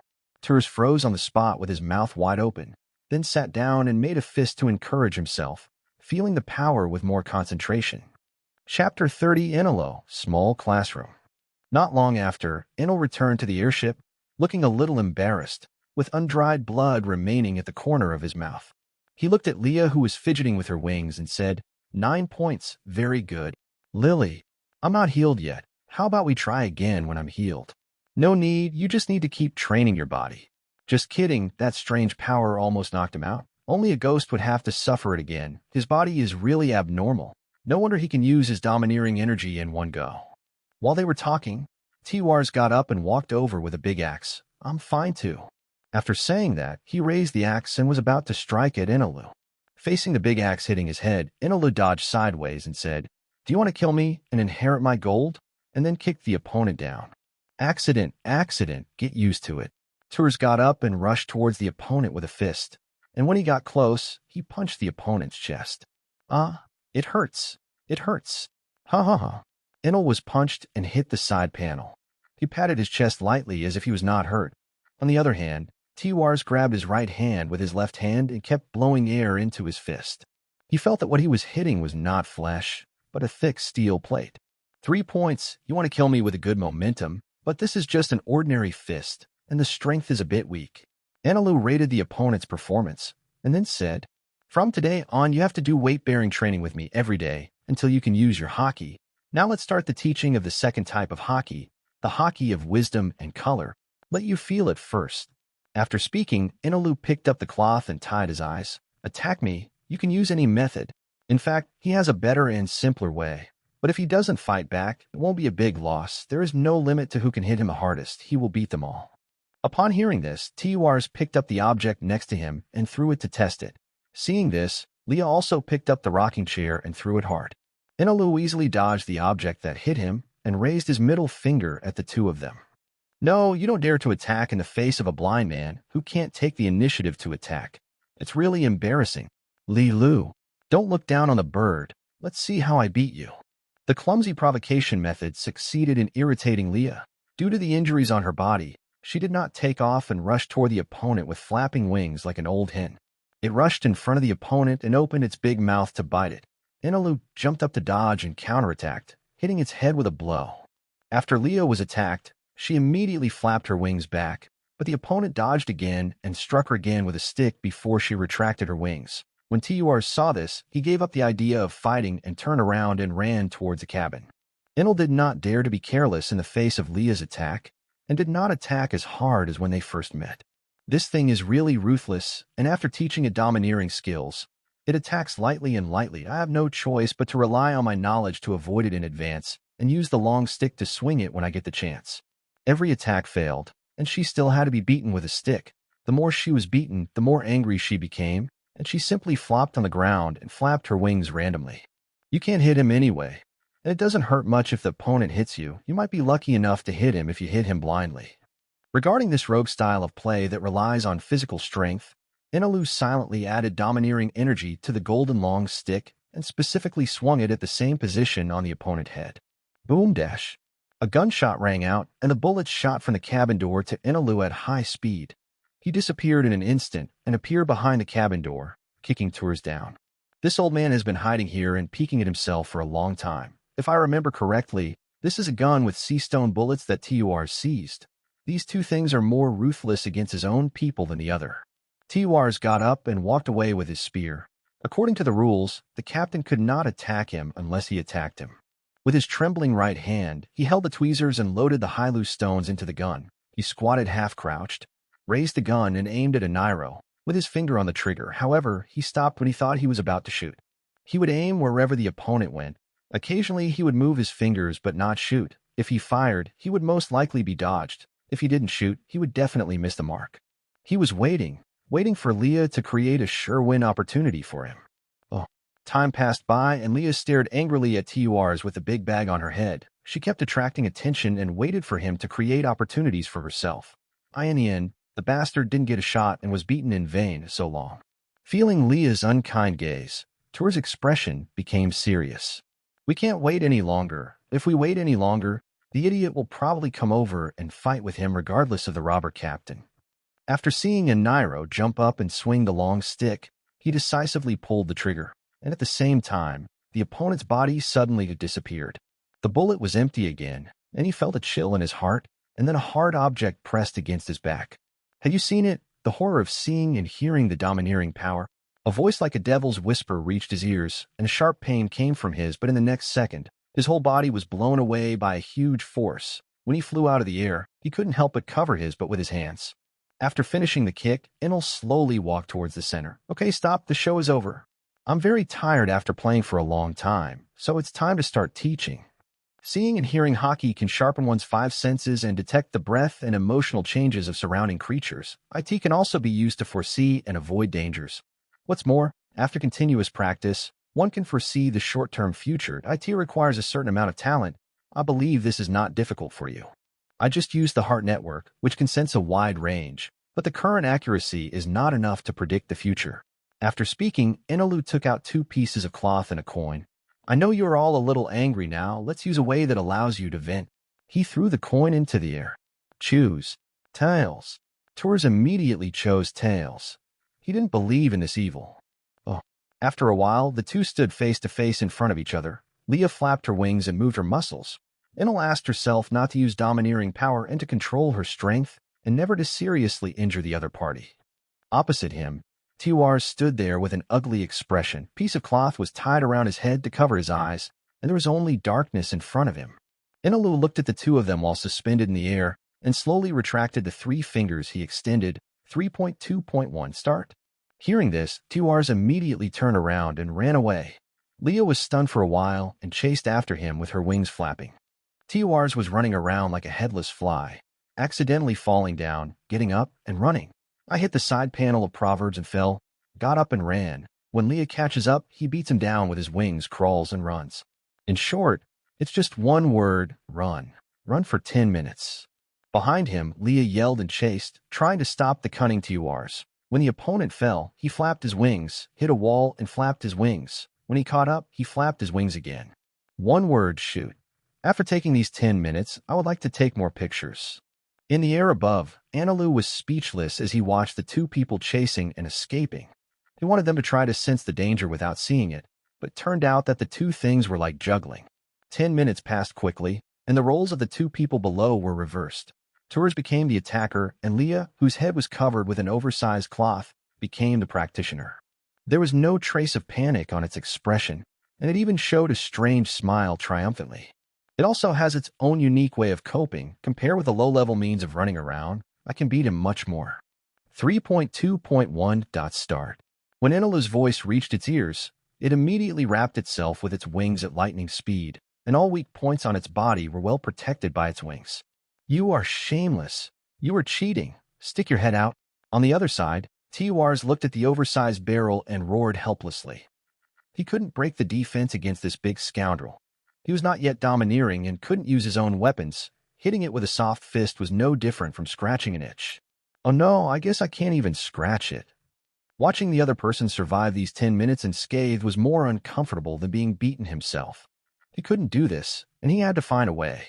While scratching his head and thinking, a golden thing appeared in front of his eyes. Without saying a word, he took the golden sledgehammer from Enilu's hand and jumped up to hit Leah. Lily, use weapons. You are shameless. After being knocked to the ground by the sledgehammer, Leah screamed in dissatisfaction, then stood up and stood on the spot waving her wings randomly. It is impossible to run away. If you want to fight, fight. A cloth can cover your sight, but it cannot cover your fearless heart. Even if you will be attacked hundreds or thousands of times in the same place, so what? You have to shoot back at least once. The main reason is that there are no restrictions on who can be hit. With your own strength and luck, if you hit a few times, not only will you not lose money, but you will also make a sure profit. Chapter 31. The Chambord Islands. We're almost there. Stop fighting now. Enilu shouted while sitting on the bow of the boat, and then continued to pick up the telescope and look at the islands below. They are about to arrive at the destination of this voyage, the only way to the New World, the Chambord Islands. It is said that there is the world's largest mangrove, Archimon mangrove. Because the roots of the tree are always exposed on the water, the Shampoo Islands were formed. The whole island is composed of 79 trees, all numbered, and each tree has towns and facilities. People call the archipelago composed of these 79 islands the Champagne Islands. The regional divisions of the Shampoo Islands are also very clear, based on the numbers on the trees. 1.2.3.4.5. Ainilu looked forward and down and counted, no more, no less, exactly 79 trees. He drove the arc Proverbs to the top of the giant tree number 73. The area directly below the hotel street was more convenient. Then the motto of controlling the ark rose to the clouds. You have to be cautious on this island of crouching tigers and hidden dragons. If you find that there is only a bare hull left when you come back, there will be no place to cry. At this time, Tiwars and Leah had long disappeared, but he didn't bother to care what they were doing. The large and small network of this archipelago could completely cover the entire island and could provide support at any time. He came all the way to a bar in Area 13 that the name Xiaqi's Ripoff Bar was written on the plaque at the door of the bar. Looking at the small bar and narrow, his mood changed. He was suddenly excited but also nervous. He walked slowly towards the hotel. Welcome, the dress is very novel, little brother. As soon as Enel entered the door, he heard a gentle voice, and he looked in the direction of the voice. I saw a slender woman leaning on the bar. She had short black hair and was wearing a black short-sleeved shirt. She was looking at herself with a cigarette in her right hand. Enel glanced at him a little disappointed and walked slowly towards the bar. I'd like a glass of apple juice, thank you. Apple juice? Not many people drink this. Wait a moment. After the woman finished speaking, she turned around and started making apple juice. Enel looked at her back and recalled the information about her in the original work. Xiaqi is 64 years old, but she looks very young and does not look like someone in her 60s at all. He was originally a crew member of Cross, but he quit working 40 years ago. His strength is unknown, but he can escape from Garp's pursuit. With his current strength, he is 2% incapable of defeating him. After retiring, Xiaqi became a partner with Silbaz Riley. This bar was actually an intelligence station. She used her own espionage ability to observe the trends in the new world. Did that guy go to the casino? Xiaqi was stunned for a moment, then walked to the bar with a glass of apple juice. She put down the juice and held her chin, staring at the other party with interest. So, little brother, the disappointed look in your eyes just now is because you didn't see him here? 10,000 belly. Ainilu opened his eyes wide when he heard this, his face full of disbelief. A cup of juice worth 10,000 belly. Isn't this a money grab? If you don't give it, you can't beat it. When he took out the money with a crooked mouth and a look of dissatisfaction, the other party smiled, blew out a smoke ring, and said softly, Thank you for your business. Rayleigh is coding people in Area 53. The juice is given to you for free. Is there anything else you need my help with? Enelu suddenly realized that this was the cost of intelligence, but he still felt it was too expensive. It wouldn't take long for him to find such a big place, and he didn't need to leave a good impression. He only brought less than 200 million belly, so he would have to go back and get it in less than half a day. Is there a very powerful doctor on this island? My companion needs to detoxify. As soon as Eniro asked, he saw a look of, you know what you know. After paying another to belly, Xiaqi reached out and took the money. There are no doctors who are good at detoxifying on the island now, but in a few days there will be a few great doctors coming to the island. You can also try your luck at the nearby Navy headquarters, where there is no shortage of excellent doctors. Can I get my money back? No, little brother. Enelu swallowed the apple juice in his hand and walked out. The first sentence was of some use to him. He learned that there was no doctor on the island who could treat TURs, and he knew the rest early on. Aren't they the supernovas known as the evil generation who are rushing towards this inevitable path? They want to open an intelligence station. One piece of information costs 10 pounds of gold. How fast can you grab it? At the port of Area 53, an old man with long curly white hair wearing a somewhat shabby white cloak was dressing a pirate ship. If you look carefully, he also has a beard on his chin. His beard and hair are all silver. He wears glasses, and there is a straight scar on his right. He wears a black vest under his cloak, and at his feet is a pair of flip-flops, the symbol of a strong man. He is none other than Silbaz Rayleigh, one of the legendary pirates, the right arm of Roger the Pirate King. He has 3 colors of domineering and is revered as Pluto. When he was at his peak, his strength was extremely terrifying. Even if he has reached old age, it is not something he could touch now. Enelu looked at him from a tree not far away. His heart almost jumped into his throat. He finally saw a real person. After watching for a while, he came to the ground and slowly walked towards the other party. Without any intention of getting closer, Rayleigh spoke first. After watching it for so long, brother, are you still satisfied with my craftsmanship? It's amazing. It's better to see it than to hear it, Mr. Riley. Enelu responded while looking at the other party. The other party was a little surprised when he recognized Rayleigh. He stopped what he was doing and looked at the other party with a smile. Brother, what is your purpose here? Enelu frowned. Cold sweat broke out on his forehead, and he felt a powerful force envelope him. The person in front of him was no longer an amiable-looking old man, but a ferocious beast that was ready to attack, staring at him. He wiped the sweat from his forehead and regained his composure. had already thought of a more acceptable reason. I'm Enelu from the Golden Country Kong Island, and I met you when I was a child. You had blonde hair at that time, but I guess you have forgotten it, but I remember your appearance and I can recognize it at a glance. I mean, no harm, I'm just here for you. He was relieved to see Rayleigh seeming to be reminiscing. He remembered correctly that it was 26 years ago when Roger and his group arrived at Sky Island, but he didn't believe he could remember clearly. He would never remember it anyway. I'm sorry, Enel, I'm old and my memory is not very good. I can't remember what happened on Gaia Island and I asked on for, okay? As he expected, Rayleigh took back his domineering look after recalling it for a while, and the oppressive feeling disappeared. Very good. Now the White Sea people and Sandia people on Gaia Island coexist peacefully. He leads them as the god of Sky Island. After Ainilu finished speaking, he saw some changes in the other person's eyes. It seemed that he knew Kongdao very well, so he simply changed the topic. I admire you very much and hope to get your guidance. As he spoke, thunder and lightning erupted from Enilu's body. He adjusted his condition to the best, clenched his weapon, and stared at the opponent, his eyes full of fighting intent. Chapter 32 Rayleigh. Look, I want to finish coating the ship as soon as possible. Riley weighed the coating tools in his hand and smiled faintly at Enel. I'm waiting for you, and I want to know how far apart I am from a truly strong person. Enilu said sincerely, looking at the other person, and slowly walked to the side and sat down. What is needed most now is to fight a strong enemy. A senior who can completely abuse him is right in front of him. This rare opportunity cannot be missed. It is completely worth getting beaten. An hour later, Riley completed the coating. Upon seeing this, Enilu walked forward quickly. Senior Rayleigh, is it okay now? Come on, I haven't fought in more than 20 years, and I will fight you today. Riley responded with a smile, and then walked south, followed by Enilu to a wider area. The two people looked at each other on the grass, and Nairo's expression was a little solemn. Facing such a powerful opponent, he could not be careless at all. Even in a sparring match, he had to go all out. A breeze blew by, and the grass on the ground swayed slightly. Enelu clenched his fists and took a step with his left foot. I'm going to fuck you, senior.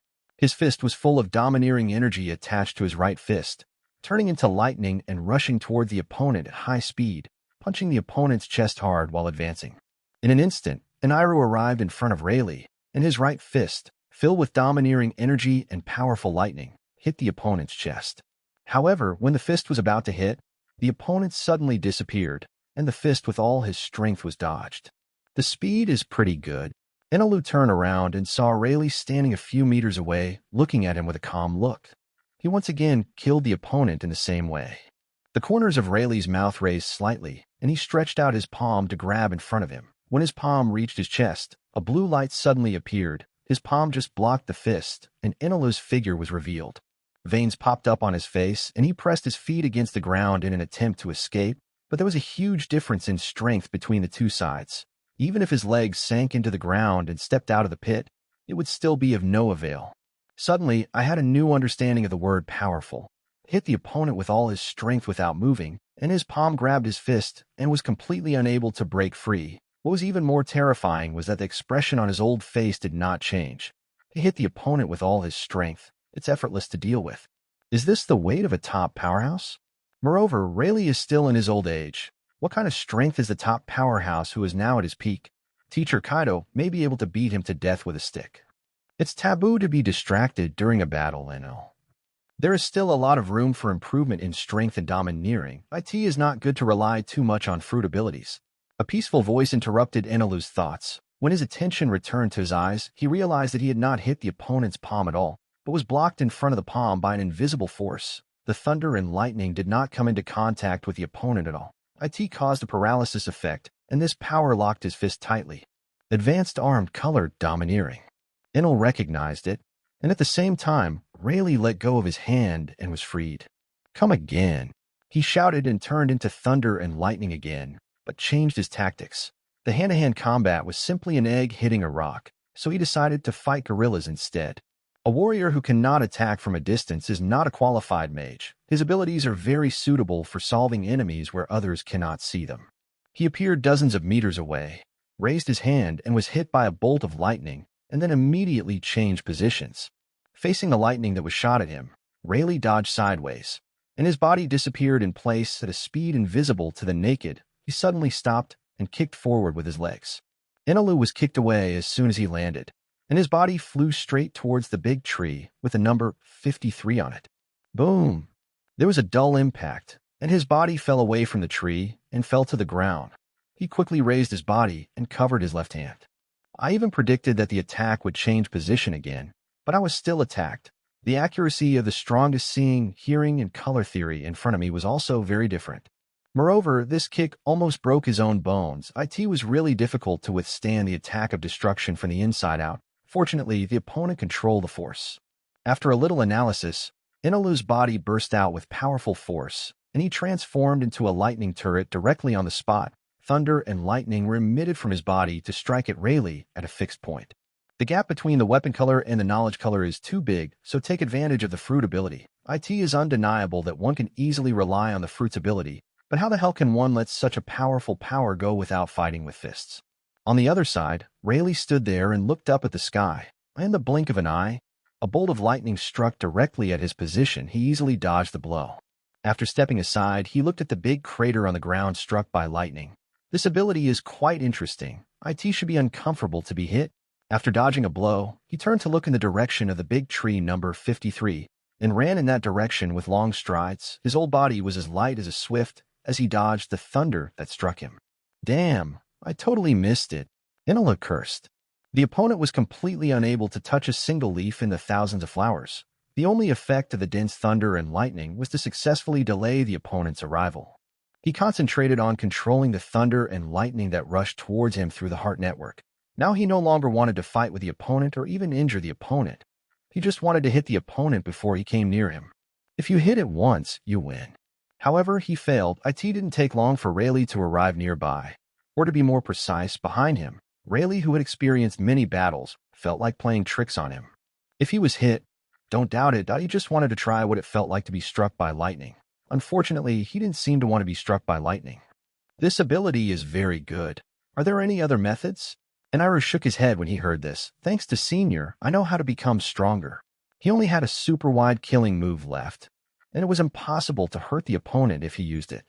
If nothing else goes wrong, as soon as he launches his ultimate killing move, the person receiving subsistence allowance from the nearby Navy headquarters will appear in front of him and kick him one by one with a terrifying glow. If you're in a bad mood, wouldn't it be cool to be sent to an undersea prison?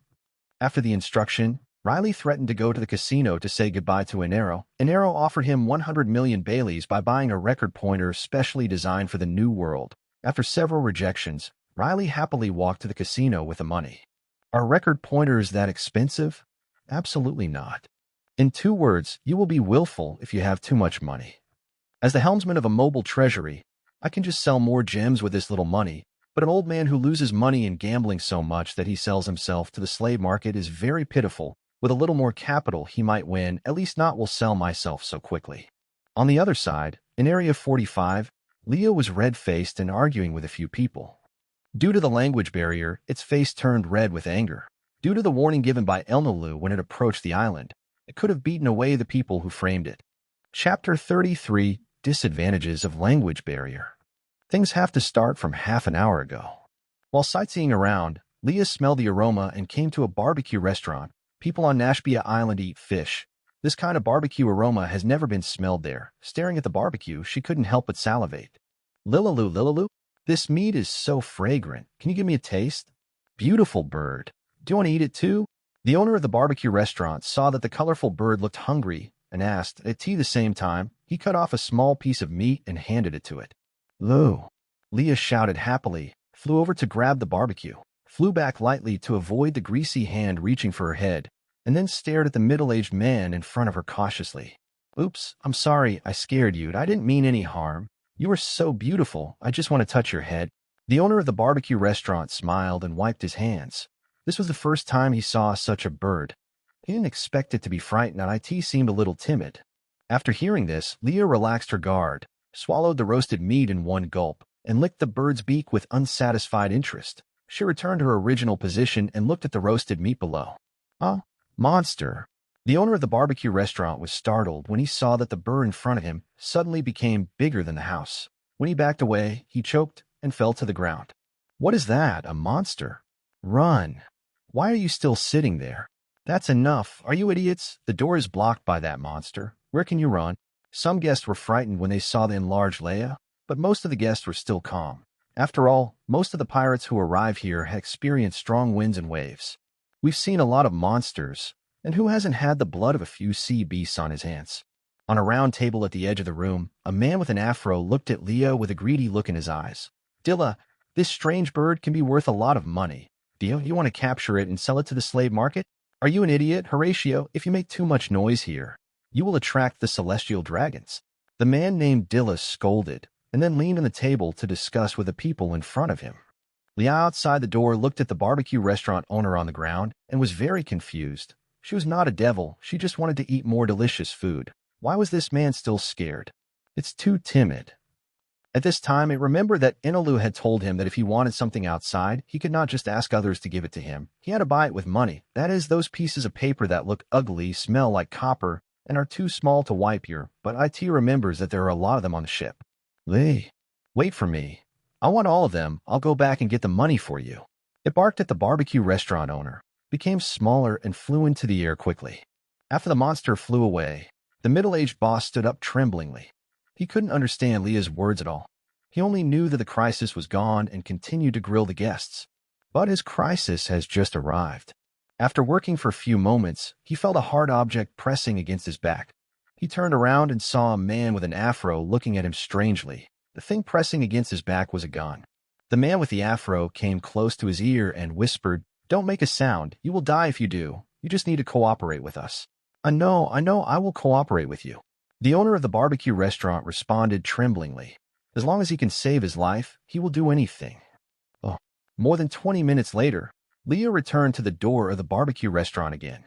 Several people in the nearby alley watched it and swallowed excitedly. They guessed correctly that the strange bird would indeed come back, but what they didn't expect was that when it came back, it was holding a pile of banknotes in its beak, which looked like a thick stack of large denomination banknotes. How many Baileys are there? When the colorful bird stopped, the man with the afro took out his chain and was about to catch it. Dilla, who was standing by, saw this and punched him in the back of the head. The man with the afro looked back in pain and glared at the other person. "What are you doing? Dilla, go up and seize such a good opportunity." Hearing this, Dilla punched him again. "Idiot, what do you see in his mouth?" "Bills. What does this have to do with catching them? We want to capture it because we want money. Why capture it when it already has so many Baileys? We need to rethink the plan and find a way to let it take us to where it steals the money." After hearing this, the man with the afro clapped his head and suddenly realized, "I didn't expect it." Then he extended his thumb to the other party. "Dilla, it's you as expected." On the other side, Leah had already dropped the money and lowered her head to eat at the buffet. The owner of the barbecue restaurant stood there and looked at it. Accidentally turned his head to look at the stack of large banknotes with each denomination being Baileys. This amount of money is enough to buy his store, but he wants it but doesn't dare to pocket it. It didn't take long for Leah to eat most of the roasted meat. The owner of the barbecue restaurant suddenly covered his head and shouted with a look of horror, "Help! The guest's barbecue is about to be eaten by monsters. Can anyone help me?" The customers in the barbecue restaurant looked outside the door, and soon 5 brave men stood up and walked to the boss. Among them, the man with a black afro took out his pistol and pointed it at the huge, strange bird. "Damn monster, you actually robbed an ordinary barbecue restaurant owner. Please give us back the meat we want to eat." Leah shook her big head and said in confusion, "Lily, I didn't rob it. I gave the money, and it's right there." After saying that, it turned to look to the right, but there was nothing on the brown table, and there was no sign of banknotes. "Lilu, which of you took what I just put there?" The boss stayed where he was and disappeared as soon as those people came out. They must have taken it. "I can hear the language of animals." IT just said, "Why don't you eat some meat?" "I never pay for food." The tall man standing in front of the boss began to translate randomly. But no one could understand him anyway, so he just said what he said. "Lilu, I didn't. What nonsense are you talking about? You little humans, you should be proud that I eat your food." "Lilu, if you keep talking nonsense, I will get angry. Human trash, get out of here. Otherwise, I'll eat you all." Oh. Leah was angry as she spoke, and as Dilla continued to distort her meaning and insult everyone. One after another, someone could not help but take out their weapons and stand up to surround it. Faced with the crowd surrounding her, Leah was speechless. No one among them could understand what she meant, and they allowed that damn liar to irritate her. They are all watching closely and want to go back and get the money, but there is no way. They will definitely be attacked as soon as they fly. These guys are not afraid at all. But Enilo had emphasized that making too much noise on the island might attract those people, and conflict with them would be very, very troublesome. It could only resist communicating with humans. Its anger continued to accumulate, and it could hardly bear it anymore. Clap! There was a thunderbolt from the blue sky, and the lightning struck directly on the translator's body. His body was split into two in an instant, and at the same time, blood splashed out and scattered all around. All that was left was a large crater struck by lightning, and a golden object stuck in the ground. Everyone present was stunned, and the barbecue restaurant was completely silent. Only Leah showed a long-lost smile. "I'm sorry, Leah, I made you feel wronged for all this rubbish that wronged you. Kill them all." Chapter 34, Tianlong People. The cold voice reached the ears of everyone present, and everyone's expressions were different. People outside the barbecue restaurant were horrified, while the guests inside the restaurant remained motionless and watched the farce. First, there were a few clowns with poor acting skills, and now there is a man who seems to want to get ahead. What will happen next? Kill people. Soldiers, hurry up. A man's shout broke the silence. Unfortunately, before he could finish shouting, he was pierced through the chest by a golden trident. Enilo pulled out his trident and glanced at the people around him, his half-closed eyes full of murderous intent. "You can try to call the Navy or run away. See who is faster. You or the trident in my hand." "You." There was another thrust, and the second person who tried to resist fell to the ground with his eyes wide open. This scene made someone present understand one thing. This man is a devil and will be killed if he speaks. Many people were afraid that they would become the next corpse and chose not to say anything. The scene became quiet again, and Ainilu was very satisfied with this. He just wanted this effect to scare them with his absolute strength. Whoever resisted would be the next to die, so that he wouldn't make too much noise. What to do? Don't want to avenge Dilla, but this man is so scary. Enelo heard the afro-headed man's thoughts and straightened his right hand to point the trident at him. "Yaha, do you still want to avenge him?" The man with the afro trembled when he heard this, and looked up at the devil-like man with disbelief. A bolt of thunder and lightning instantly knocked the man with the afro to the ground. Then Enelo walked up to the owner of the barbecue restaurant and asked, "Do you want to speak for yourself, or should I help you?" I said, they forced me to do this. If I didn't, they would kill me. I just want to live." The owner of the barbecue restaurant called him truthfully, and while speaking, he pointed out that the other three people who were with the man with the afro were the first ones who came forward when he asked for help. The three people identified realized that something was wrong and immediately ran away. Enelu looked at one of them and smiled contemptuously. "It's ridiculous for ordinary people to want to race against thunder." 3 bolts of lightning came from his fingers one after another, and the 3 of them fell to the ground unconscious without any accident. "Leah, it's too late. Don't worry about the others." After speaking, Enelu quickly pierced the hearts of the 4 people and then disappeared with Leah. After the 2 left, only the crowd was left standing there in confusion. Before they could regain their composure, they heard an extremely arrogant voice coming from nearby. "Get out of the way of the garbage in front. The 2 adults have to pass through here." Everyone looked back angrily when they heard this, but when they turned around and saw the person coming, they were instantly discouraged. They lowered their heads and obediently walked aside to get out of the center of the road. After the crowd dispersed, several figures slowly moved towards the center of the road. A man and a woman sat on the mats on the backs of the slaves. The slaves behind them, who were chained, were pulled and followed closely. 2 men and 1 woman were beside them, the butler in black. The slave under their buttocks was covered in bruises, crawling on all 4s on the ground like an animal, with collars around his limbs and neck, and the man on his back kicked and insulted him from time to time. The man and woman on the back of the slave have the same characteristics. They wear bubble hoods on their heads and are dressed in luxurious aristocratic clothing. The biggest feature is that the sight of them makes people want to beat them up. They are the celestial dragons who are known as the scum of the world. Descendants of the 800 kings who established the world government 20 years ago, world nobles who live in the holy land of Maria Joya, and are also the rulers of the Chambord Islands. They enjoy all the privileges and can get almost anything they want. They treat people of other races as slaves at will. Devil fruits, which are coveted by others, they completely disdain, and they are all used to feed slaves. Although people hate them and even want to kill them, almost all of them dare not speak out in anger, and very few dare to actually take action against them. Everyone knows the reason. The world government is the solid backing of these scum. Once they are offended, The Admiral or CP0 of the Navy headquarters must devote all their military power to defend them. Two Tianlong people arrived at the scene and watched it for a while. The woman covering her face with a silk scarf covered her mouth and said happily, "Brother, you lose. There are no interesting slaves here." The disgusting celestial dragon with a snot on his face did not reply.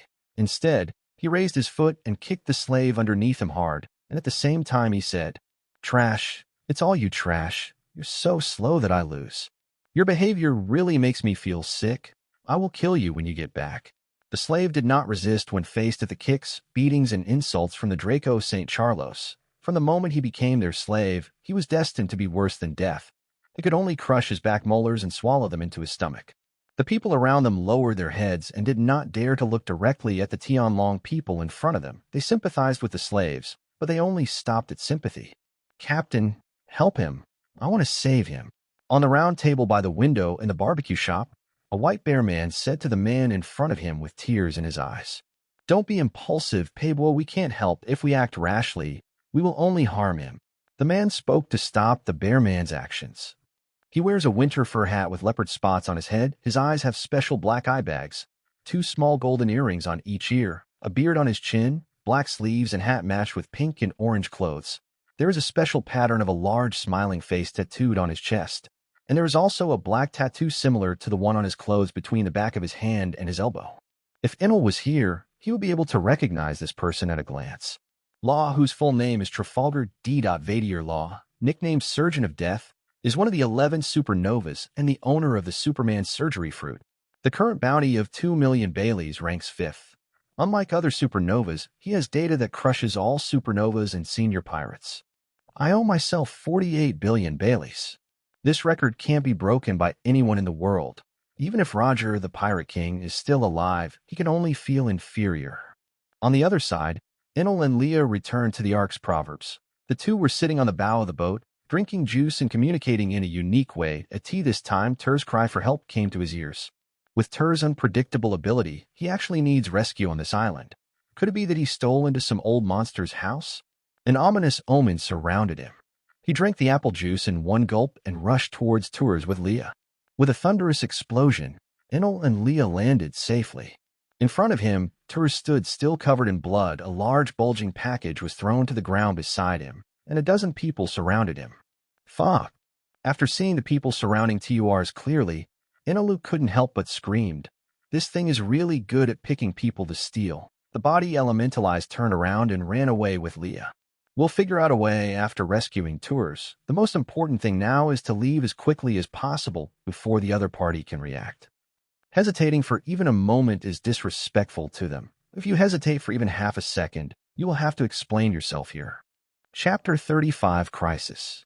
Ainilu suddenly felt an extremely strong sense of crisis while escaping at high speed, and immediately stopped in mid-air with a sudden break. He was suspended in a cold sweat, and a shining object was facing him 2 meters above. The power of thunder and lightning is so terrifying. A man wearing a yellow general uniform said jokingly, and then he asked, "Brother, you are very unfamiliar. Are you also a pirate?" Enilo looked at Kizaru above and struggled with whether to deny his identity as a pirate and escape disaster, or to be a real man and fight against a general, even though there was no chance of winning. He hesitated and turned to look at the ground. Below him, Turs was already braving the blue light and having sex with a guy in a white coat and mask. Turs is not afraid. How could I be afraid? What about the general? Fuck him. Enilo held Leah in both hands and looked down at it with a smile. "Go back, beautiful little bird, to your nest in the south." Seeing that the other party didn't respond, he threw the other party out as hard as he could. "Lily." Leah looked at the opponent in the air with confusion. Enel sighed softly, flew over, and knocked it away with a stick. There is a Navy Admiral, 2CP0S, and a few guys who don't look weak. Facing this lineup, they have no chance of winning, but as long as one of them escapes, they will not be considered defeated. After sending Leia away, Ainilu came to Kizaru and laughed wildly. "Yeah, I'm a pirate." As soon as he finished speaking, he saw the opponent's fingers condensing light and preparing to attack. He quickly moved his hands to try to interrupt the opponent. Wait. Although we are pirates, we haven't done anything bad, and we don't even have a bounty. How about giving you a million belly and letting us go?" At this time, Kizaru actually stopped moving. With his hands on his hips, he stared at Enelu with interest. 100 million belly. You are really rich. 1 billion. I can give you 1 billion Baileys. Enelu immediately increased his chips. Even if it was only 1 billion, he would still have no problem, so he would sell more things. I'm sorry. I'm on a mission. After saying this, Kizura's body turned into light and suddenly it disappeared. 100. Light speed kick. As soon as Ainilu uttered a word, a light suddenly appeared in front of his eyes. Kizura stretched his right leg in front of him. He immediately transformed into an element and wanted to escape. However, the opponent's speed was too fast, and the right leg that had just turned into lightning and glowed was already kicked in the abdomen, and the whole person fell to the ground quickly after receiving such a heavy blow. Oh. He hit the ground hard, and a big hole was created underneath. Blood spat out as if it was for free, and countless bones in his body were broken. Enilo got up with difficulty and found that Tuars was near him, and he was also surrounded. Kizuru in midair had his hands in his hands and looked at him like a monkey. He kicked here deliberately. At this time, they were in a desperate situation, and Tuars turned into thunder and lightning and came to his side. What to do? They are terrifyingly strong. How to do? Enilo kept repeating this question in his mind. His mind was racing, but he couldn't think of any countermeasures. If there was a post for him, he would definitely post a post at this time. What should I do if I am blocked by a general and 2 CU0S? Extremely urgent. Waiting online. At this time, he noticed a disgusting figure in the distance, the celestial dragon Saint Roswaiter. His bubble hood was gone, and there was still blood on the corner of his mouth. Maybe it was him who didn't take him down immediately. He really couldn't understand. He had emphasized several times how Tuars dared to attack the Tianlong people. Even if he attracted the generals, he had 2 CP0S. If you don't do something, you won't stop. 6,000 million volts Thunder Dragon. Ainilu struck the taiko drums on both shoulders and displayed the thunder and lightning he created from the taiko drums. A huge thunder dragon quickly rushed straight away, targeting the celestial dragon. Holy Roswald immediately panicked when he saw the thunder dragon coming towards him. At this time, a figure suddenly appeared in front of the thunder dragon using shaving and resisted with his body. He carried powerful thunder and lightning and waved his steel-like fists to defeat the brontosaurus. The domineering fist hit the thunder dragon hard, and the thunder dragon instantly disintegrated, and at the same time a more powerful thunder blast erupted, and his whole body was blown away. Iron. Another figure came to Saint Roswaiter.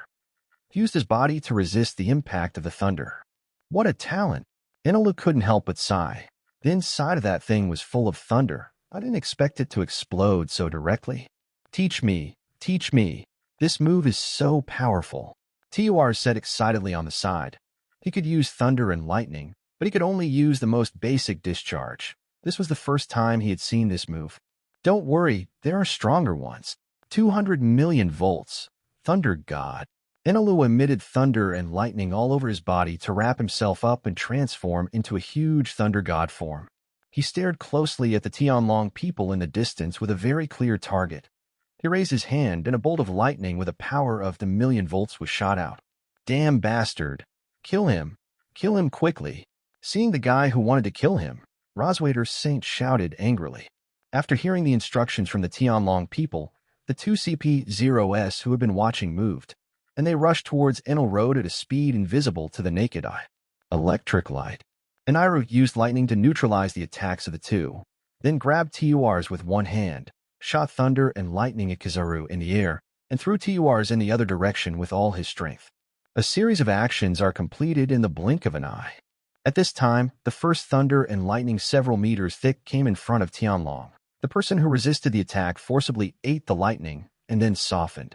He supported the ground with one hand and seemed to be quite injured.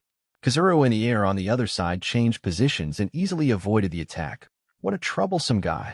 He turned into light and flew in the direction of Tuars. I thought this would help him escape, but I was underestimated. However, Giantwinds predicted that another thunder and lightning struck in front of him, and the ability of the shining fruit could only fly in a straight line, so he had to stop. After that, he was not blocked again. Ainilu was attacked by 2 CP0S again, and he was unable to interfere with him anymore. Kizura flew all the way to Area 11. House in front of him had just been destroyed, and dust was everywhere, which affected his vision. He fanned the air with his hand and walked forward, seeing the panicked crowd around him.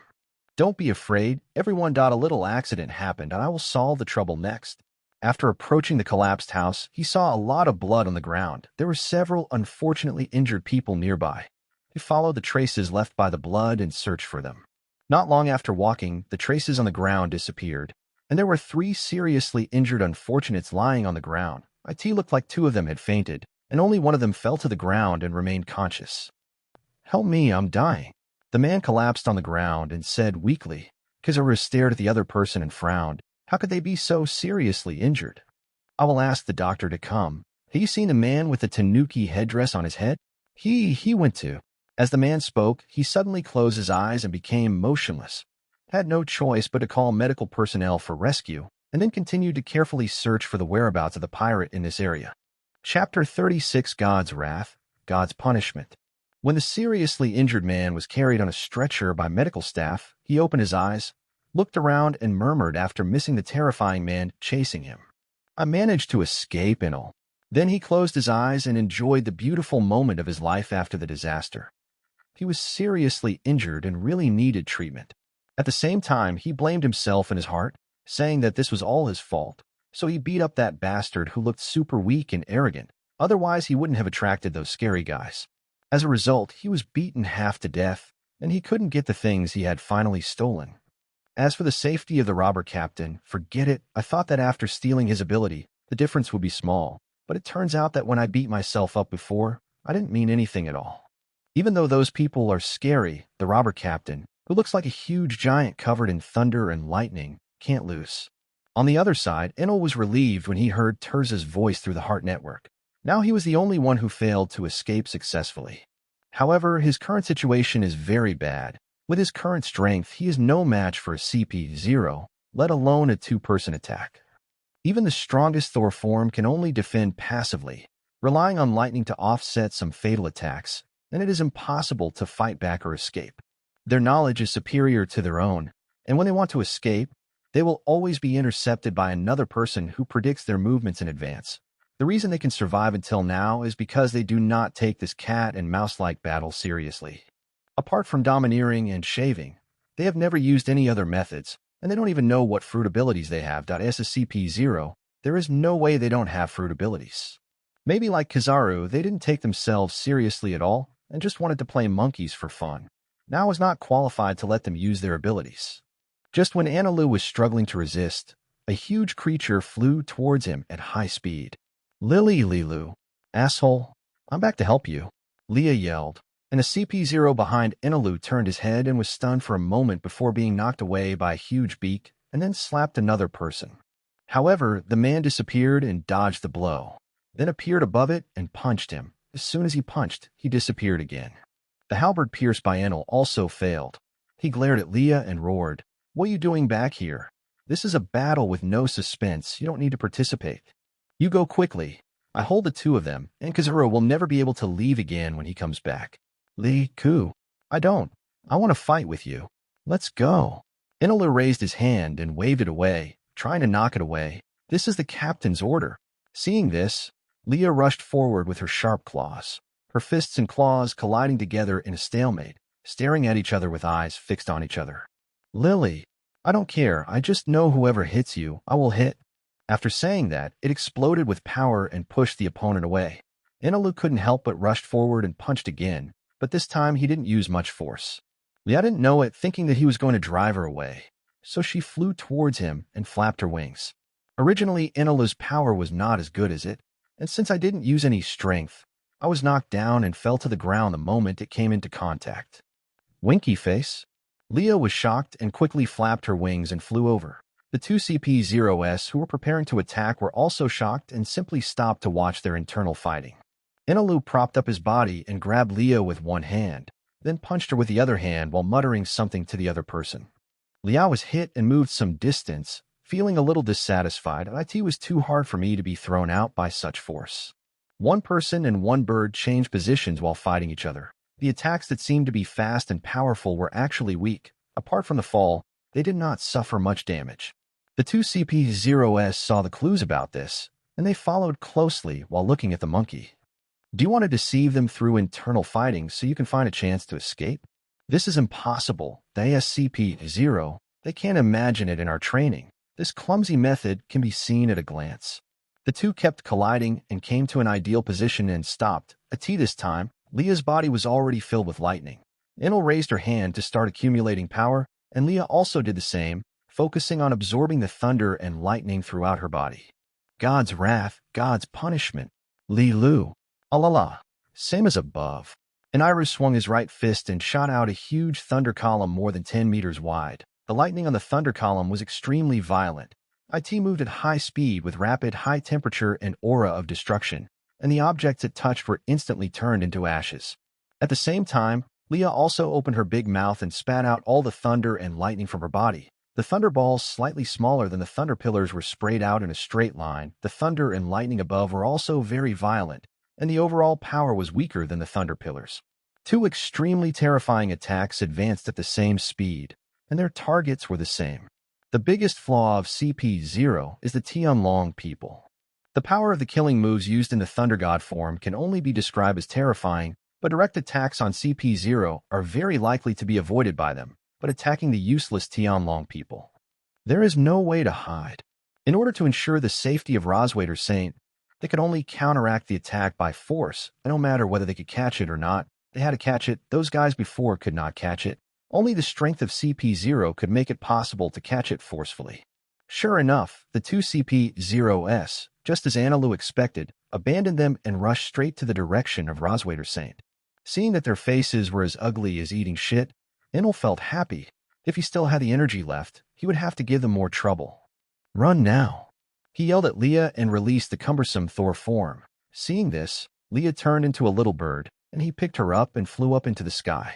At this time, two CP0s also arrived in front of St. Roswader. One of them turned into a big rhinoceros and stood in front, preparing to use his body to resist the terrifying attack of the two rays of light, which made him look ferocious. Iron block. He yelled, his body covered with armed domineering energy, and he used the iron block in the 6th Marine style to cheer himself up. His eyes suddenly filled with fearlessness.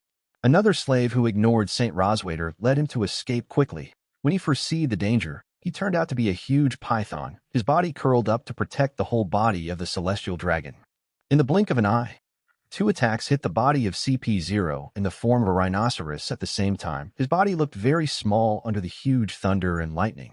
Extremely powerful thunder and lightning kept impacting him. Even though his limbs had already been stepped into the ground, his entire body was quickly pushed away by these two irresistible forces. His expression was extremely ferocious, and the various attributes of thunder and lightning made him extremely uncomfortable. He relied on strong willpower to maintain consciousness. He couldn't fall down. If he fell, these two terrifying things would collide, causing the internal energy to explode, which would produce an even more terrifying thunder explosion. He couldn't actively break them, and could only hold on until their energy was exhausted. Chapter 37. The CP0 below was still struggling to hold on, while the bruised Enel and Leah had already flown into the air and were about to escape. He was very curious about why people who use iron blocks always have a kind of mysterious confidence and feel that they can withstand any attack. Did Garp give him the courage? Throwing out this big move almost exhausted his energy, and he was ashamed of his domineering power, but his ability and development level were not bad at all. He dared to take two of them head-on. I can't blow you up. Enel wanted to stop and watch the big explosion, but unfortunately he didn't have enough time. With Kazara's speed, he could get back quickly. Said that Chow arrived. A dazzling light appeared, and Kazaru noticed something unusual and rushed back. He was surprised to see the two attacks, and joked with a surprised expression. It's really something incredible. You underestimated them. He looked at Inilu, who was running away, and opened his hands. 8-foot Magatama. Photons jumped out from his body, and countless dazzling light bullets were shot toward the opponent. After a large-scale attack move, he caught up with the Rhino CP0, who was retreating, stretched out his hands in front of him, and resisted the two thunder and lightning with his invisible domineering force. With the combined efforts of the two of them, the two terrifying attacks were completely blocked, and they only had to wait for a while before they could be completely resolved. At this time, a large number of light bullets also caught up with Inilu in the sky. When he turned around, he saw dazzling golden light and dense light bullets heading straight for him. Bah, this thing is really eye-catching. After spitting out a mouthful of saliva, he turned his head and stopped looking behind him. He acted as if he hadn't seen the large number of light bullets and made no dodge movements at all. Soon, the light bullets caught up with him and hit him in the back, but they did not cause any damage, but passed directly through. The large number of light bullets did not hinder his flight except for the glare. After receiving a blow, Leah suddenly broke away from Enilo. Her body enlarged, and she opened her mouth toward the direction of the light projectile. Many light bullets hit its wings and entered the bird's beak. After the light bullets hit it, it disappeared. It was also not damaged, but the feathers on its body slowly changed to yellow. Enilo shook his head helplessly. This thing really couldn't tell the situation. This time he still wanted to taste it, so he grabbed its legs and dragged it flying. This scene fell into Kazara's eyes below, and the corners of his mouth twitched. They seemed to disrespect him very much. While maintaining his gestures and using his domineering power to resist the two thunderbolts, light condensed on his legs. Light speed kick. He raised his leg and kicked out a beam of light that shot straight out. The light beam formed by the accumulation of photons shoots towards the big bird in the sky at high speed. Lily, it's a pity that I can't eat it, Leah murmured, and the newly dyed yellow color on her body quickly concentrated on the bird's beak. After all the concentration, it spit out in one gulp, and the same dazzling light beam was shot out, but was much smaller than what Kazara kicked out. The two light pillars rushed in both directions at extremely high speeds and collided with each other in the blink of an eye. The large light pillar did not defeat the small light pillar with its superiority in quality and quantity, but the two light pillars exploded violently at the same time. Oh! An explosion sounded, and a white light exploded in the air. After the dazzling light disappeared, Enelu also disappeared. Kazuru below looked playfully in one direction and muttered, I haven't seen such an interesting ability for a long time. It's a bit naive to want to escape from under my nose. On the Yarkman mangrove tree the size of island number 16, Enel just lay on a branch and gasped, keep running.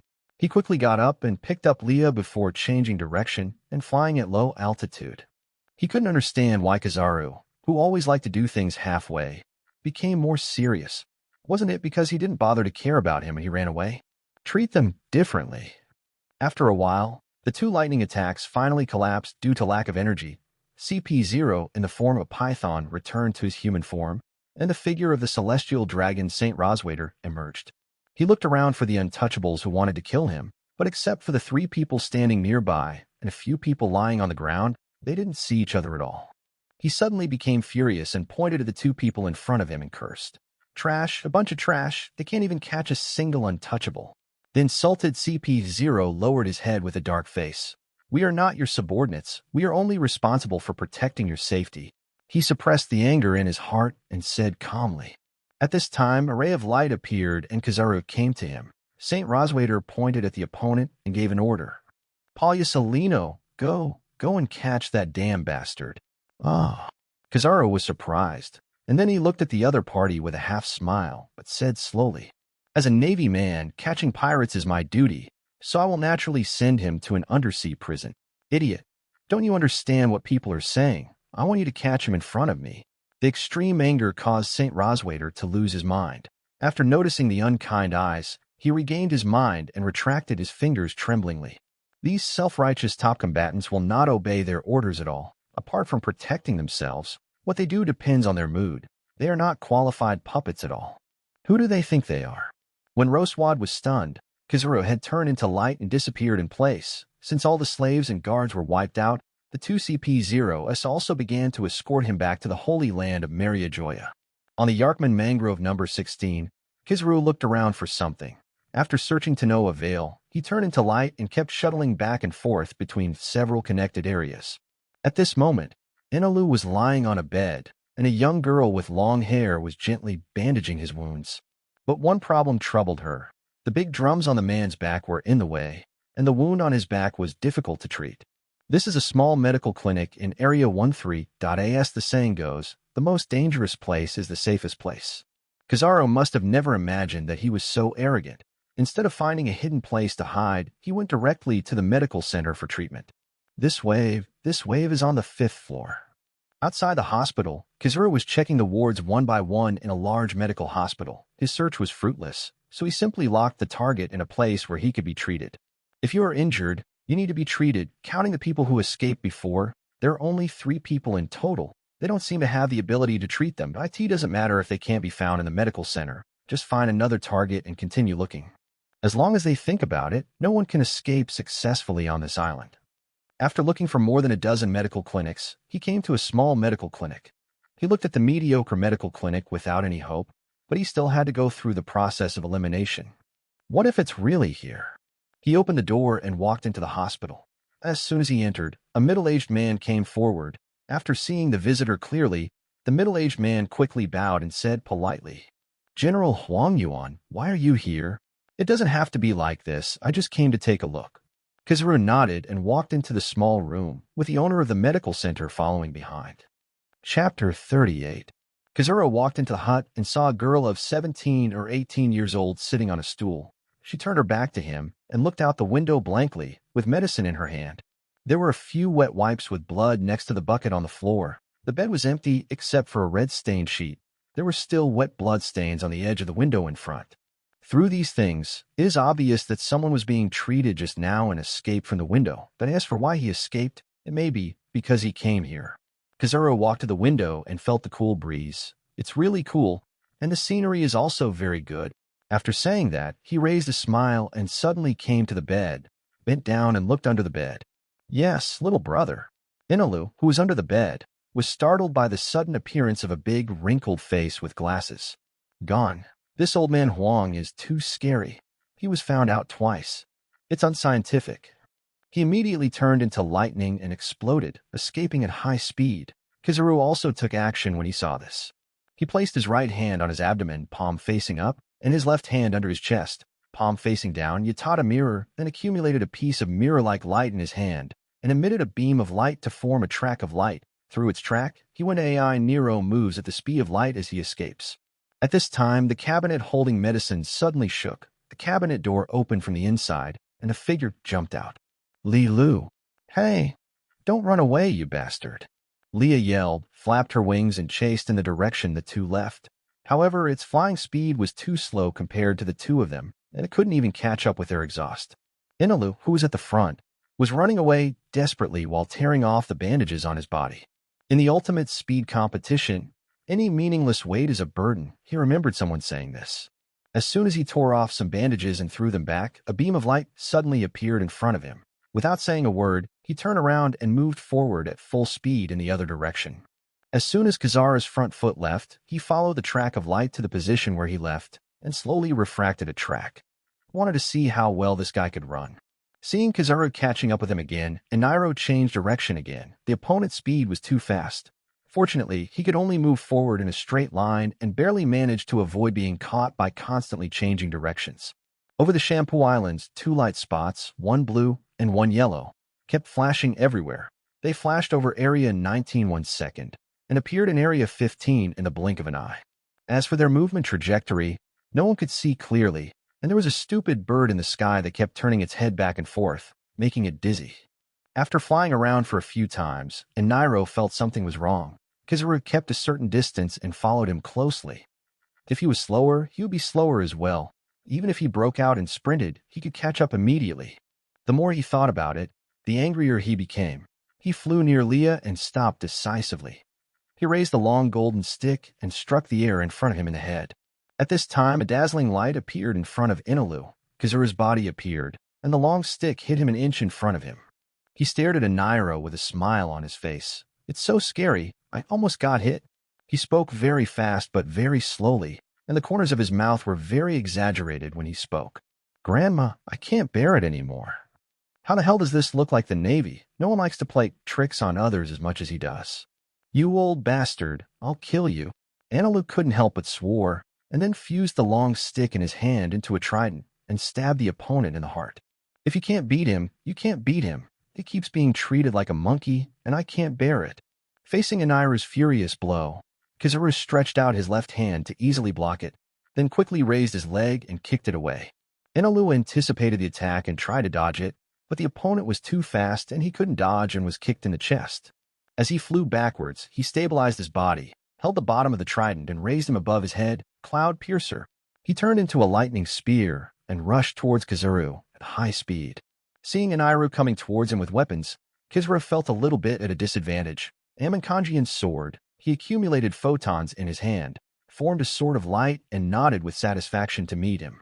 The two rays of light collided, and the sword peak of the sword of light collided with the top of the golden trident, making a sizzling sound, but Enel's thunder and lightning failed to be transmitted to the opponent through the sword of light.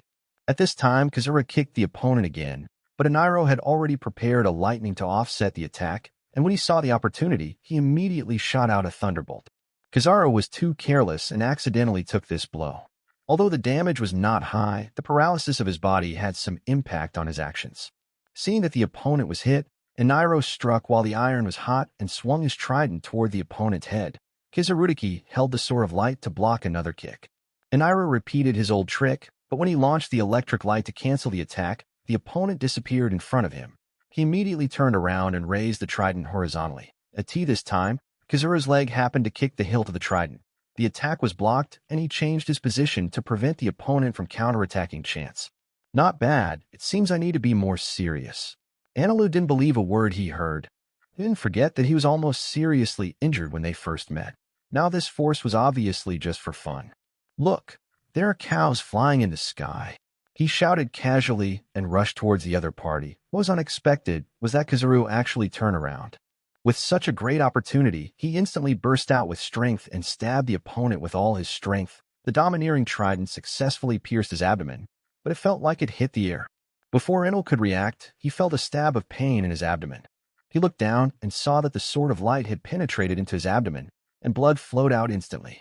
Young people are so impatient. They will hide in any flaw they find at will. After Kazuru succeeded in attacking, he pulled out the sword of light, and at this moment, Enru suddenly stepped forward, threw away the trident and grabbed his hands tightly, and thunder and lightning crackled on his body. It seems that the elderly are like this too. Inilu, who was covered in lightning, had a crazy smile on his face. Leah, swallow him. At this time, the bird coming from below suddenly grew in size, opened its big mouth and bit Kazuru. Eniro released the lightning and held on tightly while pulling back to prevent the opponent from breaking free in an instant. Leah came in front of her and was about to bite the opponent with her big mouth. He succeeded. It was impossible for Old Man Huang to escape from himself in such a short time. I saw the upper part of Kazaru's body being bitten off by Leah. Looking at this scene, I instantly felt cold.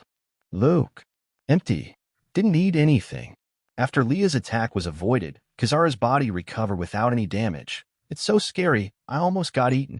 He stared at Inilu with a strange expression. Old people have their own way of looking at them. They are really two reckless young people. After saying that, a dazzling light appeared on his leg. He found that it would be too difficult to let go and contact Old Man Huang's entity again. Inilu made the most dangerous choice between hiding or not hiding. Violent thunder and lightning burst out from his body in an instant. The man's fighting method, the Thunder God form. Chapter 39 1A Play 2 Monkey. Kazuru looked very small in Iniru's huge Thunder God form, but he allowed the other party to grab him and still looked calm. I stopped using this flashy move more than 20 years ago, and I really miss it.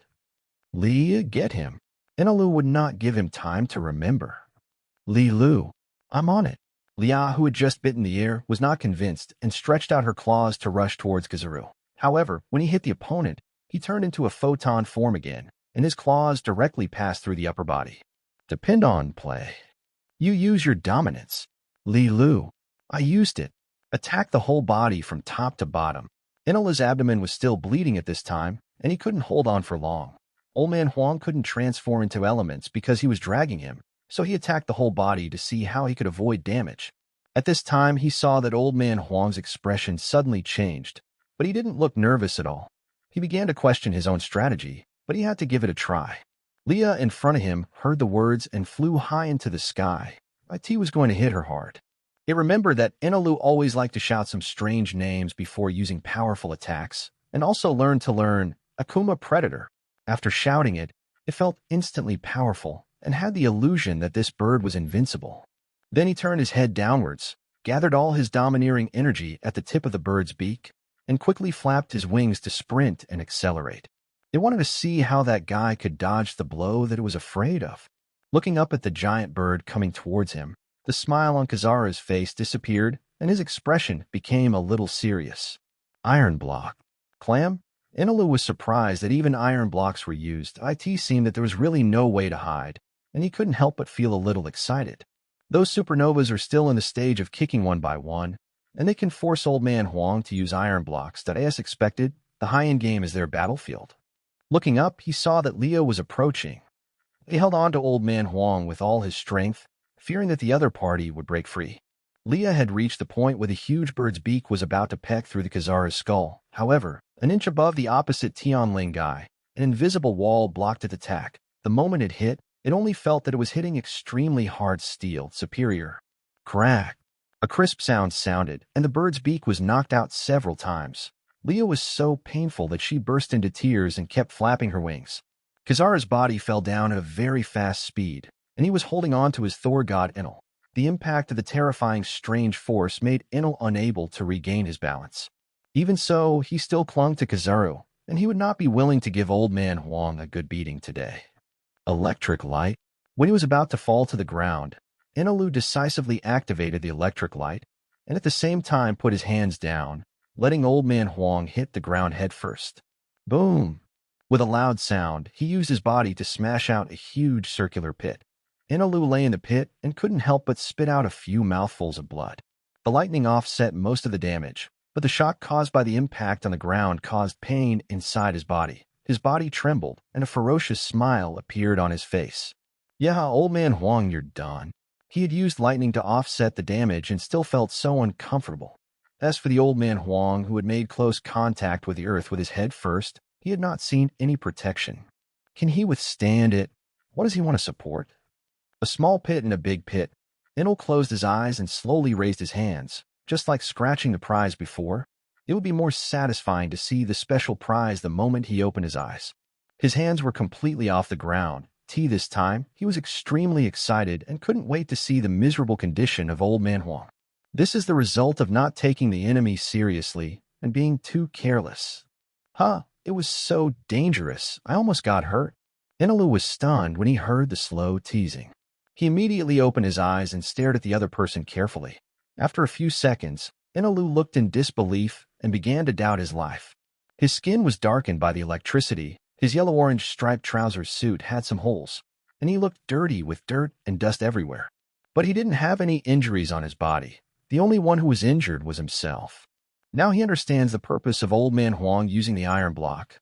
Others use it to save their lives when they can't avoid it. He just doesn't want to get hurt himself or play monkey. Enilo was furious. I want to swallow you up. He opened his big mouth and bit at Old Man Huang. What an irritable guy. Khazara muttered. He moved, raised his leg and kicked the big hand holding him with all his strength. Click. The bones in Aniru's arm broke instantly, and the powerful force caused his body to tilt. This time, Khazara kicked the other arm again, and Enilo couldn't bear it and opened his arms. Khazara immediately broke away and came into the air. He looked at Enel, who fell on the ground. It's time to go back after being out for so long. After saying that, his figure suddenly disappeared and appeared in the center of Enel's thunder god form. Light speed kick. A kick at the speed of light hit the thunder giant hard. The powerful force caused the ground to shake. The thunder giant was instantly defeated and dissipated, and Enel's true form emerged. Enel was paralyzed on the ground, staring fiercely at the opponent with his big eyes open. He was covered in bruises and suffered another heavy blow and lost the ability to move. If it weren't for his extreme anger, he would have lost consciousness when he was kicked. He was defeated, completely defeated, but he was very unwilling to do so, even though Old Man Huang was far stronger than himself. Khazara was a little surprised when he saw Enila's gaze. What a tenacious young man. He raised his hand and focused the photons with his fingers and pointed at Enilu. It's time to end. Just when his finger was about to emit a laser, he suddenly raised his hand and shot into the sky, and the laser accurately hit the colorful giant bird rushing toward him. However, it did not penetrate the opponent or produce a large-scale explosion. The laser disappeared when it hit the opponent, and the big head of the giant bird that was hit turned yellow. Roar, that's it again. He dodged to the side to avoid the giant bird's attack, raised his hand and fired another laser. After Leah flew into the air, she ignored the light coming towards her and turned around to attack the opponent again. She wanted to avenge her split mouth and Enilo. Seeing that the laser was absorbed again, Khazara did not dodge. He charged up his legs and waited for the opponent's arrival. When his huge claws came in front of him, he kicked out his right leg that had been charged up. The right leg collided with the huge claw, and there was another crisp sound of bones breaking. Kizaru was knocked back more than 10 meters by the opponent's strange force, and then stabilized his body and levitated. Leo was kicked straight into the ground. It fluttered its wings and stood up with a painful expression. This time, a large number of dazzling light spots appeared in the sky, and countless light bullets were shot at it at high speed. Upon seeing this, it immediately stretched out its wings to wrap its body tightly. In the blink of an eye, thousands of arm-sized light bullets came in front of it, and all of them hit the body that was more than 10 meters high. The feathers on its body changed from colorful to yellow. It wasn't over yet. As soon as Leah opened her wings to counterattack, the same move was fired at it, and she quickly used her wings to protect her body again. But this time when the light bullet hit the wings, its body trembled slightly, and dark red blood flowed from the hit area. There is too much energy accumulated in the body, and it has begun to become unbearable for the body. Chapter 40 Overlord Color Chain Reaction. All the light bullets were absorbed again, and Leah's body was covered in blood. It immediately spread its wings and mobilized the absorbed energy to concentrate on the wings. Akuma Chiba. He waved his wings upward with all his strength, throwing out a large number of feather-shaped photons, and the sharp light feathers were shot towards Kizaru in the air. After throwing a full blow, Leah's feathers returned to color. Upon seeing this, Kizaru in the sky retracted his charged right leg, spread out his attack stance, and struck out with another 8-foot Magatama. The light bullets and light feathers shot directly at each other, colliding with each other in midair and canceling each other out. A small number of attacks that could not be offset were directed at the target. Kizaru's elemental form perfectly avoided the light feather, and Leah on the other side also absorbed the light bullet again, and both of their attacks were neutralized by the other. After seeing the huge energy of the opponent, Leah jumped up and rushed towards Kizaru. As the overlord of birds, her physical strength was her strongest point. When he reached Kizaru and stretched out his claws, the opponent suddenly disappeared. Leah caught the enemy with one strike. Unable to sense the opponent's movements like Enel, it could only look around for the figure. "Where are you looking?" Suddenly, there was a voice above my head. I raised my wings to protect my head. However, it was too slow. Just as its wings were raised, Kizaru's right foot had already kicked the big head hard, and the heavy blow that it couldn't resist kicked it downwards. Boom! Its huge body hit the ground with a dull bang. At the same time, dust covered its body. After the dust dispersed, it was seen that it struggled to get up by flapping its wings. It stared at Kizaru with a ferocious expression in its eyes, dragging its seriously injured body as it staggered towards the other party. It walked hard and limped very slowly, but it had a very firm intention in its heart to bite that bastard. As an invincible bird, how could he be easily defeated by an old man? He had to bite him no matter what. Inilu, who was not far away, tilted his head and looked at the bloody Leah, feeling indescribably uncomfortable in his heart. It was still fighting unyieldingly. How could he just lie there like this? "I can't move my body. Just don't use it." "Lee!" It shouted and mobilized the thunder and lightning all over its body. Half of the thunder and lightning surged out from the body and went towards Leah, and the other half formed a super large thunder net and flew straight towards Old Man Huang. Hearing this, Leah opened her mouth and swallowed all the lightning. The huge energy was very uncomfortable. Propulse with thunder and lightning behind. Just when he was about to focus on attacking the old man, Enel's voice came into his ears. It immediately focused its energy on its tail and then erupted. The terrifying thrust caused it to rush out in an instant. The speed was beyond its control, and it simply threw everything aside and charged straight at Kizaru with an indomitable momentum. At this time, a power suddenly appeared in its body, and instantly felt that it was now the king of birds. Gods would kill gods if they blocked it, and Buddhas would kill Buddhas if they blocked it. All obstacles would be defeated by it. "I come of Leah, I will never lose to anyone." It screamed, and suddenly the wind surged. The surrounding trees shook continuously, and the grass on the ground bent down like a king. Unable to lift its head, a powerful force appeared on it, and its majestic momentum reached its peak. At this moment, Inilu felt an invisible powerful force hitting the depths of his soul. This force was like a mighty tyrant staring down at him, forcing himself to lower his head and surrender. Feeling this strange feeling, his heart instantly soared to the sky. "Who the hell are you? Come here and show off your power. If you don't get out, I will kill you." At this time, the weak power he had discovered in his body suddenly burst out and faced the sudden uninvited guest. It rushed forward with fury. The majesty of the king cannot be offended. At this moment, Ainilu also burst out with an invisible force. Clap! A bolt from the blue suddenly exploded, and the already swaying trees were destroyed by another force. They could no longer bear it and broke apart one after another. At this moment, Kizaru had a rare ugly look on his face. There are still 2 overlord colors awakened. It's really a headache. He won't get any increase in salary if he catches them all. While he was stunned, a large thunder and lightning net covered him. While the lightning paralyzed him, it also held him tightly with a suction force, making him unable to break free instantly. At this time, Sky Cannon Leah had already rushed in front of her. She opened her big mouth and bit the opponent. This time she was not dodged, and he bit her. After Kizaru knew he couldn't hide, he raised his hands to support the roof of his mouth. In front of him was a dark, deep throat with a suction force. The environment in this mouth made him very uncomfortable. Leah closed her eyes tightly and tried her best to close her mouth, but the strength of the old man in her mouth was completely weaker than hers, and she couldn't get it in even though she tried to breathe in. The 2 of them were in a stalemate. The thrust from the tail was still making Leah fly in a straight line, and it didn't take long before it rushed out of an area when it had an idea. It began to absorb the energy of the thunder and lightning network crazily, and at the same time, it continued to gather at the throat. A thunder and lightning ball was formed in the throat, and it slowly grew in size. As the energy continued to be absorbed, the thunder and lightning network began to flicker and eventually collapsed completely. Without the restriction of the thunder net, Kizaru's physical mobility began to recover quickly. After the remaining strong numbness disappeared, it was easy to escape from the bird's beak.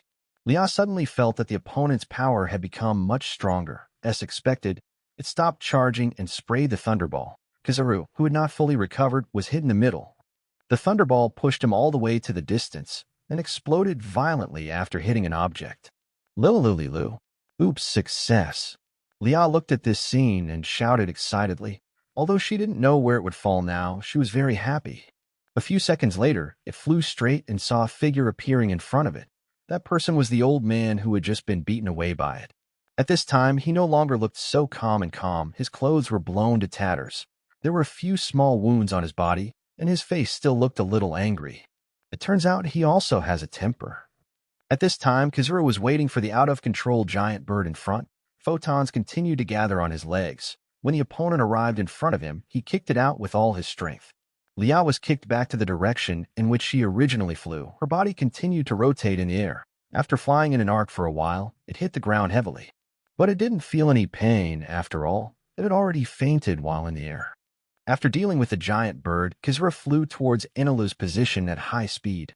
Enelu looked up and saw the opponent's somewhat embarrassed look and was suddenly relieved. However, before he could laugh out loud, he was kicked unconscious. Lily.Vomit. Lily.Vomit. When Enilo woke up, he heard Leah screaming feebly and strangely. He felt a sense of weakness all over his body. The ground was shaking, and the ceiling was shaking. Chapter 41: The Undersea Prison.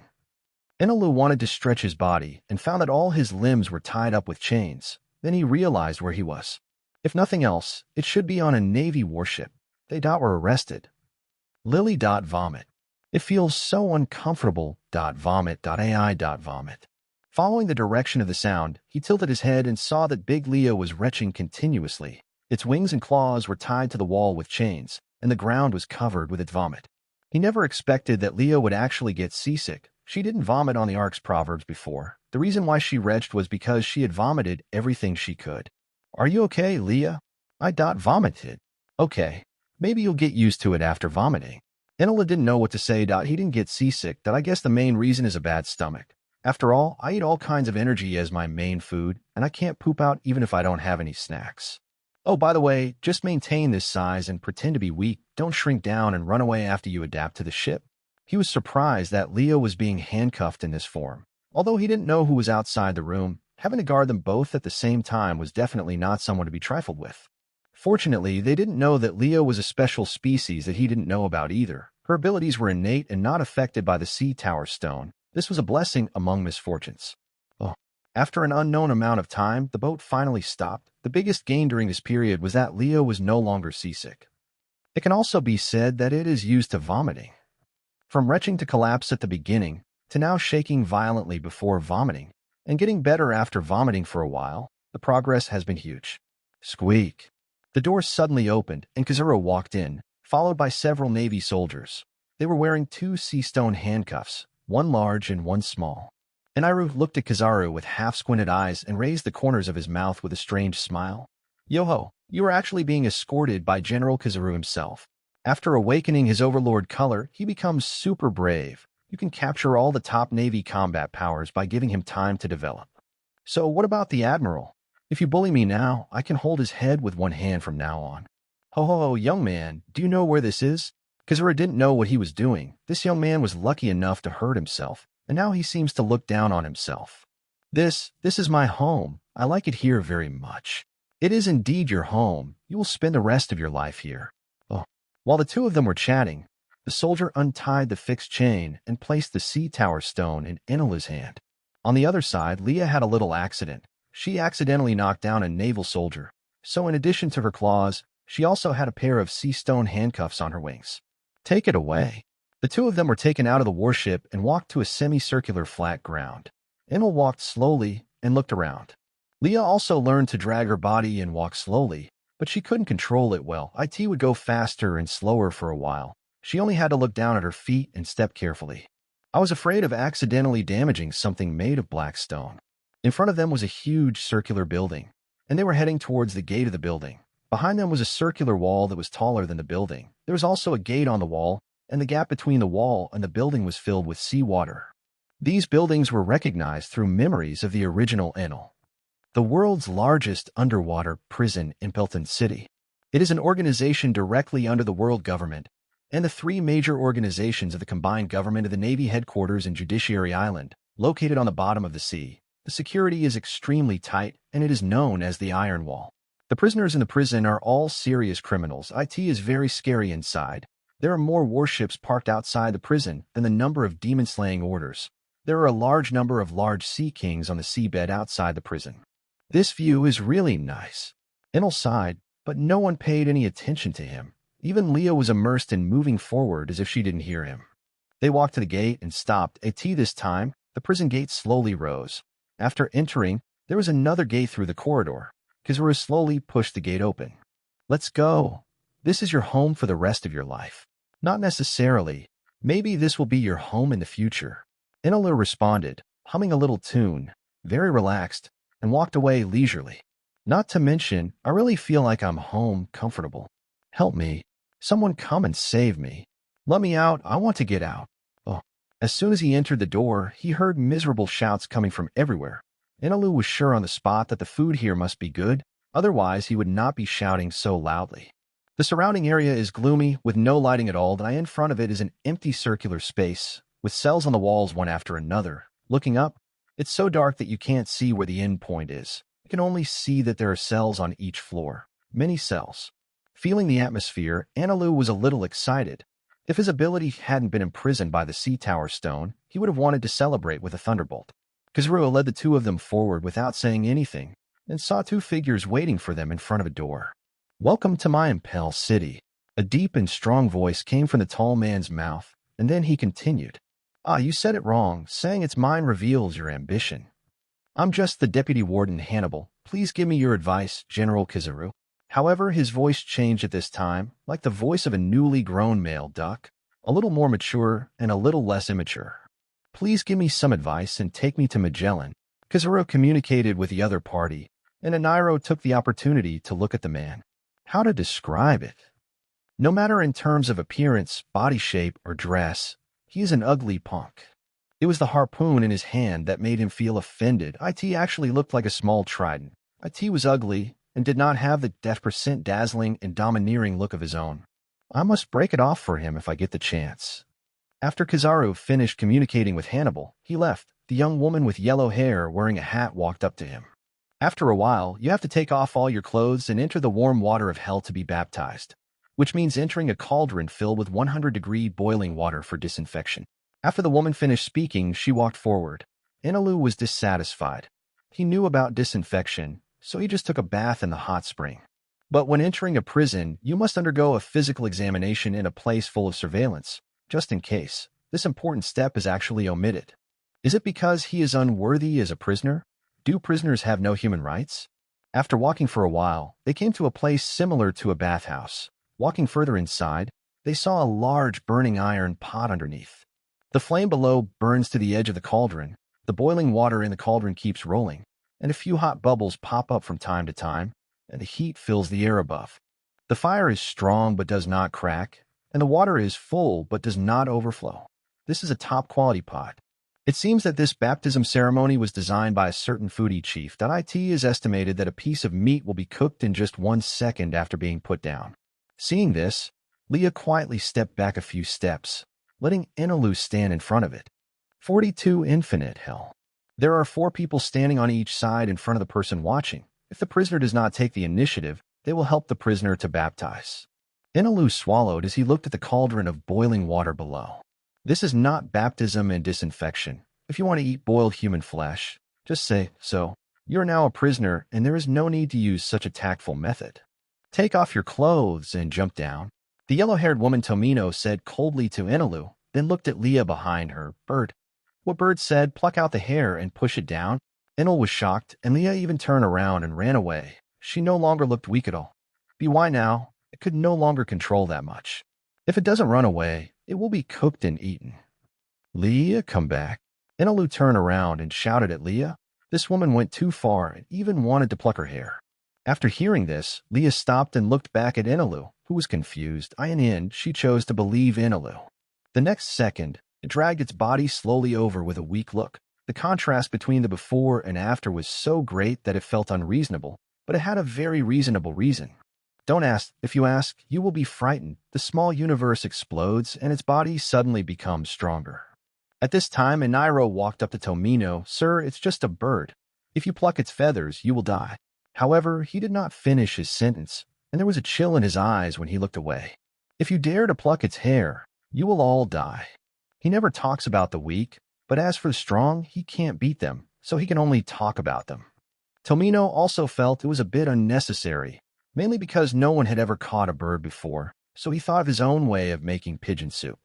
Enel looked back and saw Leah looking scared, stopped and touched his feathers. Don't be afraid, it just looks a bit scary. The fire you ate before was much higher than the temperature down there. I'll go down first. Please be patient for a while. When we get stronger, we'll come back and tear this damn place apart. After comforting her, he gave Leah a pie on the spot. He took off his clothes to reveal his perfect figure. He cushioned her in place twice, hoping to enter the water with graceful posture like a diver. But he forgot that the handcuffs were seafloor stone handcuffs. He jumped up, but couldn't get up. He jumped and hit his head on the edge and fell directly into the cauldron. Seeing this, Leah took a step forward, closed her eyes and closed her beak, jumped up and sat down. As soon as Enilu's head came out of the water, a big butt hit him on the head again, causing water to splash everywhere in the cauldron. 10 points are lost, 0 points for diving, and 10 points for attacking the referee.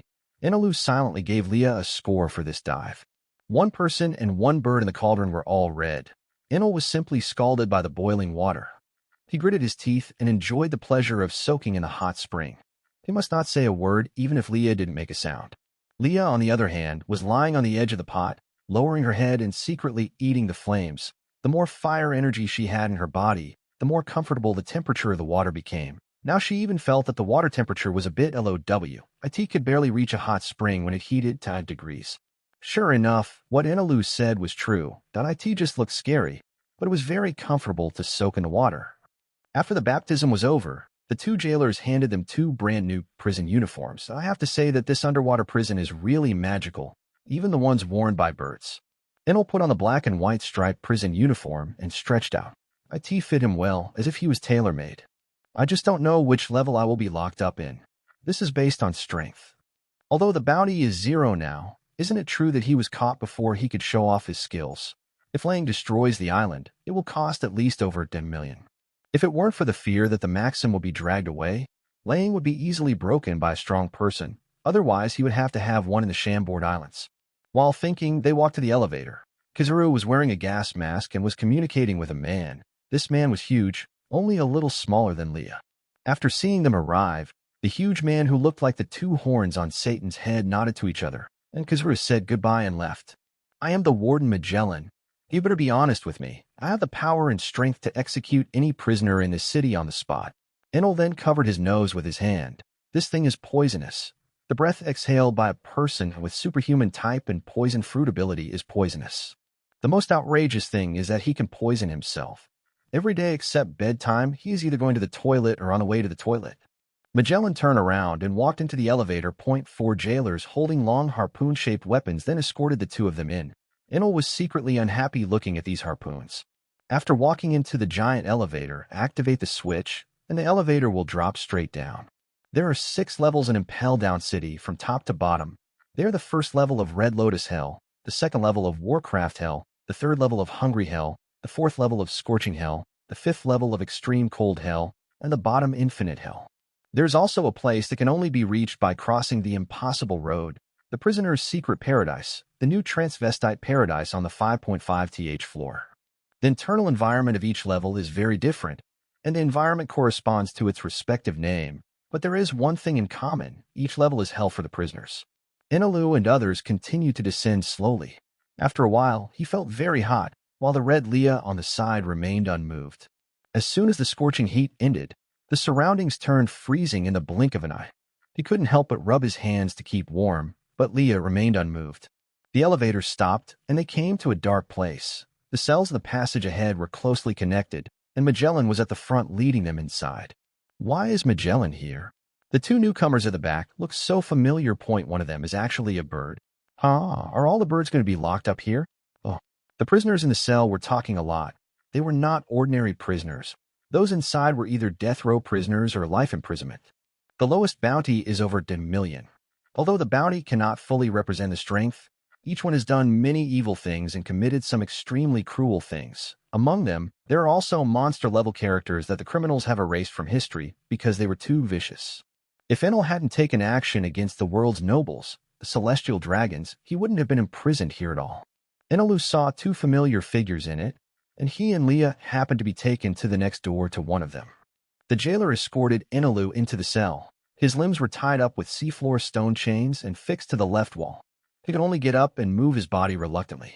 Leah was in a worse situation. Because her figure was too big, she was wrapped in chains like a dumpling. She was fixed to the central wall and couldn't stretch her body at all. She couldn't even scratch an itch. Warden Magellan said a few words to them and then left with the jailers. The neighbor on the other side of Eni Road chuckled softly. Yeah, what a fake crocodile. I rescue you. How about you follow me? Disitch. You idiot, please pray that your body can withstand the whipping first. Crocodile disagreed. A newcomer he had never met wanted to go with him. I'm afraid he was not even qualified to be his little brother. It was simply ridiculous. Chapter 43, Prison Interview Meeting. Being looked down upon by Crocodile was unexpected for Enel. If anyone said that to him right away, he would treat that person as an idiot. I don't like to be in that position, so I'll say it straight away, and I won't let you down, but I really want to join the split in the pirate world. Oops, you are called an untrustworthy man, and the outside world has a very bad opinion of you, but I like a purely bad person like you. You take your time and think about it. I'll count on it at any time while I'm still here, and I'm looking forward to becoming your partner. It's none of my business what others say. Join you. Let's forget it. Maybe I will think about it when I become a skeleton. In other words, I won't agree to it even to the death, idiot. Me, I can join, as long as you can get me out. I can do it too. I'm better than him. I'm stronger than him. Oh. Listening to the conversation between the two, the prisoners around them began to shout. This hellish place has really had enough. They are willing to let them out and do anything, even if there is only a glimmer of hope. Inilu looked at these people, and it would be great if he could pick up a few by the way, but they didn't seem to have the aura of a strong man, but the aura of those who were too lazy to look at him was full of aura. At this time, he was in a dilemma. If he wanted to make them believe that he had such abilities, he had to let Leah show her hand. But in that case, the abilities would be exposed, and they would be in trouble if someone reported him. Is it a live show to gain trust, or is it a gamble on the average IQ in the pirate world? Forget it. Who do they think they are? You have to take the risk to make them believe it. If you don't believe it, you will be defeated. As for the main reason, it's okay not to mention it. We can't waste this great opportunity at the lowest level where there are so many talented people, so we should first select some pre-selected people, but those who are too weak can't do it. What I need most is a shipwright who understands mechanics and a powerful ship doctor. The bounty cannot be less than 2 million belly. The bounty for those with outstanding ability can be lower. Is there anyone suitable? It can't be less than 2 million. You are crazy. Who do you think you are? That's right, he's just a newcomer who doesn't understand anything. Idiot, I'm so hungry. If you don't want to die, please be quiet. A tall, muscular man stood up, and the noise suddenly decreased a lot. Most of the prisoners trembled when they looked at the figure. The fear of him was already engraved in their hearts. They had seen too many prisoners killed by him. Hide no Shiru, the former warden of Impel Down City, possesses amazing swordsmanship and is as powerful as Magellan. He is half of the credit for Impel Down City being known as the Iron Wall. But because he likes to kill prisoners indiscriminately, he is sentenced to death and imprisoned here. Even if he is also reduced to a prisoner, only the truly strong are not afraid of him here. A tall and mighty man looked at him and smiled. Ah, Shirlu, do you still think you are as majestic as before? He had a pair of sharp horns on his head, and his hands were like drills. Abelo Pizarro, I will kill you. Uziliu stared at the opposite person with murderous intent in his eyes. Ignore these two idiots, newcomer. Do you have any wine? I really want a drink. A fat man in a cell not far away looked at Enel, had a big sausage nose on his face, and looked drunk even though he had not drank. Then several heavyweights began to chat. They all thought that the newcomer who had just been imprisoned was talking in his sleep. They were powerful and knew how tightly guarded this underwater prison was. So far, only the legendary pirate Golden Lion Shurji has successfully escaped, and even he had to pay the price of his legs to succeed. Why does this newcomer think that he could be like such a big shot?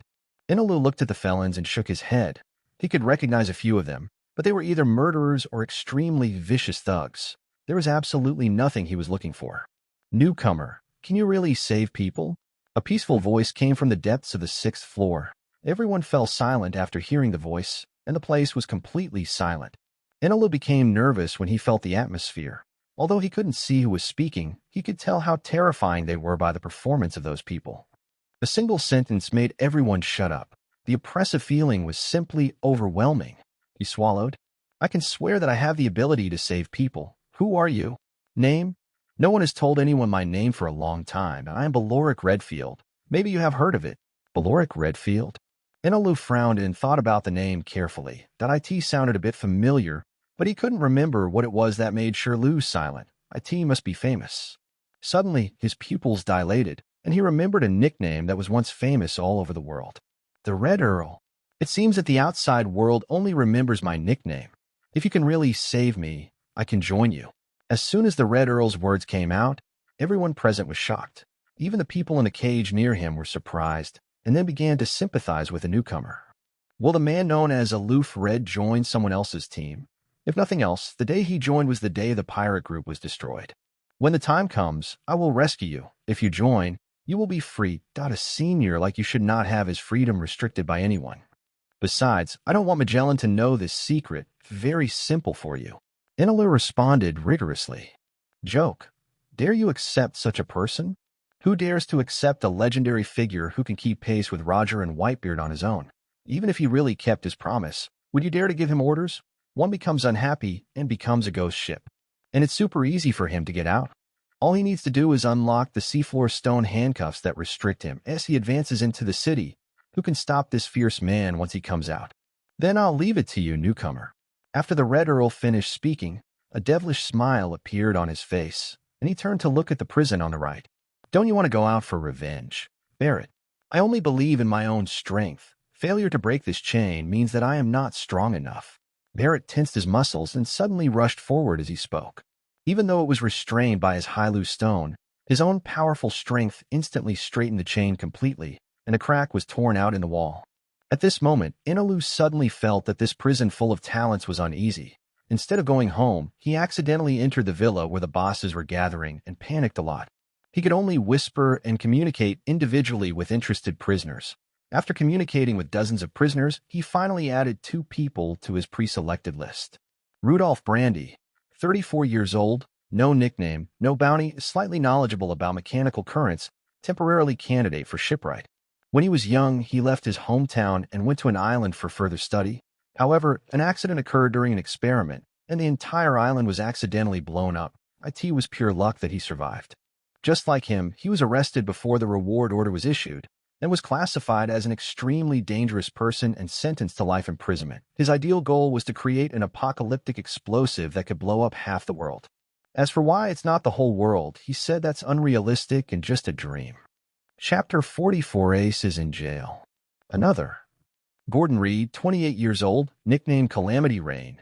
With a bounty of 3 million Baileys, He is too talented to know his actual ability and is temporarily a candidate for ship's doctor. When Xuanhu was being rescued, he was oppressed by the royal family on an island. In a fit of anger, he used special means to make rainwater from highly corrosive poisons, which led to a tragic situation in the local kingdom. More than once, he was suspected of fraud. His own fighting ability is weak, and he was captured by the passing Navy Vice Admiral T. Dolphin when he committed the crime. His ideal is to save the world. As long as people turn into bones, they will no longer suffer any pain. These two weirdos are still the winners through continuous selection. The people here are proficient in murder, arson, and robbery, and there are really not many people who can do anything else. Otherwise, he just ignores him, and Crocodile, who really wants to accept him, doesn't even bother to talk to him. He had no choice but to carry out extreme intensity training with seafloor stone handcuffs. How to become stronger as soon as possible. He could not slack off even in prison. In the evening, a well-built jailer came to the cell in Enero and took out his whip to prepare him for a new man ceremony. Inilu looked at the two-finger-thick whip and smiled disdainfully. Being beaten was also part of cultivation, so who could use such a thin whip? Wait, get a bigger whip. Also, have you had dinner? If not, just eat first and then come back. I'm not in a hurry. When the jailer was about to take action, he quickly stopped. Thin dog, give me a thick one. The jailer was stunned. This was the first time he heard such a request. He turned around and walked outside. The prisoners nearby were also stunned. The newcomers seemed to have a bad mind, and they even wanted to go over and satisfy his request. The cell door was open again. This time the jailer was obviously different. He was much taller, and the whip in his hand was replaced by one with a thicker arm. Inilu is very satisfied with this. To practice spiritual practice, you must not only have excellent talents, but also endure pain that others cannot bear. Come on, harder. Upon hearing this, the jailer immediately raised his right hand, leaned his upper body back, and at the same time searched for a suitable support point with his feet. When everything was ready, he used all his strength to quickly swing out the whip. Snap! The sweet sound echoed in the infinite hell. The whip was whipped in front of Inilu, and his skin was torn open, and blood slowly flowed out from the wound. His eyes were red, and his expression was ferocious. His bloodshot eyes stared at the jailer. Keep going, don't stop. After yelling, he gritted his teeth and stared at the jailer. The jailer was a little scared when he saw the other party's beast-like eyes. If he couldn't explain why he beat the newcomer to death, he did not have the right to execute the prisoner. He looked at the opponent's body with all his attention, and at the same time kept hitting with the whip, aiming to avoid hitting the same position when using the whip. Crack, crack, crack. The sound of whips slashing the body kept coming from Inilu's cell. Leah buried her head and closed her eyes tightly, unable to bear to look directly at Inilu's body. After a long time, the jailer stopped. He was sweating profusely and breathing heavily, and the whip in his hand was already blood red. There was no intact part of the prisoner's body, and he could no longer be beaten. He locked the cell door and left this floor. Are you okay, newbie? I feel like you're a hero now. Oh. The nearby prisoners looked at him with concern. They no longer looked down upon him because he was a little-known newcomer. He remained silent even after being beaten like this. He was a real man. And Inilu was paralyzed on the ground half dead, his body motionless and looking at the wall. His body, which was already covered in bruises, was now beaten severely. If there weren't surveillance phone bugs everywhere in the corridor, he would have wanted to pull that guy who boasted that he could revive dead people to treat him. Leah also had to perform a new couple ceremony at night, and under Enel's trick, it was super doubled. The outrageous desire to win kept him silent, and with his strong physique, he even tired out a jailer. 2 days passed quickly, and the two of them adapted to the life of prisoners here. The bottom infinite hell had an unknown rule for them. Whoever screams while being whipped will shout that he is a coward. The outside world, the Chambord Islands. Turs, who had almost recovered from his injuries, returned to the Ark's proverbs. He had heard about the arrests of Enel and Leah that night. At this time, he released thunder and lightning to continuously charge the energy ball, and at the same time, he bit his lip and looked distressed. Several days passed, but they still didn't come back, fearing they would never come back. And today the terrifying admiral came again and defeated a group of pirates called Supernova. This island is too dangerous. D. You want to leave by boat?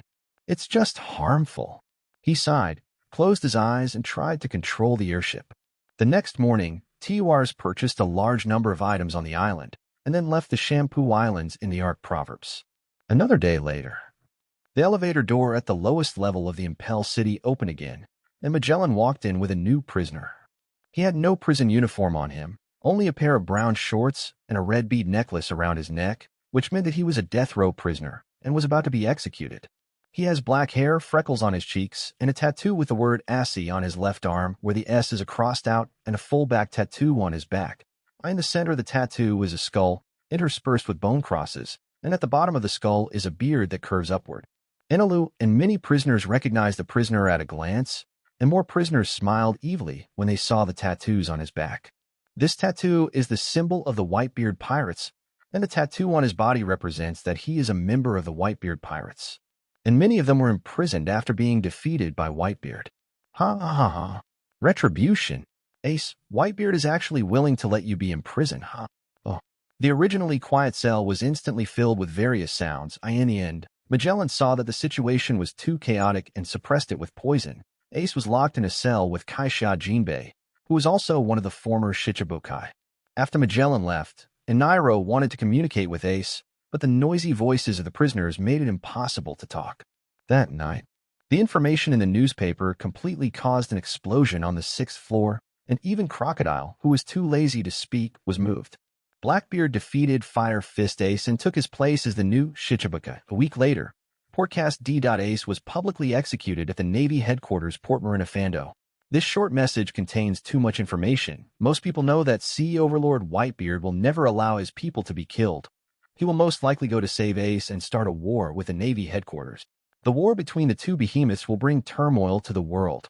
And no matter who loses or wins, the cards in the Great Rout will be reshuffled. Ace, what do you think Whitebeard would be like when he sees you being executed? It's over. The Whitebeard Pirates are going to be completely over. Inilu, get me out. I will kill Whitebeard with my own hands. Oh. The prisoners were extremely excited and taunted Ace mercilessly, but Ace himself, who was the trigger, was only left with guilt at this time. He lowered his head and bent over, holding his hands on the ground and clenching his fists tightly. Blood continued to flow from the gaps in his fists, and tears streaked down his cheeks and fell to the ground. Dad, don't come. This is all my choice. Dad, don't save me. Don't start a war with the Navy. Don't come to save me, never. Chapter 45 Prison Break Plan. Enel didn't sleep all night. The prisoners cheered and cheered until morning. He was very curious in his heart. How much hatred do these things have against Whitebeard? One can get so excited just by reading a newspaper.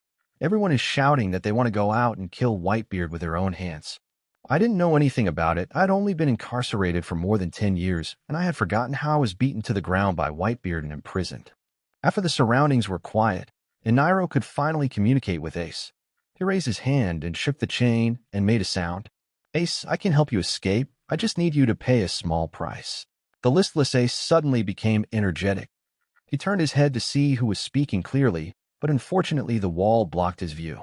No matter who you are, as long as you help me escape and stop Dad, I will give you my life. Huh? Why do I want your life? I want gold worth 100 billion belly. Enilo responded.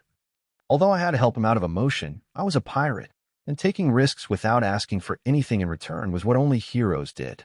In the other cage, Ace was holding on to his fist tightly. He really wanted to deal with a man who opened his mouth like a lion, but no money? I really have no money. Ahem. Seeing that the other party didn't respond for a long time, Enel coughed twice and told Ace that it was useless. It seemed that he still had to ask Whitebeard for. It's okay if you don't have gold. Whitebeard does that. As long as you agree to my request, I will help you. However, the other party has not responded yet, and he is a little impatient. Are you an idiot? Do you think your Whitebeard pirates can fight against the entire Navy headquarters? Once you fight to the death, your old father may be gone, but now he still cares about a little gold. What a hopeless bastard. I promise. Take me out, please. Ace suddenly responded that it was inappropriate to be hesitant about gold at this juncture, but the other party really wanted too much. As far as I know, most of my father's wealth is used to help others, and it is very likely that this amount of gold will not be available. That's right, the agreement is reached. After communicating with Ace, Inilu looked at the prisoners around him. They were staring at him when he was just talking, as if they wanted to eat him. Don't get excited, everyone. I will rescue everyone, and then everyone will escape from prison together. He shouted to appease the prisoners present so that no one who was not afraid of death would cause an accident. Now that Ace had appeared, it was time to start his plan. Everyone, be quiet and listen to me. Enilo interrupted the cheering prisoners, and after it quieted down, he continued. Who can break the surveillance phone bug without being detected? This is the first step in our jailbreak plan. Old man can. Me too. Simple. Oh. Several prisoners in the deep said that they could do it, and they didn't pay attention to things like surveillance phone bugs at all. Okay, we'll have to work for a few days in the next few days. I'll destroy it a few times a day, but it doesn't need to be too frequent, about 5 times a day. Gaga, whoever is going to destroy it now, and scare them first. As soon as Enilo finished speaking, a powerful force came from a cage inside. He felt that this force was not directed at him, and all the surveillance phone bugs on the corridor wall suffered. They lost consciousness and closed their eyes immediately after being hit, and all the screens in the monitoring room of the 6th level of Infinite Hell suddenly went black. Upon seeing this, the jailer immediately sounded the alarm bell and quickly reported to Magellan using a telephone bug. Magellan picked up the phone and his face changed greatly. What? Pay attention to the monitoring situation. I will go check it out right now. The sudden loss of surveillance at the lowest level was a very urgent situation. He immediately mobilized his troops and took the elevator to the 6th floor in full gear. I hope nothing bad happens. There are all serious criminals there, and anyone who escapes will bring disaster to people. Come on, this is quite interesting. The Red Earl's voice reached the ears of the prisoners present. They all stretched their heads and looked at the elevator door, their faces full of anticipation and ridicule. Sure enough, as he said. After a few seconds, the elevator door opened, and Magellan appeared with hundreds of jailers armed with various weapons and wearing gas masks on their faces. Magellan breathed a sigh of relief when he saw that the cell door was still locked, and the poisonous gas was exhaled from his mouth. Hannibal, the deputy director of the prison, was looking intently ahead. He didn't pay attention to the poisonous gas coming from the side. When he realized something was wrong, it was already too late, and his whole body was poisoned and collapsed on the ground. Magellan ignored Hannibal on the ground, looked up and saw that all the phone bugs had their eyes closed, and then led the jailers to carefully check the cells one by one. 2 hours later, all the cells were checked, and no one had escaped, and there were no abnormalities. He walked up to Ainilu Shiru and stared at him. Shilio, who did this? Sorry, I just woke up and have no idea what happened. Shirlu raised a weird smile and looked directly into the other person's eyes. Okay, very good. Even if you kill prisoners indiscriminately, now you're still protecting the prisoners, you bastard. Just stay here and reflect on it. Magellan scolded the other party angrily. Then many purple liquid bubbles began to appear on the surface of his huge body, and 3 extremely poisonous purple dragons were released from behind it. Don't forget who is the boss here. 3 poisonous dragons flew forward and crashed into the corridor. The venom instantly splashed everywhere. The body of the prisoner, who was unfortunately infected with the poison, quickly turned purple. Help! Save him, he's dying. The antidote! Give me the antidote! Oh. The prisoners who were poisoned were rolling on the ground and begging for help. The prisoners on the side wanted to help but did not dare to approach. Once their bodies came into contact with the poison, they would also end up with the same fate. At this time, Magellan stepped forward, opened the cell door, and grabbed a poisoned prisoner with his giant hand. Tell me who destroyed the phone bug, and I will detoxify it for you. If you don't tell me, you will die after suffering a long period of torture. I said, as long as you detoxify me. Yes. However, before he could say anything, he was instantly knocked unconscious by a force, and what he wanted to say was lost. The other poisoned prisoners also wanted to confess without hesitation. They wanted to escape from prison very much, but compared with their own lives, it was not that important. Unfortunately, what each of them said together could not be combined into one sentence. As soon as someone wanted to speak, a force came out and knocked him out. After 2 times, the remaining people were all eliminated at once. Magellan detoxified the 7 poisoned people, turned to several jailers and gave orders.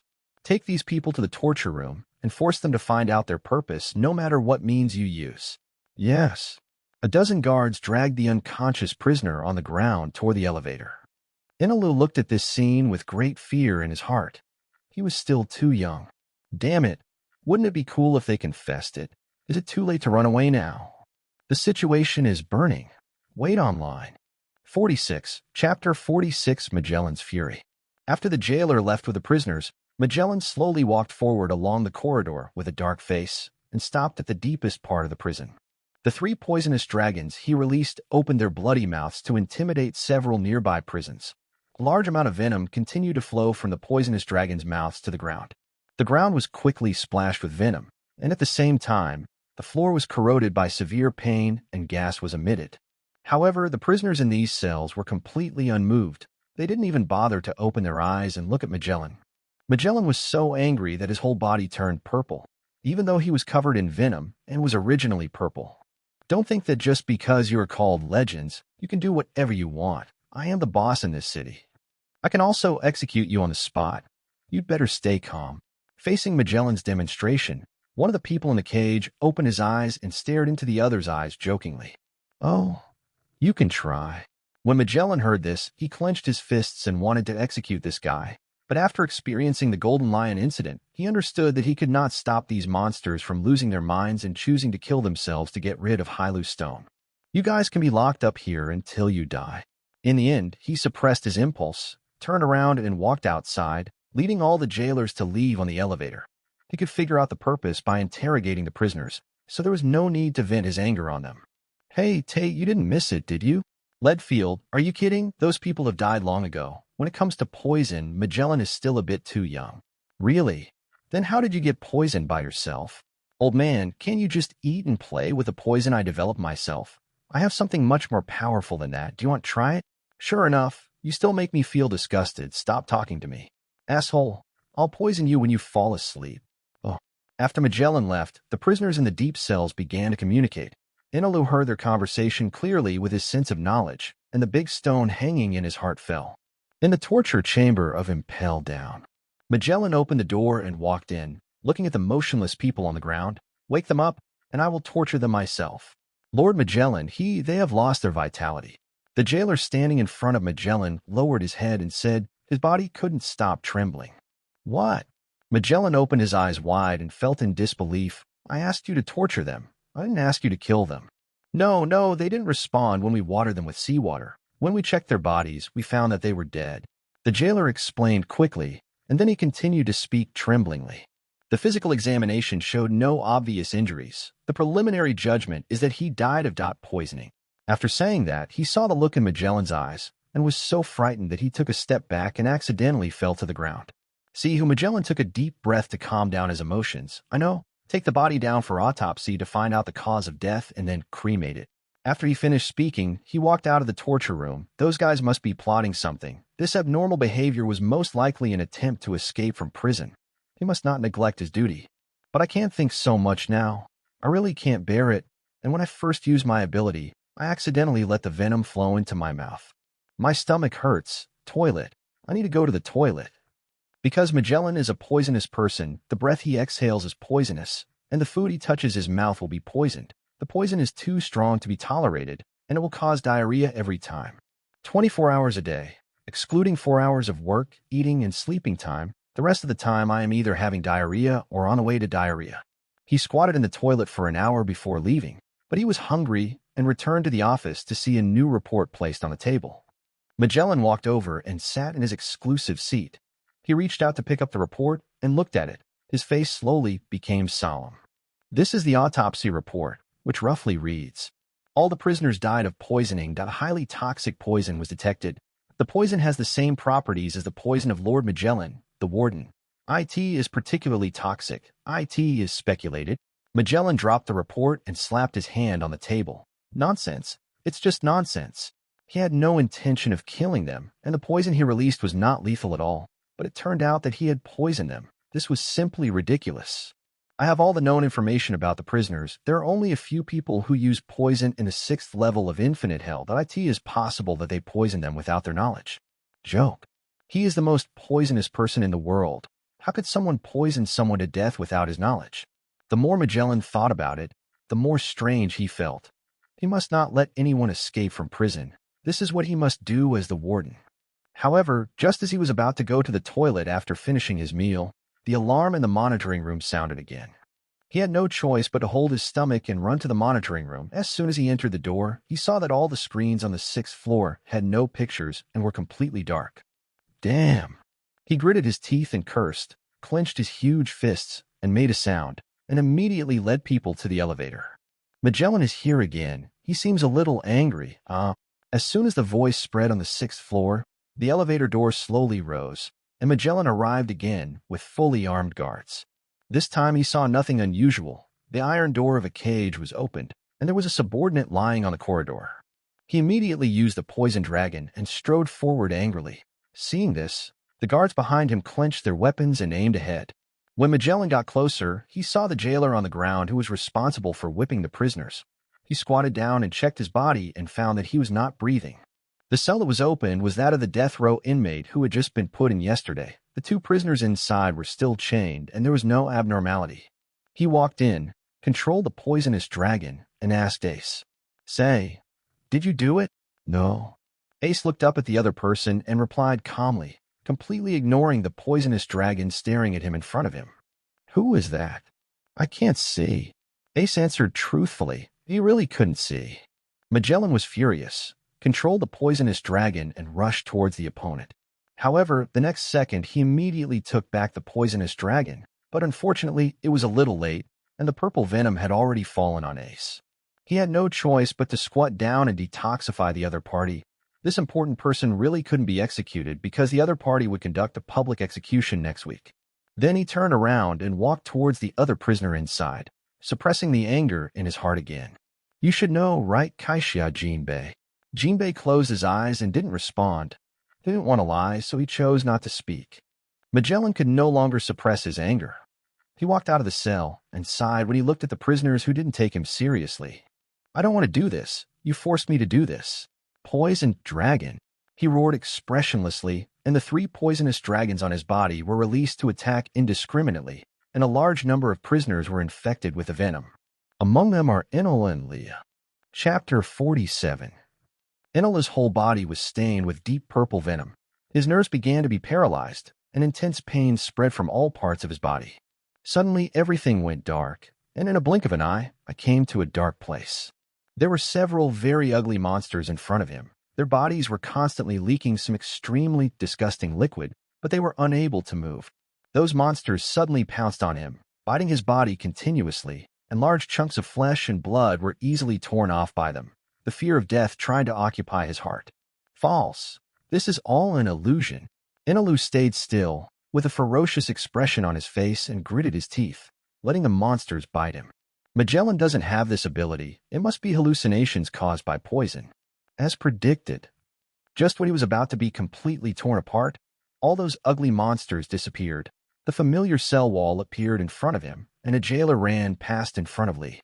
He took out something and stuffed it into Leah's mouth, then hurriedly ran out of the cell, held down a struggling prisoner, and stuffed something into the prisoner's mouth as well.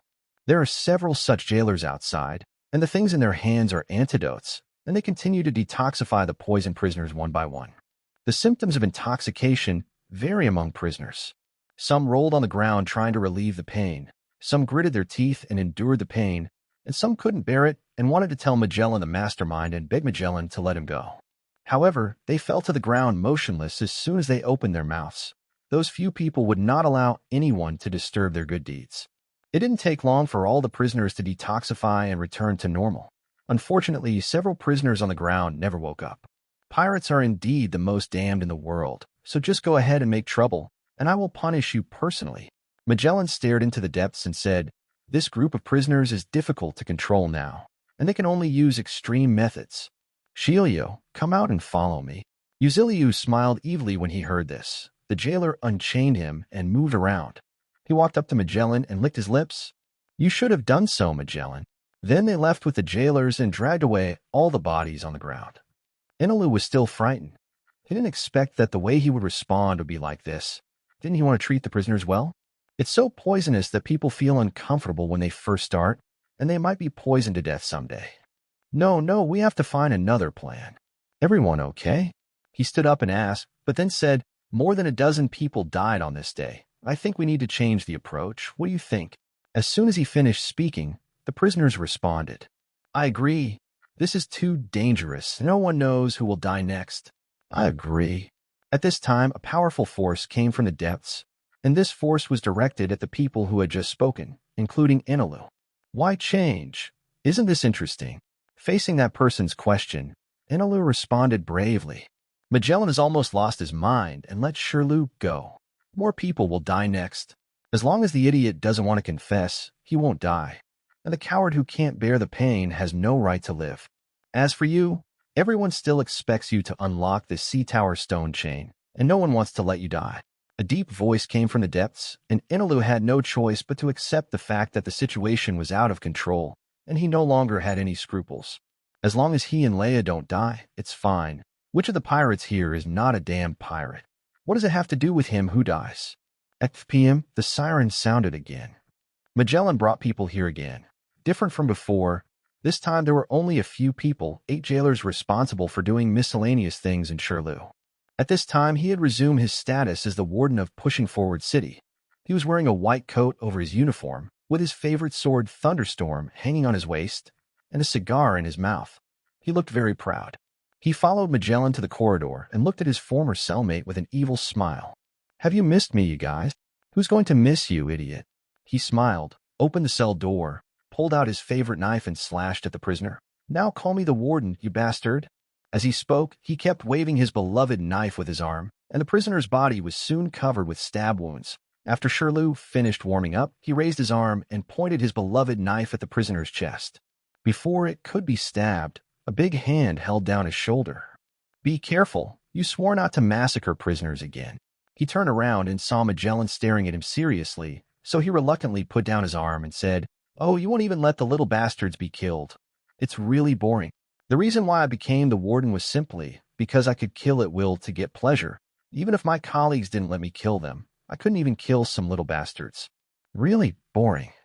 On the other hand, Magellan released the venom and began to punish the prisoners. He did not kill the prisoners, but in order to make them behave themselves, there was no psychological burden in punishing them. To his surprise, this time no one begged for mercy. Even though he released stronger poison and the prisoners screamed and struggled, no one gave in. Inilu was not poisoned. He was being taken care of by Shilu. He was stabbed dozens of times in a short time, but none of them were fatal. Magellan used poison to make the prisoner be more honest, but this bastard just wanted to kill him, and he kept cutting him, which was simply too much. Shilu kept swinging the knife at him and slashing at the uninjured parts. "You are such an interesting bastard. Guess whether I will kill you?" "Bah, rubbish." Inilu spat out while staring at the other person, thinking about how to get revenge on this bastard. "You'd better not anger me, or Magellan will kill you even if he stops me." Shirlu was a little unhappy with Inilu's actions. Not to be outdone, Inilu said, "You'd better not anger me. I'll go crazy and I'll be afraid of myself." Is that right? What can you do as a newcomer? Or are you sure you can kill me?" "Shilio, you are just a piece of garbage who only bullies the weak. If you have the ability, kill those people inside." Shilu didn't say anything. He suddenly laughed evilly, slowly raised his weapon and stabbed the opponent's shoulder.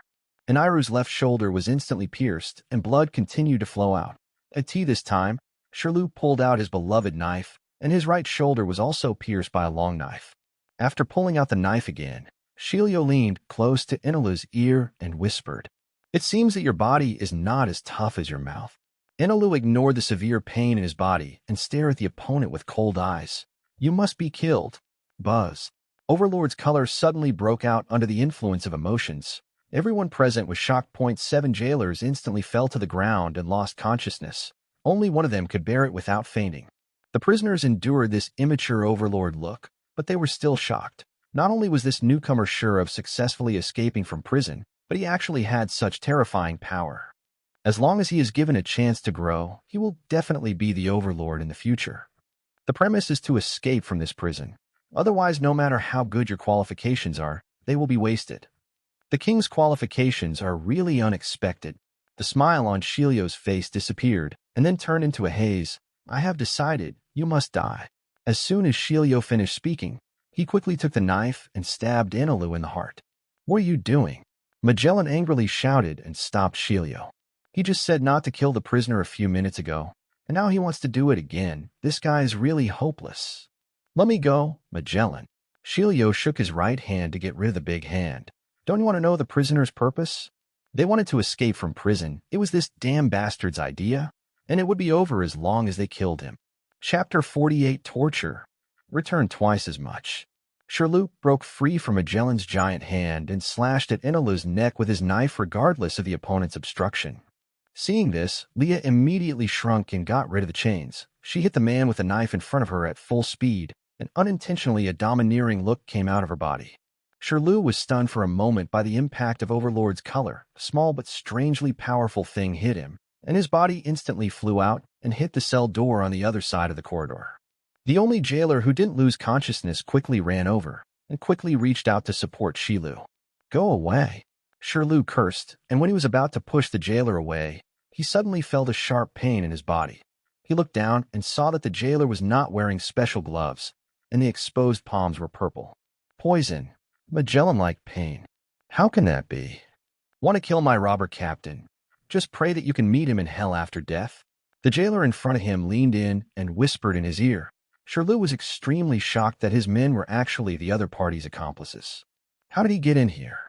He couldn't think so much now. The poison had spread all over his body, and the intense pain made him roll on the ground. The prisoners stared blankly at Shilu, who was in great pain. One moment, he looked like he didn't deserve a beating while he was torturing his fellow prisoners, but now he was struggling on the ground half dead. "Ha, Shilu, you have today too. Get up, don't lie on the ground like a dead dog. Retribution, this is retribution." Although the prisoners didn't know what was going on, they had been locked up for so many years and taunted others with their mouths at the same time. They also stared closely at the giant bird fighting Magellan. As long as Magellan falls, they will be saved. At this time, Leah's situation was not optimistic. This small cell cannot extend its wings at all, and the body is completely dyed deep purple. The venom has almost been absorbed to the limit of the body's storage, but it cannot be released here. With Enel here, he could only control the amount, but he couldn't control the intensity of the poison. Once released, he would probably be poisoned to death. "Silly bird, let me help you." The jailer shouted and changed back to Tur's original appearance. He was already exposed, and there was no need to cover up anymore. He rushed towards Magellan with purple poison all over his body. When he ran to the cell, he threw a bunch of keys at Enero's hand, and then took Magellan with both hands. Two poisonous people are in physical contact, and the same poison cannot have any impact on each other.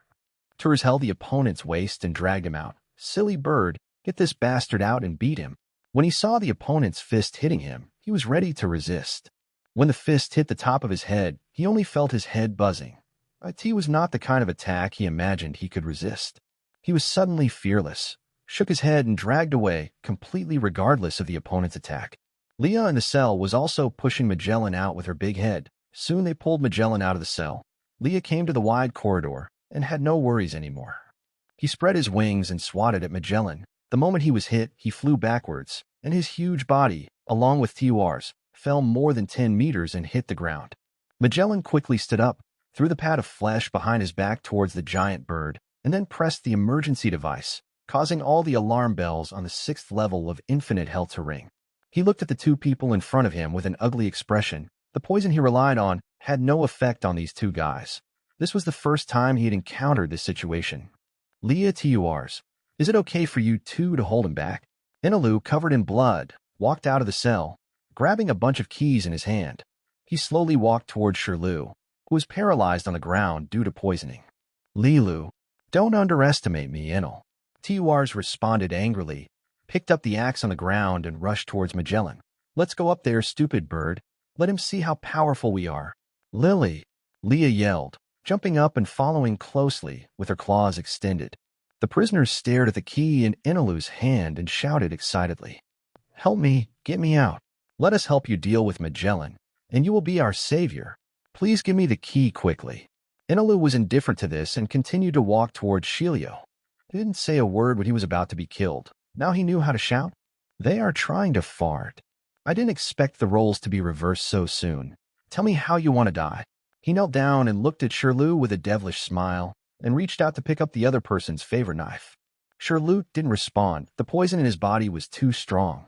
Now he could barely maintain consciousness and couldn't speak at all. Inilu waved thunderstorm in front of his eyes. "You cherish it very much, right?" After saying that, he released thunder and lightning, and the famous sword thunderstorm was completely red. Inilu looked at the sword in his hand and clicked his tongue. It is indeed a famous sword. It is incredible that it still maintains its shape at a temperature that would melt gold in an instant. Inilu smiled evilly when he saw Shilu staring at him, as if the other party's eyes were about to eat him. Who doesn't know how to torture people?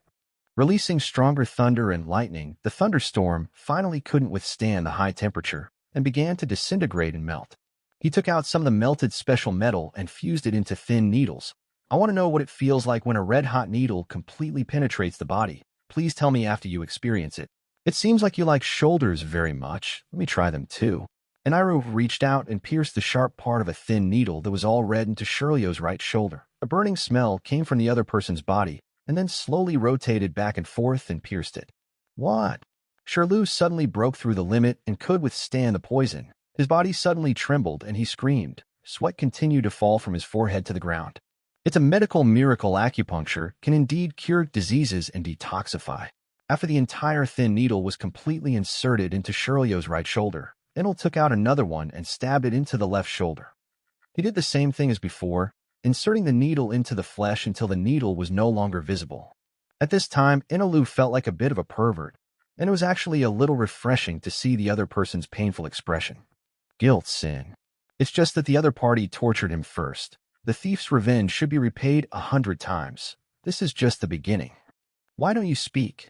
Not getting feedback makes people very anxious. Maybe the pain is too mild. I'll give you a few big ones. Enelu spoke to Shirley, but the other party was very rude and ignored him completely. People who are rude must be given a small punishment. He helped Shilio lie down, melted out a fiery red nail that was 3 fingers wide and more than 20 centimeters long, with a flat surface as wide as the palm of his hand at the top. He grasped the oversized thumbtack and stabbed it hard into the opponent's palm. Shirley's palm was instantly pierced, and large nails penetrated the ground. The smell of burning barbecue made Enelu frown. As soon as you smell this smell, you know it's not delicious. He melted a piece of the cell door to make a large hammer, and then swung the hammer to hit the nails, one hammer after another, until the flat surface of the nails completely crushed his palm. Shirley kept making heart-wrenching screams. The prisoners around looked at this scene and couldn't laugh out loud. They didn't ask for the key in a harsh and tough tone, and just looked straight at what he was going to do. This level of cruelty was outrageous to both humans and gods. The most important thing was that he kept laughing, as if he was playing some interesting game. This is not a new man. This is clearly a devil from hell. They trembled every time Enilo hit the hammer and made a sound. Their palms ached just by looking at it, but they still had to stare straight at it. Whoever can't bear it and turns back first is a coward. Chapter 49, Poison, Giant Soldier. After a few minutes, Shilio's hands were completely fixed on the ground, and the flat surface of the nail's tail fit into the palm of his hand. Enelu nodded with satisfaction, picked up another nail, and stabbed it into his left leg. While he was swinging the sledgehammer, he felt a figure flying towards him, but he was too lazy to look back. He held the sledgehammer tightly with both hands and was about to hit the flying figure. Stop! Stop it! It's me! Hearing this familiar voice, Enelu quickly stopped and turned around to see Tuars, covered in poison, flying towards him. He immediately turned into elements to avoid it. Tuars, who successfully avoided the sledgehammer, hit the deep wall smoothly. At this time, Enel was stunned when he saw the huge jailer beasts and the large number of jailers outside. When did it come? I was so focused that I didn't pay attention to the situation outside. You're lucky. He glanced at Shirley, took out the keychain and threw it towards Tuars deep in the prison. Release the people near you. I am too injured to fight at close range. Enel was a little unhappy that her interest was interrupted. She raised her hand and continuously released lightning to attack the outside indiscriminately. Anyway, Leah was not afraid of being electrocuted. Seeing the thunder and lightning support from behind, Leah spit out all her poison at an oversized koala, then turned around and flew up to catch the thunder and lightning. This poison is useless at all. Those rough-skinned children will be detoxified as soon as they are poisoned. Electricity is better. Enelu stopped attacking randomly when he saw this. He flew over and lay on Leah's back, transforming into a human power bank, releasing thunder and lightning for free. Leah continued to convert thunder and lightning into its own energy. With a steady stream of energy, it suddenly became high-spirited and opened its mouth to blast out a thunder cannon. Oh! An explosion sounded, and the jailer in front was blown away instantly, and a large hole was blown out of the ground. It's crooked. You should take a closer look. Enelu slapped Leah on the head, which only blew up some of the jailers to no avail. As the main combat force, he didn't even touch the sides. I'll count on it, you'll shoot. Lu. No, I want to do it myself. No, you can't hit such a big Magellan, so I have to take command. And Enilo silently stopped releasing thunder and lightning as he spoke. It took a lot of energy to release the lightning, so he couldn't let it be played with. You have to play it yourself. Gather your strength, move forward at a 45-degree angle. Be careful not to miss and fire. Oh. That big cow with a mace in the front right, fire. Oh. Come on, come on. They are coming, fly higher. Oh. Under the threat of Enel's power outage, Leah had no choice but to take over the command. Facing a large number of enemies, she started playing one by one without any nervousness. Tours kept opening the cell door and rescued all the prisoners together. After all, his captain was a robber who would attack if he disagreed. There are so many opportunities to help others. The prisoners holding back their resentment joined the fight, and the jailers fell one by one. Facing the prisoners who were all big pirates, the city guards had no chance of winning. I haven't fought in a long time, so I'm here to stretch my muscles. The tall man twisted his neck and strode forward. Most of the jailers retreated hurriedly. When the leader saw that there were still newcomers who had not evacuated, he quickly opened his mouth and shouted to them. Hurry back and defend. He is Barrett, the right arm of Roger the Pirate King. That monster is not something we can stop. The new jailers ran away after hearing this. There was no difference between fighting this kind of monster and seeking death. The jailer beasts on the side ran over to fill the gap. The huge yellow koala rushed straight toward the approaching prisoner. Barrett looked at the prisoner and smiled lightly, just in time. He stopped walking and clenched his left fist, waiting for the tailless koala to arrive. When the opponent jumped up and pounced on him, he punched out his fist. The moment the koala came into contact with its fist, it flew backwards. Its huge body hit the wall and made a large dent. The entire body sank into the wall. It lost consciousness with its big white eyes open. 1 hit kills. The prisoners couldn't help but take a deep breath when they saw this. Their attacks on a jailer beast could only leave small wounds, but Barrett couldn't withstand the blow in his hands. Would he still be alive if this fist hit him? The nearby prisoners silently moved their bodies to the side to avoid being accidentally shot to death. Magellan's expression was extremely ugly. It's chaos, it's all chaos. This scene is completely uncontrollable. You bastards should not reappear in the world. As the warden of Impel Down City, I will never let you escape alone. He looked at the large number of prisoners in front and roared angrily. The venom in the body turns bright red, and a large amount of bright red venom flows from the body to the ground and spreads rapidly along the ground like magma. Whether it is the floor or the iron prison door, any substance that comes into contact with the venom will gradually spread like an infection, corroding and melting all infected substances. The prisoners quickly retreated when they saw the bright red venom. Everyone knew that as long as they were exposed to the poison, it would gradually spread until they died. They are not newcomers. They have experienced strong winds and waves, and none of them have been accidentally infected by the venom on the ground. Except, of course, Hiryu of the Rain. All the guards in the Impel City have also evacuated. When the strongest person in the prison uses this trick, their presence will only cause trouble. After a while, Magellan released all the venom in his body. The giant soldier of poison, the judgment of hell. He roared and then gathered all the venom he released, completely surrounding himself to form a skull-shaped giant, and his huge body completely blocked the walkway. Magellan used his strongest move. Facing hundreds of prisoners, he planned to execute them all, even if he only had one person. Can it be done? It can't be done. With such a large number of big pirates, there are some who are stronger than myself, and no matter who comes, they can't do it. But he is the prison warden, and it is his duty to stop them. He raised his huge fist and destroyed the elevator with one punch, then resolutely walked towards the prisoners. You damn bastards, accept the judgment of hell. Faced with the continuous retreat of this huge, bright red skeleton prisoner, no one wanted to try the taste of being poisoned, but this was not an option. There was a dead end, and the only way to leave alive was to knock down the opponent. The two of them still looked unconcerned, and no matter how the Flying Dragon cavalry lost, those guys couldn't die without taking action. Now he is more concerned about a question. Leah, do you want to try the smell of that poison? Lily. It's not delicious, smelly, and bitter. That's purple. The red one is so pretty. Maybe it smells like barbecue? Aini said in a blur and jumped off the bird's back. If he gets it, he will die. Leah thought it made sense, so she spread her wings and flew towards Magellan. When she got close, the opponent let out a fist, but it sidestepped and dodged, then opened its mouth and bit the arm. As soon as he ate it, his body turned bright red, and he immediately spit it out and shouted at Enilo. You lied. I have never eaten anything so disgusting. At this time, it felt something was wrong and quickly turned away from the giant skeleton. During the flight, the body turned bright red again, and then all the energy was emitted. However, a few seconds later, the body was dyed bright red again. An old man in the crowd saw the big bird flying towards them with poison, bent down, picked up stones, and threw them. The stone instantly became huge after flying out, and Leah quickly dodged it.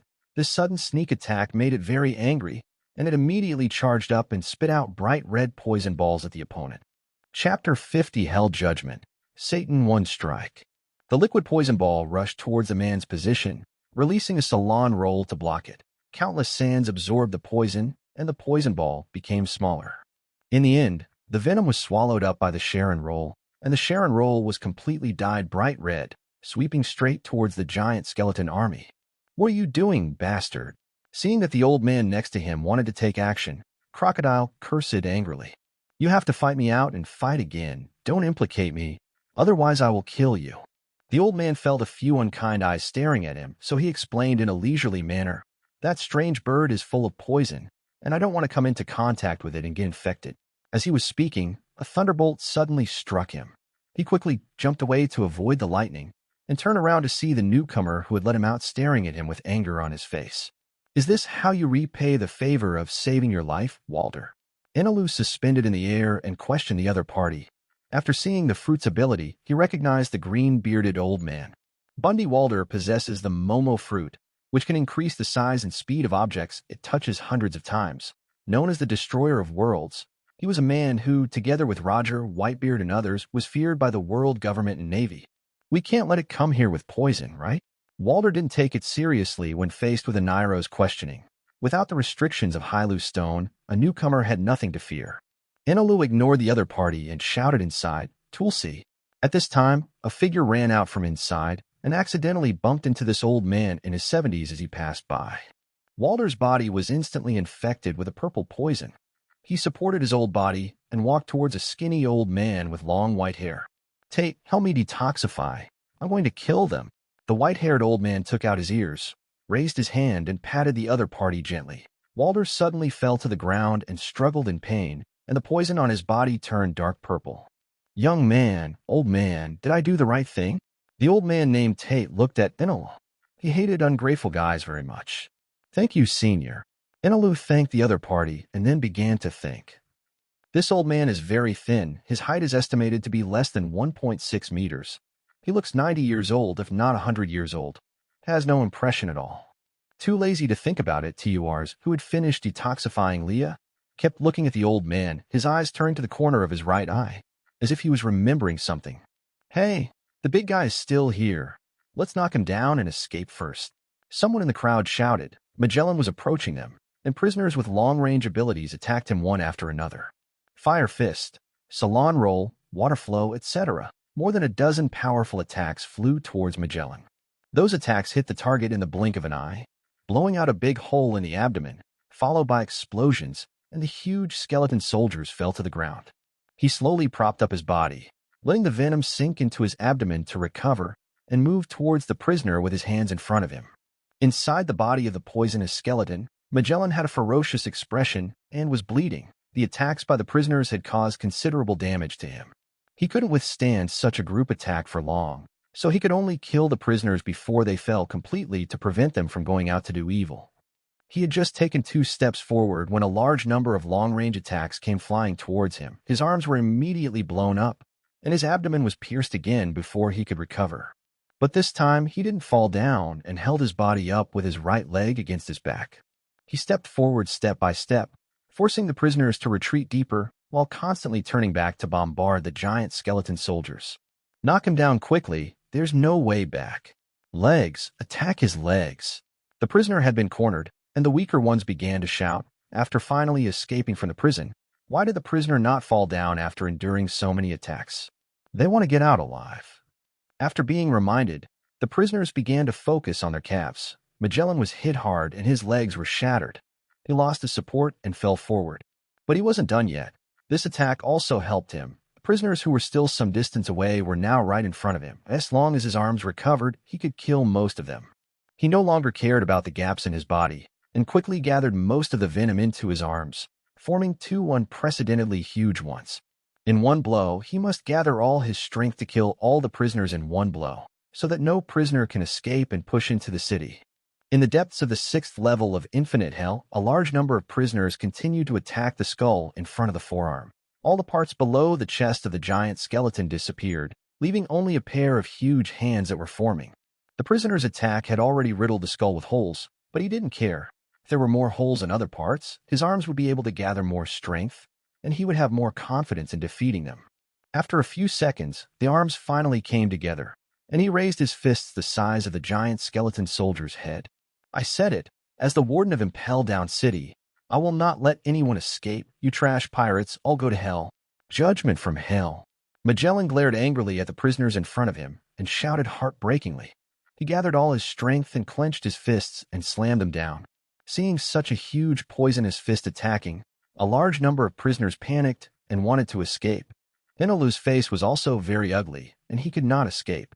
This fist is too huge, and there is no place to hide as for resisting forcefully. I'd better forget it. I don't want to take this blow. Those who could carry it but couldn't move, those old guys kept watching the whole show without moving their positions. He quickly pulled Leah and Tiwars into a hug, and then shrank his body. In this situation, these two things were the most reliable. Young pirates, your strength is really not that great. An old man suddenly sighed, and then a huge mace suddenly appeared in his right hand. He waved the mace and faced it. The mace collided with the huge fist, and the old man's legs instantly sank into the ground, and a big pit appeared. The attack was blocked by him, but the mace in his hand was contaminated with venom. In a few seconds, the deadly poison would spread to his body. At this time, other guys watching the theater also made some moves. They took down the cell door and started throwing fists and skulls. I wanted to see what the new generation of pirates were capable of, but they were disappointed and had to rely on them to take action. Seeing those people finally taking action, Magellan laughed strangely. Satan strikes. I have been waiting for this moment. They are dead. The poisonous fist suddenly expanded and exploded instantly after being hit by several strange weapons. Oh. A deafening explosion sounded, and the huge impact blew all the prisoners away, while bright red venom splashed onto them. Screams like ghosts crying and wolves howling resounded on the 6th floor. Chapter 51 Escape. Magellan's sudden blow seriously injured % of the prisoners. They all collapsed on the ground and screamed, the fear of death deeply occupying their hearts. Inilu, who was hiding behind the human shield of Tours, escaped unhurt, and he couldn't help but feel a little scared. If it weren't for two people who were not afraid of poison, he would probably be waiting to die like the prisoners around him. This strong explosion blew people everywhere. He took a glance and flew up with Tiwars, cured Leah of the poison, and searched for Ace's whereabouts. Soon, Ace and Jinbi were seen lying together in a corner of a cell, and they immediately flew over to detoxify. Thank you very much. I will definitely repay you. The same goes for me, that as long as you need help with anything, I will fully assist you. Ace and Jinbi thanked them, and their poison had been removed by Tiwars. You're welcome. Just remember to ask Whitebeard to pay back the money when you go back. Enelu responded. What's the use of verbal thanks? Giving money is the last word. That's 100 billion. Although I say I don't lack it, who can have too much? Let's go. Get out of here, he said and walked outside. Jinbi turned around and saw a large number of poisoned prisoners, and he couldn't bear it. Where are they? Why don't you save them? Damn it, forgot about Lao Sha and those two candidates. Enelu slapped his head. I'll go find the two people from before Tours. You can find the man who looks the most arrogant. After a while, he found two candidates. He looked at the corpses on the ground and was very depressed. IT didn't take long. Why couldn't he bear it anymore? On the other side, Tiwars was detoxifying Crocodile. When he passed by, he heard the bastard scolding him, and he knew that this was the person the robber captain was looking for. Enel flew over and looked at Crocodile with his hands on his hips. I rescued you, and now I'm detoxifying you. You owe me 2 lives. If you join me, you won't have to pay back. Crocodile held a big cigarette in his mouth and glared at Enel. Who do you think caused all this? Bastard. He couldn't understand why he was so insistent on joining this guy when he had never met him before. He was just as good as his younger brother. Can you blame me? You're not that scumbag, Nasharu. After finishing speaking, Inilu became angry again. He flew over and saw only a pair of white bones nailed to the ground. Shirlu was too dead to die. He kept releasing thunder and lightning at the bones, and then kicked the skull into pieces. At this time, several figures also came out, and IT was those big pirates from the old era. Enel tilted his head in surprise. I saw that some of them were also poisoned. Why are they fine now? But just out of curiosity, the noise from the half-dead prisoners behind him made him a little irritated. It was no good if he didn't know them, and it was impossible to save them. If you save a group of extremely vicious criminals and go out to cause harm to the outside world, how much merit will be lost? If you wanted to cause harm, you have to do it yourself. They followed the old guy in front of them out of the 6th floor without encountering any obstacles along the way. None of the jailers they saw could stand up, which showed how efficient those old guys were. It didn't take long for them to walk out of the prison and arrive at the outskirts of Down City. They found that all the warships had evacuated, not even a shadow of the Navy was seen, and those guys were nowhere to be seen. Tulsi, how did you come here? Enilo asked. Upon hearing this, Tiwars pointed to the top of his head. Our airship is on the clouds. After saying that, he stretched out his hand and patted Ainilu, then turned into thunder and flew straight up into the sky. Are you really not going to think about it? Enel came to Crocodile and said, This is the last time I invite you. Crocodile didn't even bother to think. I refuse. Enelu shook his head. Okay, then you can fly back by yourself. Ace, take Jinbi away and follow me. I will take you away from here. After saying that, he held Leah and flew into the sky. After returning to Ark's proverbs, Enel put Leah down and lay on the splint. Feeling the texture of gold, she felt very happy. This is the feeling of home. A place like a prison is simply terrible. Tulsu, give me a glass of juice, you're welcome. Li Lu, I want it too, you're welcome. Turs walked into the cabin with a twitching mouth, always letting himself do it. If he couldn't beat them, the devil would do it for them. After a while, Ace brought Jinbei to the Ark.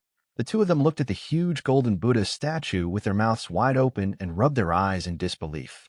Ace now knew why the other party was asking for gold worth 100 billion Baileys. He had it himself, and it was completely his plan that the more the better.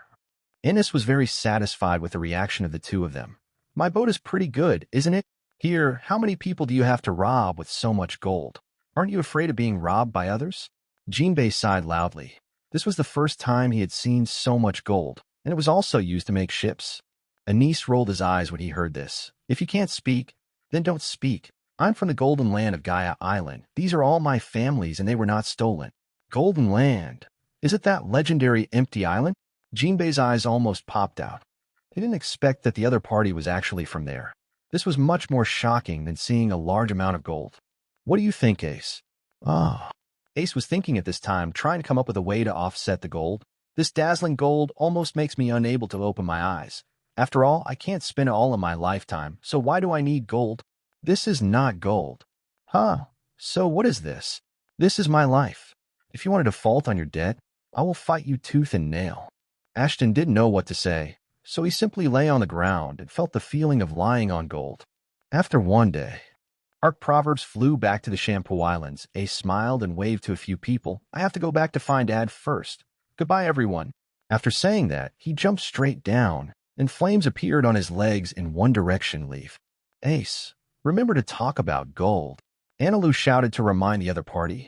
Suddenly, he saw Ace being turned off by this voice, and he understood instantly. He definitely wants to default on his debt. After arriving at the Shampoo Islands, Jinbei said goodbye to them and jumped into the water and disappeared. Enelu was idle and read the newspaper.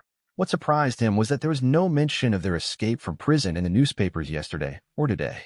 It stands to reason that such a big thing would be published in the newspapers that day, and a reward would be offered to them. Now the day has passed as if nothing happened. I almost destroyed Down City, but I still don't even have a bounty. He was very confused and reminded Tours to drive the Ark to the clouds and leave first. He wanted to find Xiachi to get some reliable information. Chapter 52. Ace arrested. Enel entered Xiachi's bar. Riley was also at the bar at this time. He ignored the surprised expressions of the two and flew over directly to get to the point. You two, I need the latest information on Down City and the current location of the Whitebeard pirates. After saying that, he put a stack of bills on the table. Xiachi smiled slightly and pushed the banknotes on the table back. I'm very interested in how you appear here now. How about exchanging it? No problem. Enelu immediately took back the money and said he would not pay if he could have sex for free. After the other party agreed, Xiachi lit a cigarette and leaned on the table. The warships guarding the Impel City suddenly evacuated yesterday and returned to guard that night. I think you should know exactly what happened. The Whitebeard pirates have already set off for the Navy headquarters, Mare and Fendo. A large number of warships are looking for their whereabouts, but their specific location is unknown. Inilu held his chin and thought it seemed that the news of their escape was blocked. Why did the Navy do this? Do you really want to destroy the Whitebeard pirates? But if no one can be found during the execution, their reputation will be completely ruined. Brother, what's bothering you? Xiachi asked. Enel's thoughts were interrupted. Yesterday, I escaped with the prisoners on the 6th floor of Impel Down City, including Fire Fist Ace, who was about to be executed. I rescued him. I can't think of the reason why the Navy did this. At this time, Rayleigh on the side suddenly asked, Enelu, where is Ace now? He left before he got to the island. He said he was going back to find Whitebeard.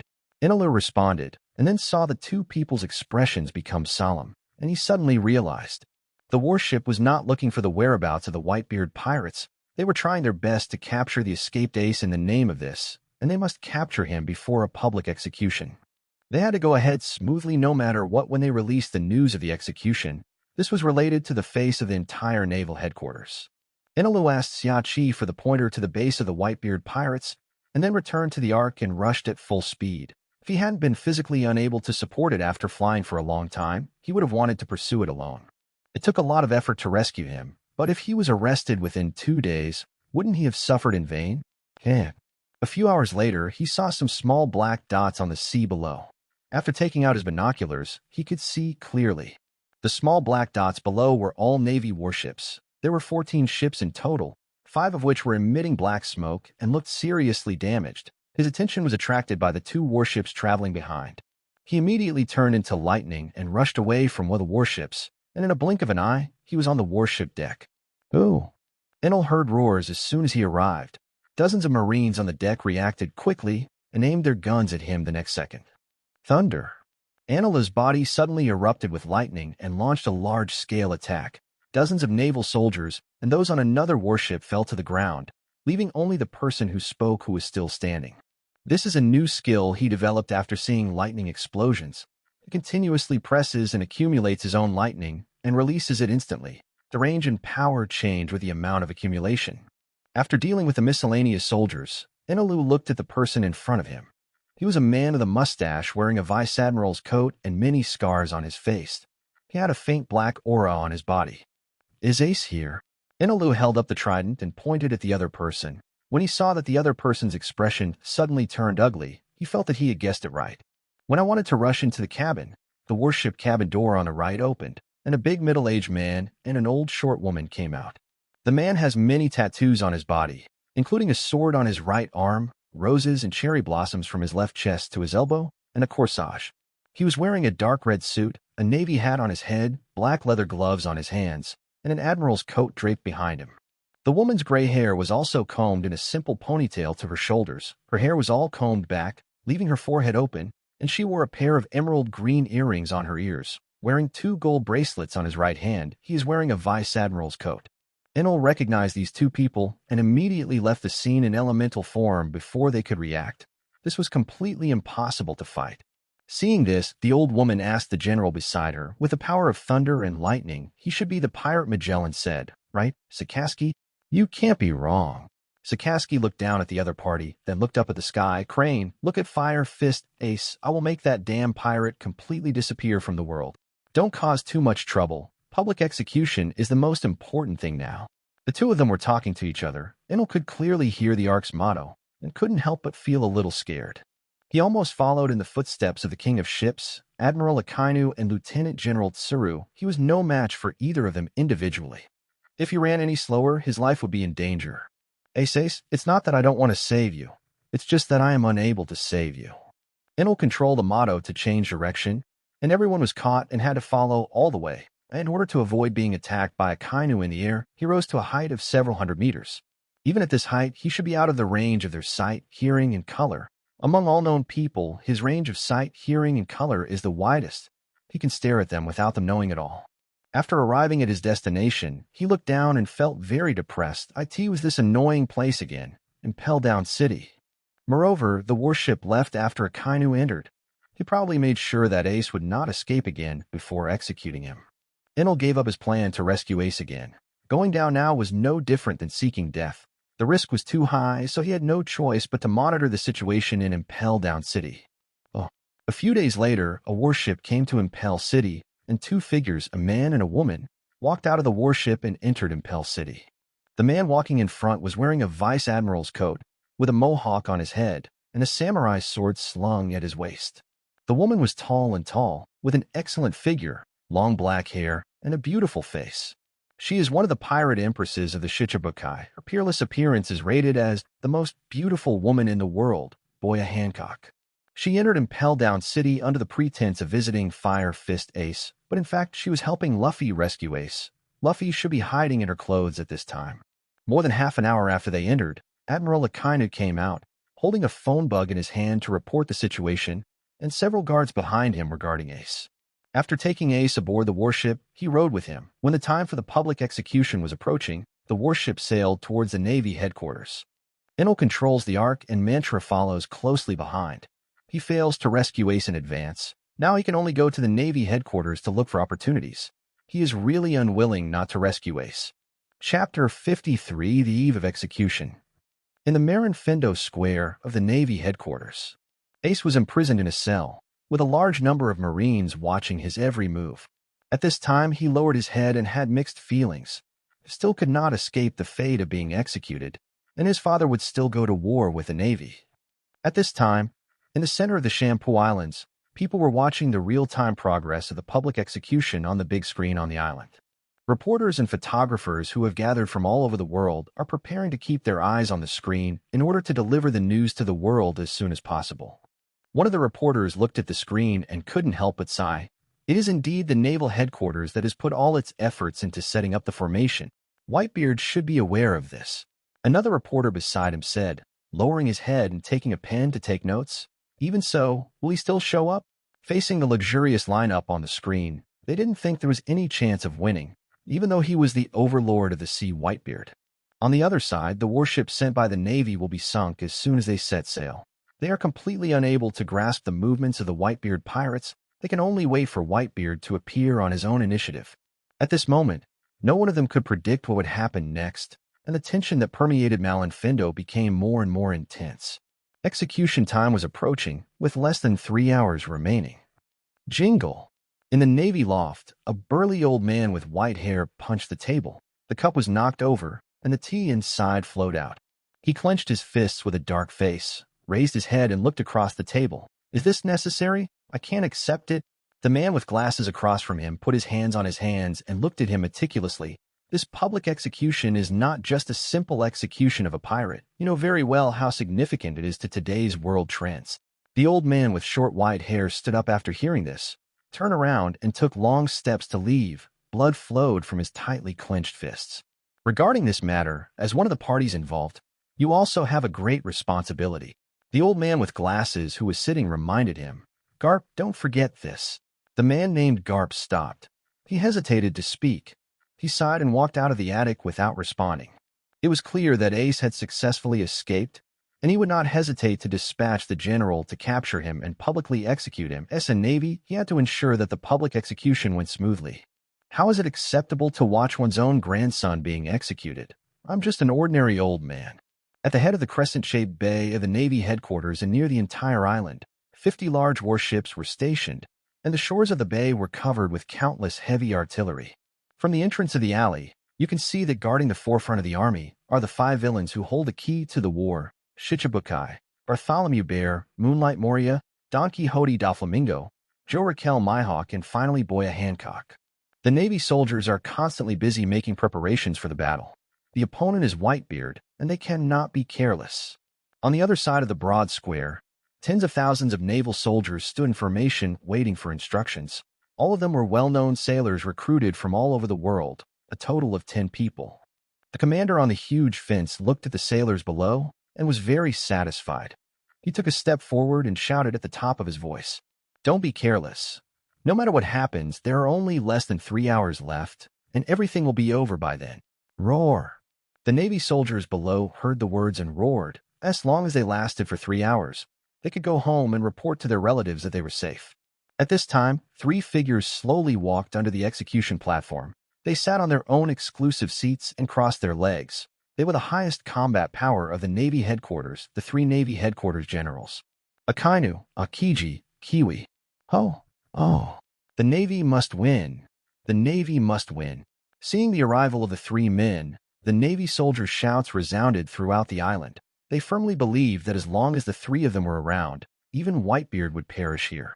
The three generals are responsible for guarding the bottom of the execution platform to prevent reckless pirates from rushing to the execution platform, and at the same time, they are ready to kill Whitebeard, who is about to appear. All the forces of justice currently known are quietly waiting for the arrival of the Whitebeard pirates in order to prevent Ace from being recaptured by Whitebeard. Such a lineup can only be described as terrifying, and no matter who comes, they must weigh whether they are strong enough. Only a sea overlord like Whitebeard can make them go to war like this. Enel was looking down from the clouds with a telescope. The scene at the naval headquarters was so oppressive that he broke into a cold sweat just looking at it. At the same time, he felt itchy in his heart. In this densely crowded square, if a big move like thundering were used, percent of the people would die, which makes me excited just thinking about it. It's a pity that those very intimidating people are here. If you throw them away now, they will probably not only be defused, but they will also come to catch you when they have time. It's better to endure it for now. I will blow up this Navy headquarters today, and Nairo said that I will blow up the Navy headquarters when Jesus comes. He pointed his finger at the sky and shouted, "Listen up, Luffy, we have to live without regrets." Ace recalled what he said to his younger brother Luffy when he was a child. He was being escorted by the Navy to the execution platform. "One day I will go to sea, live as I want, and be the freest person in the world." As he recalled, the door was opened, and several soldiers escorted him to the execution platform, pushing him to his knees and looking in the direction of the port. He thought of Whitebeard lowering his head in guilt. This scene also appeared on the big screen in the Shampoo Islands. People finally saw the true face of Fire Fist Ace, and at the same time a figure walked out with vigorous steps. There is only one person who can step onto the execution stage at this time, the Marshal of the Navy headquarters, Sengoku. There is something I want to tell you in advance, podcast.Ace, about the significance of this man's death here today. Sengoku took out the loudspeaker phone bug with his right hand, looked ahead and said something. "Ace, tell me your father's name," he suddenly said to Ace. Ace looked around, then said softly, "My father is Whitebeard."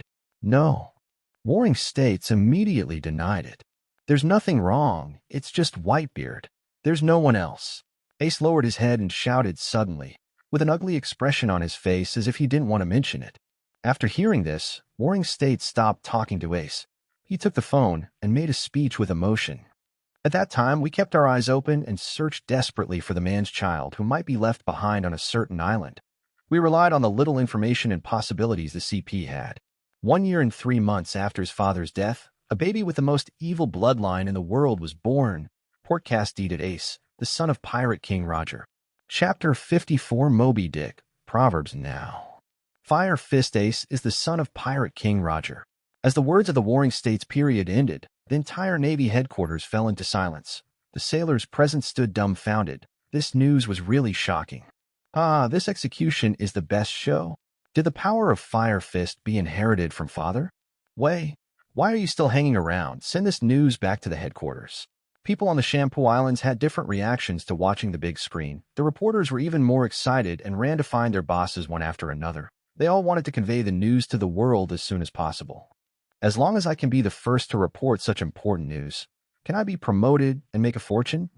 After a brief shock, the people present at the Navy headquarters began to whisper among themselves. Most of them still could not digest this incredible news in a short time. Roger's son. Because I heard that he is Luffy's older brother, I thought his father was also a dragon. Did his biological son survive? This is truly a miracle. Anyone related to Roger should be executed. It's so quiet. It's so unnatural. Oh. At this moment, the alarm bell suddenly rang. The soldier responsible for investigating the sea area found a large number of ships appeared out of thin air on the sea. He hurriedly pulled the alarm. Coming. Everyone, prepare to fight. The alarm bell continued to ring. The commander issued the order. The naval soldiers entered a state of alert, and all the forts on the harbor turned to target the large number of ships on the sea. The Whitebeard pirates appear. Navy Marshal Sengoku looked at the sea with a solemn expression. He was puzzled. It suddenly appeared. Where did it come from? Pirate ships on the sea are constantly approaching the port, and many large warships are following behind. Although the pirate flags on the ships are different, they all belong to the Whitebeard pirates. The Navy commander saw these pirate ships and gave instructions calmly. This is a large fleet of pirate ships. quickly confirmed the location of Whitebeard.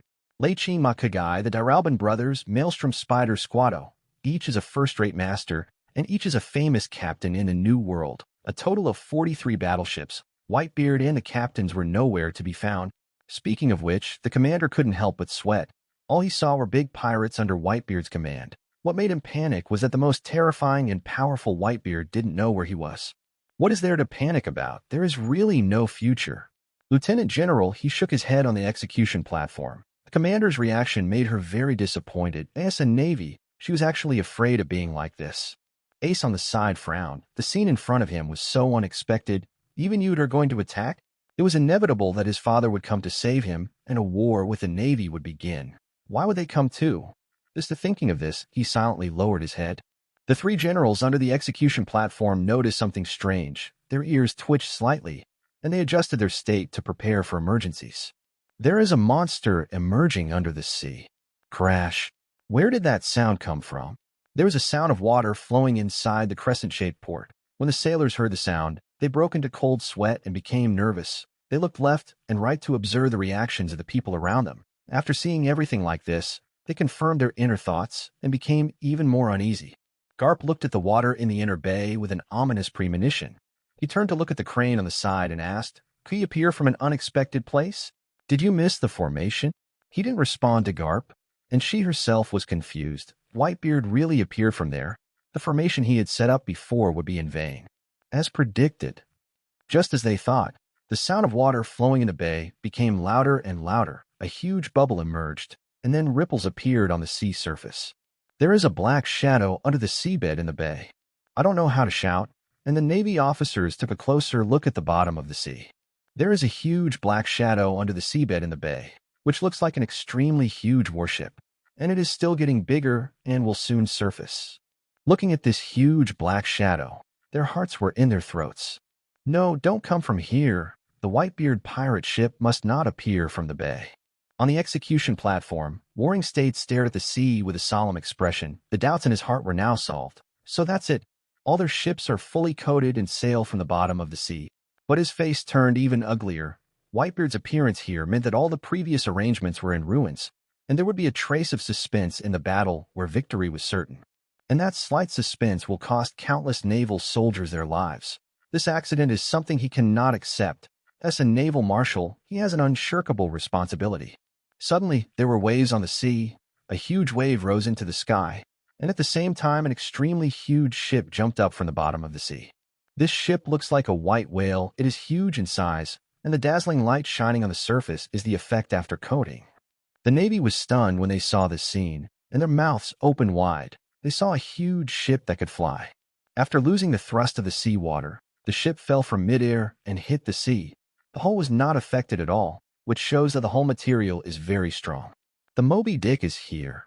The commander yelled, reminding the soldiers not to be dazed anymore. This was an enemy attack, not a show for them. Crack! At the same time, a deafening thunder came from above the Navy headquarters, frightening the already frightened Navy. They looked up and saw an extremely huge thunder in the sky, and a crack appeared in the center of the clouds high in the sky. It looked like the sky was split open by this thunder. Then a black smoke emerged from the clouds, and the black smoke slowly expanded. I'm exhausted, Leah. Please discharge harder. Enelu and Tutus were lying on the deck, breathing heavily, with sweat on their foreheads. Didn't I say that we need to do this? Turs complained. In order to release that bolt of thunder to increase the momentum of the ships below, they had been accumulating thunder and lightning. Not only were they exposed, but after they were released and exploded, their bodies felt as if they had been drained.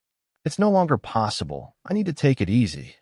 You don't understand. This is my respect for that man. Stop talking, and let me take my time. Enilo replied, lying down and not talking anymore. The senior Navy officers below noticed something strange. They looked up at the clouds to see clearly. The scout who received the instruction took out his binoculars and looked to the sky. The next second, he broke out in a cold sweat and said, "Is it an airship with a pirate skull logo on the bottom of the ship?" What kind of sign? Warring State asked. The outer periphery is golden, the center is a black skull, surrounded by blue magatama like will-o'-the-wisps, and two blue curves emanate from the skull's eyes. The whole thing looks like it's alive. Warring States frowned. Another guy with unknown purpose appeared. But he showed up at this time. The variables were getting bigger and bigger. There are not many naval forces that can reach that level, and now they have to deal with the Whitebeard pirates, and there is absolutely no way to send them out. Hey, Chapter 55 Whitebeard. This was not over yet. After the Moby Dick stopped, the sea surface surged again, and then 3 huge figures jumped out of the water. Again, 3 more ships of the Whitebeard pirates appeared, invading the bay. The commander shouted as he looked at the pirate ships. He took out his binoculars and looked in the direction of the ship. The next second, cold sweat broke out on his forehead and his hands trembled slightly. Well, that's the captain of the first team, Marco, and the other 14 captains all here. Clang, clang, clang, clang. The sound of metal hitting the ground came from the Moby Dick, and everyone present heard the sound without making any sound. As the sound grew louder, a majestic figure with a large sword in his hand walked out. He walked out slowly as if strolling through a back garden and stopped on the bow of the Moby Dick. He was very large and muscular, and the numerous scars on his body showed that he had experienced countless battles. His face had a white beard that curved upward in the shape of a white moon. The sword Song Yunxia held in his right hand is a supreme sharp sword with 12 skills. There are only 11 in the world that can compare with it. And he himself has unparalleled influence among the living pirates. He's the living legend, Edward Newgate, nicknamed Whitebeard. I didn't expect him to invade at such a close distance. Warring States looked at the man in front of him sweating coldly, his expression very solemn. The distance was too close. The other party was only 10 meters away from him. Ah la la la la. Whitebeard let out a deep and old laugh, staring at the naval marshal Sengoku on the shore in front. We haven't seen each other for decades, Sengoku. Whitebeard. Warring States replied, staring at the other person. Is my dear son okay? Whitebeard asked calmly, but judging from his explosive momentum, he was a little angry. The sailors couldn't help but tremble. Only when they saw the man known as the strongest man in the world with their own eyes did they truly see what real terror was. Seeing June's scared look, Whitebeard smiled faintly, looked up at Ace on the execution platform in the distance and said softly, "Wait for me, Ace." Dad. Seeing Whitebeard looking like this, Ace finally couldn't stand up anymore. His body kept shaking, and he moved forward and shouted heartbreakingly. Whitebeard nodded with satisfaction, and then inserted Song Yunxia into the bow of the boat. He made fists with both hands and quickly bent forward half-dash bent. At the same time, he retracted his hands and put them on his chest. The next second, he straightened his body. His clenched hands suddenly spread out and waved behind his back. When his fists reached behind his back, the air was shattered, and many cracks appeared near the fists on both sides. Crack, click, click. The sound of slowly breaking glass was heard, and the ground suddenly shook. Several beams were able to stretch out the Navy headquarters, and they continued to expand and become faster. All the ships outside the port were pushed up by the huge waves, and even the island became swaying. The sailors panicked and tried to stabilize their bodies. This natural disaster-like force made them fall into deep fear. What happened to that explosion? Oops, the height of the water will swallow us all up. The other side also appeared. Is this the ability of Whitebeard? The sailors shouted in panic, and even the Kamzingwa was moved. At this time, his expression turned extremely ugly. Haijin, it actually shook the sea. He actually still has such terrifying power at this old age. What surprised them was that the imagined attack did not occur after the sea level rose to the highest point, and a large amount of sea water re-entered the sea. And calm down. The sailor slapped his cheek, trying to confirm whether he was dreaming. The members of the Whitebeard pirates stood on the bow of the ship very calmly. Dad's attack was still coming. After a while, they knew what a blow comparable to a natural disaster. Dad, everyone. I ignored the advice and ran out. It was obviously my own willfulness that led to this. Ace looked at the friends who came to rescue them one by one. He lowered his head in shame and said loudly. Then he raised his head and shouted at them. Why don't you abandon me? The captains of the Whitebeard pirates looked at him with smiles, but no one spoke. No, I asked you to go. Whitebeard looked at Ace seriously. Son. Ace shook his body forward and yelled at Whitebeard. Stop lying. What nonsense are you talking about? You obviously blocked it at that time, but I told you to go. He was stunned when he saw Whitebeard's amiable smile when he spoke. I told you to go. Whitebeard repeated, then looked forward and asked the first captain on the other battleship. Right, Marco? I heard it too. This period of time has made you suffer a lot, Ace. Marco responded expressionlessly, but he finally got the chance to speak. He didn't want to waste the opportunity, so he quickly said a few more words. Everyone in this sea should know what will happen if we attack our companions. We will never let anyone hurt you. Ace, wait. We will go to rescue you right away. Ah, wait for us. The members of the Whitebeard pirates suddenly shouted that Ace was not just a companion to them, he was also their father's son, and they were all brothers. Be prepared for death, Marines, they collectively shouted. General Qinghai looked at this scene and touched his forehead. We really gathered a group of incredible guys. What are you talking about now? General Ainilu put his hands on his chest and said nothing. Kizaru, who was also an admiral, pouted and looked bored. It's really uncomfortable. The most arrogant one was Moonlight Moria, one of the Shichibukai. With the Navy headquarters behind him, he was extremely excited. He opened his eyes wide and stared at the strongest person on the other side and shouted, Jia, here we have the highest combat power of our Shichibukai and Navy, 3 naval admirals and 10 elite soldiers. Jia. Then how are you going to attack Whitebeard? Whitebeard ignored the clown and the attack he had just launched. Coming. The water level on the sea surface suddenly rose rapidly, and a strong gust of wind blew from the far periphery, forming a huge tsunami at high speed and hitting the Navy headquarters. The previous huge wave that could swallow up the island was as weak as a baby in front of it. What was even more terrifying was that the tsunami was still rising and expanding rapidly. The Navy headquarters shook violently, and the Navy soldiers struggled to maintain their balance, but many people still fell to the ground. Garp frowned as he looked at the violently surging sea. Sea earthquake, the tsunami caused by the turmoil on the seafloor caused by the sea earthquake just now. A terrifying attack like a natural disaster is coming. Chapter 56, The Strongest / The Quaker of Fruit, Whitebeard, Edward Newgate. What is that? It's a tsunami, it's huge. Several sailors looked at the scene in front of them and communicated. They had never seen this apocalyptic scene before, and they no longer had any fighting spirit against Whitebeard. An extremely huge tsunami swept towards the Navy headquarters. In front of this huge tsunami, the island Marinvando was like a lamb about to be slaughtered. This terrifying blow would completely swallow it up. Even if you have an advantage in numbers, don't be conceited that you will definitely win. We may be the ones who lose in the end. Sengoku said as he looked at the sailors. Then he looked up at the huge tsunami and shouted, That man has enough power. The power to destroy the world. The battle is about to begin. The people of the Shampoo Islands watched this scene through the big screen, and they couldn't help but feel nervous. The battle between these two behemoths was about to begin.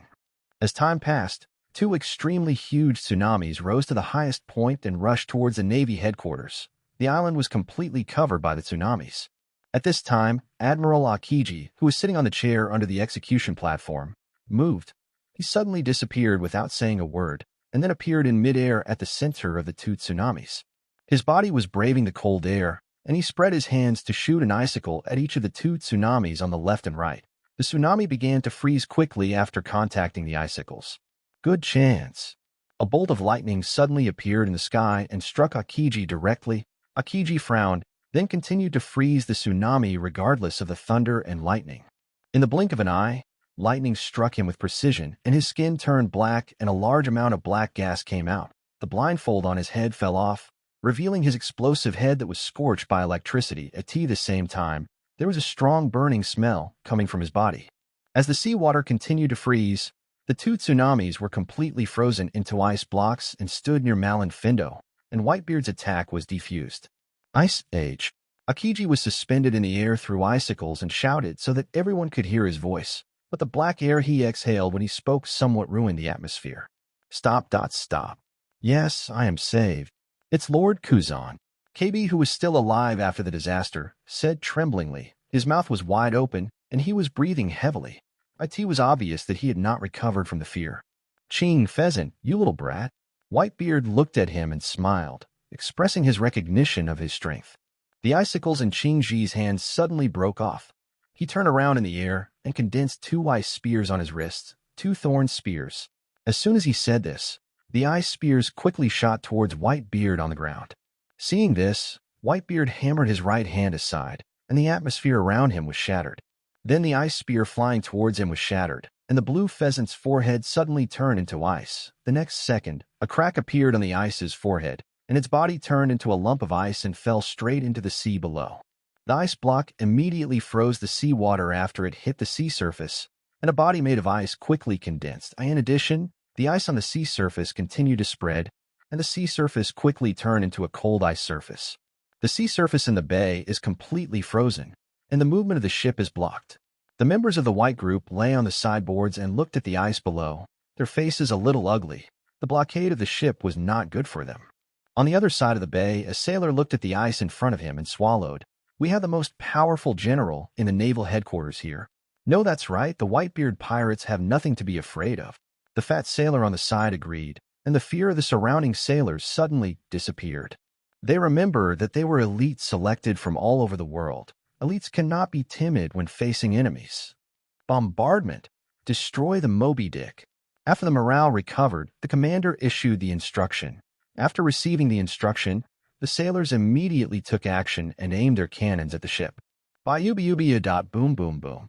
The cannons on the bay were fired continuously, and a large number of bombs hit the ice, especially the huge ships that were hundreds of meters long and dozens of high. "Come on, let's go." Gives us a good foothold. Let them see how great we are. The captains with white beards and beards were shouting and taking their crew members to disembark. Each of them held a weapon in their hands and killed the navy. "The captains are also attacking. Don't stop the bombardment." The naval commander shouted, then raised his saber and pointed forward. "Go up to them. Don't let them get close to the execution platform." Whitebeard easily dodged a large number of artillery shells as he advanced forward, and soon the sailors were fighting with them. "We are coming too. Don't underestimate the enemy. Each of them is a formidable enemy, 1 against 10. Smoker said to the woman beside him, and took the lead in charging towards the pirates. More and more navies joined a battle, and fierce fighting broke out everywhere on the ice. Although the sailors are all the elite among the elite, as the overlord of the sea, each of the Whitebeard pirates are ruthless characters who have experienced many battles. The captains were killing chickens and monkeys mercilessly. The members of the White Regiment were advancing with a crushing force. The Navy could only rely on their huge advantage in numbers to delay the offensive. "Come on, I'm going to have a good fight this time. Let's compare who can kill more pirates." Soon the backbone of the Navy, the Vice Admiral of the Navy headquarters, joined the battlefield. After they came on the scene, the situation was restored a little, but it was still not enough. The strongest white team captains and others could not stop them. At this time, a figure suddenly jumped to the shore and stared at Whitebeard. Ace saw the man's pupils dilated and cold sweat broke out on his forehead. "It's really rare." General Kazura joked in surprise. He didn't expect that this man who would probably sit around watching a show would actually take action. Even Akainu on the side was moved. That Hawkeye who always goes his own way actually wants to join the war. "What? Are you going up?" Doflamingo, one of the Shichibukai, asked, looking at the back in front of him. "I just want to give it a try." Jorker Mihawk's eyes became sharp as he spoke, and he looked at Whitebeard. "How different is the man in front of us from us?" After he finished speaking, he pulled out the long knife from behind. The blade was completely black, and the handle looked like a large cross with several gems on it. "Is that the legendary black knife?" Smoker held his cigar and looked at the knife behind Mihawk's back. Dasky pushed up her glasses and explained to him with a serious face. "To be precise, it is the Black Knife Knight, one of only 12 supreme sharp knives in the world. The pitch-black blade is a T-shaped blade with heavy flowers, a famous sword worthy of the strongest swordsman in the world." At this moment, Hawkeye gained power, and he pulled out the black knife and slashed forward. This seemingly indifferent slash carried an extremely terrifying power. A green slash was issued from the black knife, and cracks instantly appeared on the underground. As the slash progressed, the cracks continued to spread forward and headed towards Whitebeard. Everyone present stared intently at Hawkeye's slashes. They couldn't wait to see the confrontation between the world's greatest swordsman and the world's strongest man. Chapter 57 White Team Leader. "It's not good, run away." The pirates on the ice quickly ran away when they saw the slash. They didn't want their bodies to be cut in half. The Whitebeard on the bow of the Moby Dick remained motionless, watching the terrifying slash coming towards him. At this time, a burly figure suddenly ran out in front of the slash. He put his hands in front of him and bumped into him, and the powerful slash struck his arms. Was blocked. Hawkeye was suddenly startled when he saw this, and Whitebeard looked at the back with a pleased smile. But the power of the slash was extremely huge, and the man's expression was extremely ferocious as he struggled to bear it. The ice blocks under his feet continued to break, and his feet fell into the ice. "Aha!" He roared and raised his arms upwards, and the huge slash was lifted and changed its direction, heading straight towards the sky. Blocked. The world's best slash. The commander couldn't believe it when he saw this scene, and couldn't help blurting out. Although it was thrown into the sky and was not completely offset, the opponent blocked it with his body. After the smoke dissipated, the burly figure emerged, and everyone was able to see his appearance clearly. The marine soldier looked at the body that was shining like diamonds and was surprised. Then, "What is that?" Captain of the third team, Brick and Stone Xiaozi. The person on the side explained his identity to the man. Diamond Josie ignored everyone's looks. He stared straight at Hawkeye on the shore, his eyes full of evil. Mihawk looked at each other with sharp eyes, and then put the black knife he back on his back without expression. Oh. Diamond Josie grinned when he saw this. He could make the world's greatest swordsman stop, and his own hardness had been greatly enhanced. Oh. Many sailors suddenly screamed. He turned around and saw that his companions were taking the opportunity to attack the Navy. The leader turned around and saw that many of his companions were still stunned. He held his weapon and laughed and said, "Hey, now is not the time to look around, right?" After saying that, he raised his saber and charged toward the Navy. "Comrades, go straight ahead."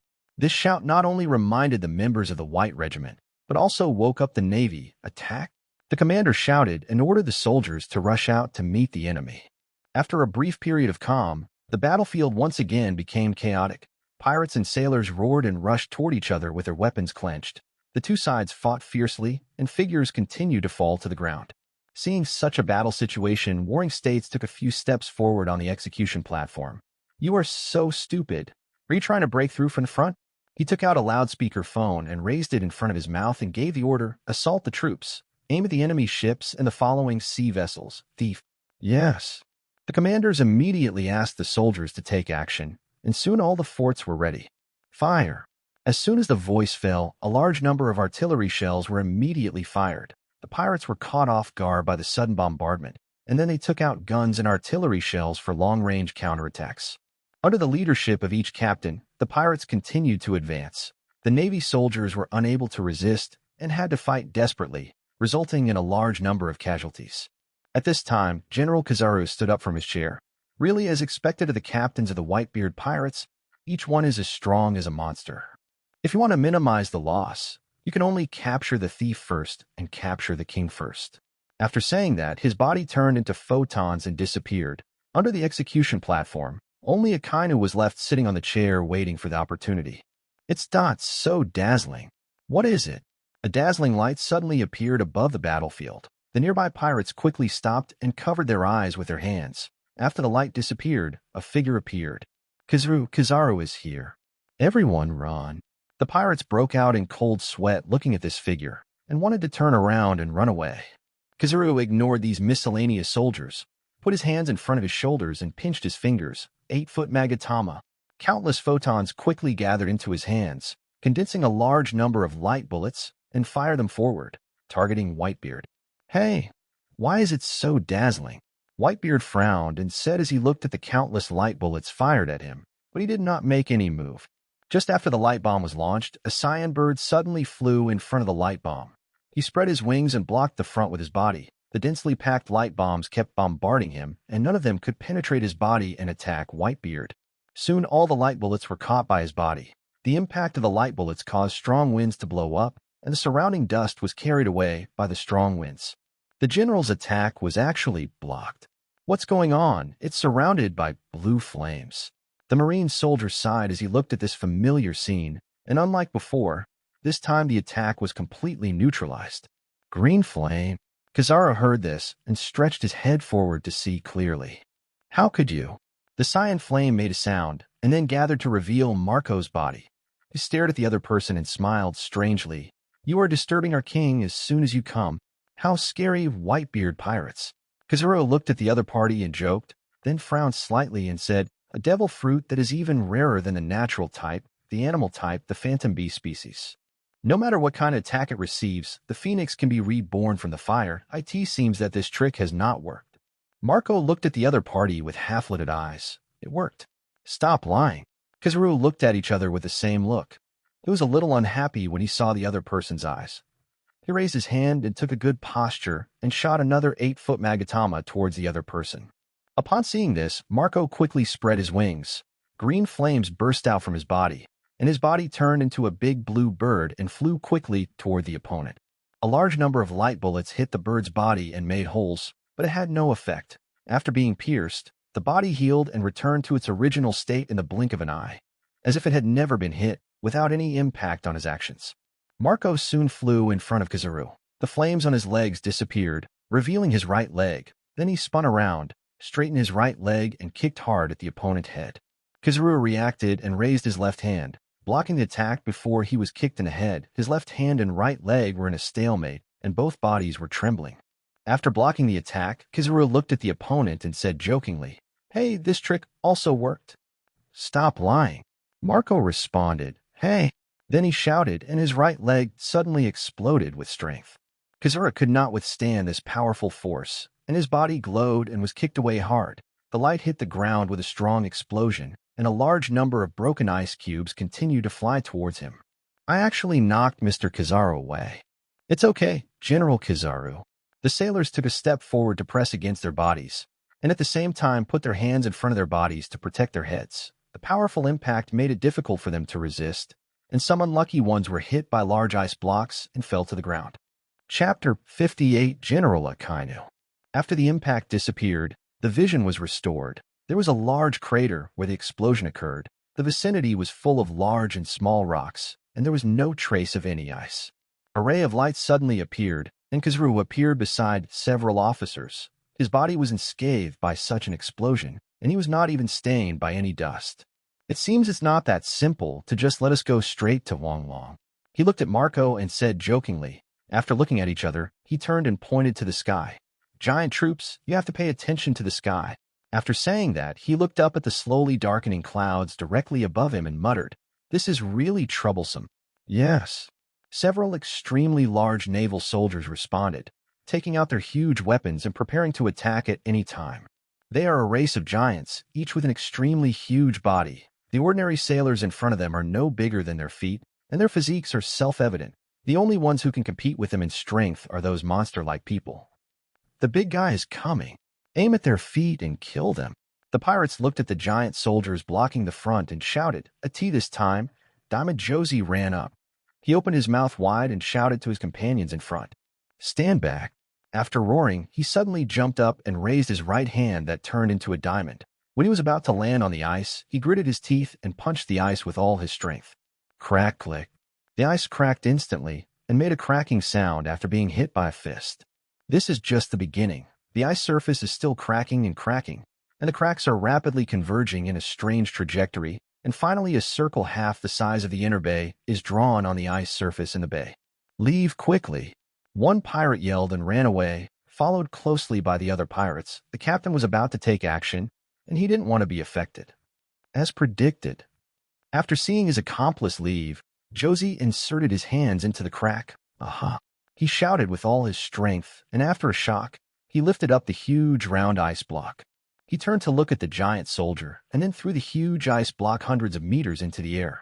If you have the ability to block it, the extremely huge cone-shaped ice flew straight to the shore, and several huge giant soldiers seemed small in front of this ice. How to do? Block. Can we stop this? If you can't stop it, you have to stop it. Several giants looked at the flying giant ice cube with stern expressions and exchanged words. Then they all took a step forward, and everyone's eyes were filled with determination. They had to block it because it was too big. If the huge ice block did not block it, not to mention them, not even the important people on the execution platform behind them would be spared. This is too big. When the ice was less than 50 meters away, they realized a very serious problem. The ice was so big that it was scary to block it with their bodies. It can't be stopped. It really can't be stopped. Ainilu, who was guarding the execution platform, suddenly felt that it was getting dark. He looked up and saw a huge ice block hitting him. He complained unhappily. Really, those two guys left their post without authorization. If we all attack, who will protect this place? As he spoke, he stood up and took a few steps forward. Suddenly, dark red magma appeared on his body and wrapped his right hand. Then he swung his right fist at the big ice block in the air. Big fire. After the fist was punched, the magma turned into a huge arm and headed straight towards the ice block. The ice block was stagnant for a moment after being hit by the magma fist, and then the ice surface quickly collapsed. The next second, the center of the huge ice block was pierced. The extremely high temperature of the magma caused the ice block to melt rapidly, and a large amount of water vapor came out. After a few seconds, the water vapor dissipated, leaving only a huge magma arm. That huge piece of ice evaporated without any trace left. One of the pirates was surprised. Such a big ice block disappeared without a trace. It was so terrifying. However, this was not over yet. The magma arm evaporated the ice and began to melt, but instead of falling down in lumps, they formed spheres that flew towards the ground like meteors. Oops. He was very frightened when he saw the fireball, then turned around and ran away in a hurry. At the same time, he did not forget to remind his companions who did not run away. It's a volcanic bomb. Everyone run away. At this time, the first magma ball hit the ice. A large crater was made on the ice and it melted rapidly. More and more magma balls fell down. The pirates fled in all directions to avoid the disaster. But there were so many magma balls and they were so huge that they had no way to avoid them. Each pirate was swallowed up by the magma, and a large number of people died in a short period of time. None of them were injured. The ship collapsed immediately after being hit and burst into flames. The pirates on the ship quickly jumped off the ship and fled away. At this time, another huge magma fireball hit the ship, and this ship was the Moby Dick. When the fireball was about to hit, the white beard on the bow finally moved. He jumped up and slashed the magma fireball with his weapon. The fireball was instantly chopped into pieces, leaving only a small part on the blade. After he landed, he blew out the fireball in one breath, revealing a 1-meter-long lava slag. He then grinned and looked at Ainilu under the execution platform. You actually set the fire in such an exaggerated way. Go and light the candles on the birthday cake, lava brat. Facing Whitebeard's ridicule, Ainilu smiled disdainfully and at the same time replied, Don't you like luxurious funerals, Whitebeard? After the verbal conversation ended, the two of them didn't speak again. Ainilu stayed where he was and guarded the execution platform. There are 3 ships left. Shoot, shoot, don't stop. The commander gave the order to the soldiers, and suddenly the battlefield was filled with artillery fire. Faced with a large number of cannonballs fired at him, Whitebeard had to defend himself. After seeing him take action, the captains gritted their teeth and launched a fierce attack on the surrounding navy. Whitebeard is old and seriously ill. These soldiers should not let him do it himself. Not long after, vibrations suddenly came from the ground the Navy headquarters, and each vibration was accompanied by a dull, loud noise. After feeling the shock, Whitebeard looked back. When he saw the person coming, he sighed. He is here anyway. What a disobedient son. What's going on? The Navy officers were puzzled. When they turned around, they saw a huge figure walking from the port. The vibrations and loud noises were caused by the huge thing. The ground would shake every time he took a step, and his seemingly slow movements moved very fast. He was so ridiculously big that he could cover dozens of meters in one step. It didn't take long for him to reach the area protected by warships. The warship in front of him was only about as high as his knees. Ace. A strong and deep voice came from his mouth with 2 huge fangs. As he spoke, he held his Deju sword, which was dozens of meters long, raised the 2 giant horns above his head and pointed it towards the person in front of him. The small warship crashed down. Chapter 59, The Devil, Little Oz. He slashed down, and the warship was split in half.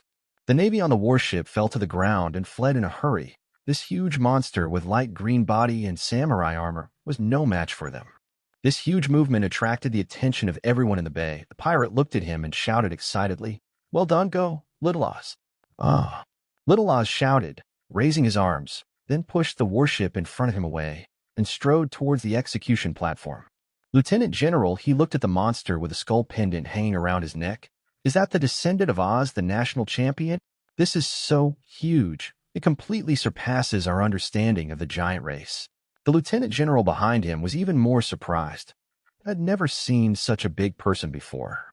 The Shichibukai and many people were talking about Demon Oz, and even TURs, who planned to watch the show all the time, couldn't hold it back. He sat on the deck and urged Enilo, Okay, I can't wait. That extremely huge body must be very strong. With its power, I will hit anyone you ask me to. If you're in a hurry, you can help discharge the electricity. I'll take you down when the thunderclouds completely cover the island below. Ainilu replied angrily, and he wanted to discharge the electricity quickly and kept urging him. If he couldn't make a move, he would have to be beaten. Below, Little Oz kept advancing, and countless bullets hitting his body had no effect. Seeing this, the Navy immediately switched to cannon attack. With the sound of a cannon, the cannonball exploded in his chest, but his huge body had extremely high defense, and even the cannonball could not shake him. Keep firing. Aim for his legs, the naval commander ordered. The artillerymen immediately filled the shells and changed their positions, and a large number of shells were blasted out. After the shells hit little Oz's right leg one after another, he staggered forward, and then immediately stabilized his body and moved forward against the large number of shells. He stopped in front of a large warship, bent down and stretched out his hands to grab the warship in front of him. Oz, no. Ace on the execution platform felt very uncomfortable when he saw this. He shouted hysterically at little Oz, "Your huge body will be used as a target. Go back quickly. Ace, I'll be at your place right away." Little Oz responded, ignoring the other party's dissuasion, and raised the large warship above his head with one force of his arm. "Stop him quickly!" A giant marine shouted, and quickly led two giant soldiers to rush towards little Oz, who was several times bigger than them. Seeing several little men running towards him, Oz glared at them. "Ace is a very gentle person. I will never let you hurt him."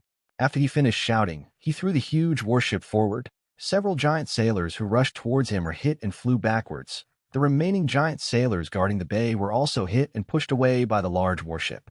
Oh. With a dull, loud noise, the warship pushed all the giant marines and crashed into the bay. The large amount of dust made it difficult to see anything in front of it. After the dust disappeared, the situation ahead fell into everyone's eyes. A gap of tens of meters was opened in a huge and thick wall of the bay. All the giant sailors fell to the ground motionless, completely unconscious. Even though they are giants with very strong strength and defense, compared with Oz, who is a descendant of the ancient giants, they are not even babies. Oz has opened a breach in the bay. Everyone rushed forward. Enter the bay. The members of the Whitebeard pirates shouted excitedly when they saw the wall was damaged. The naval commander broke into a cold sweat upon seeing this, and his expression was very solemn. "No, withdraw back and strengthen the defense in the bay. They must not be allowed to land in the square."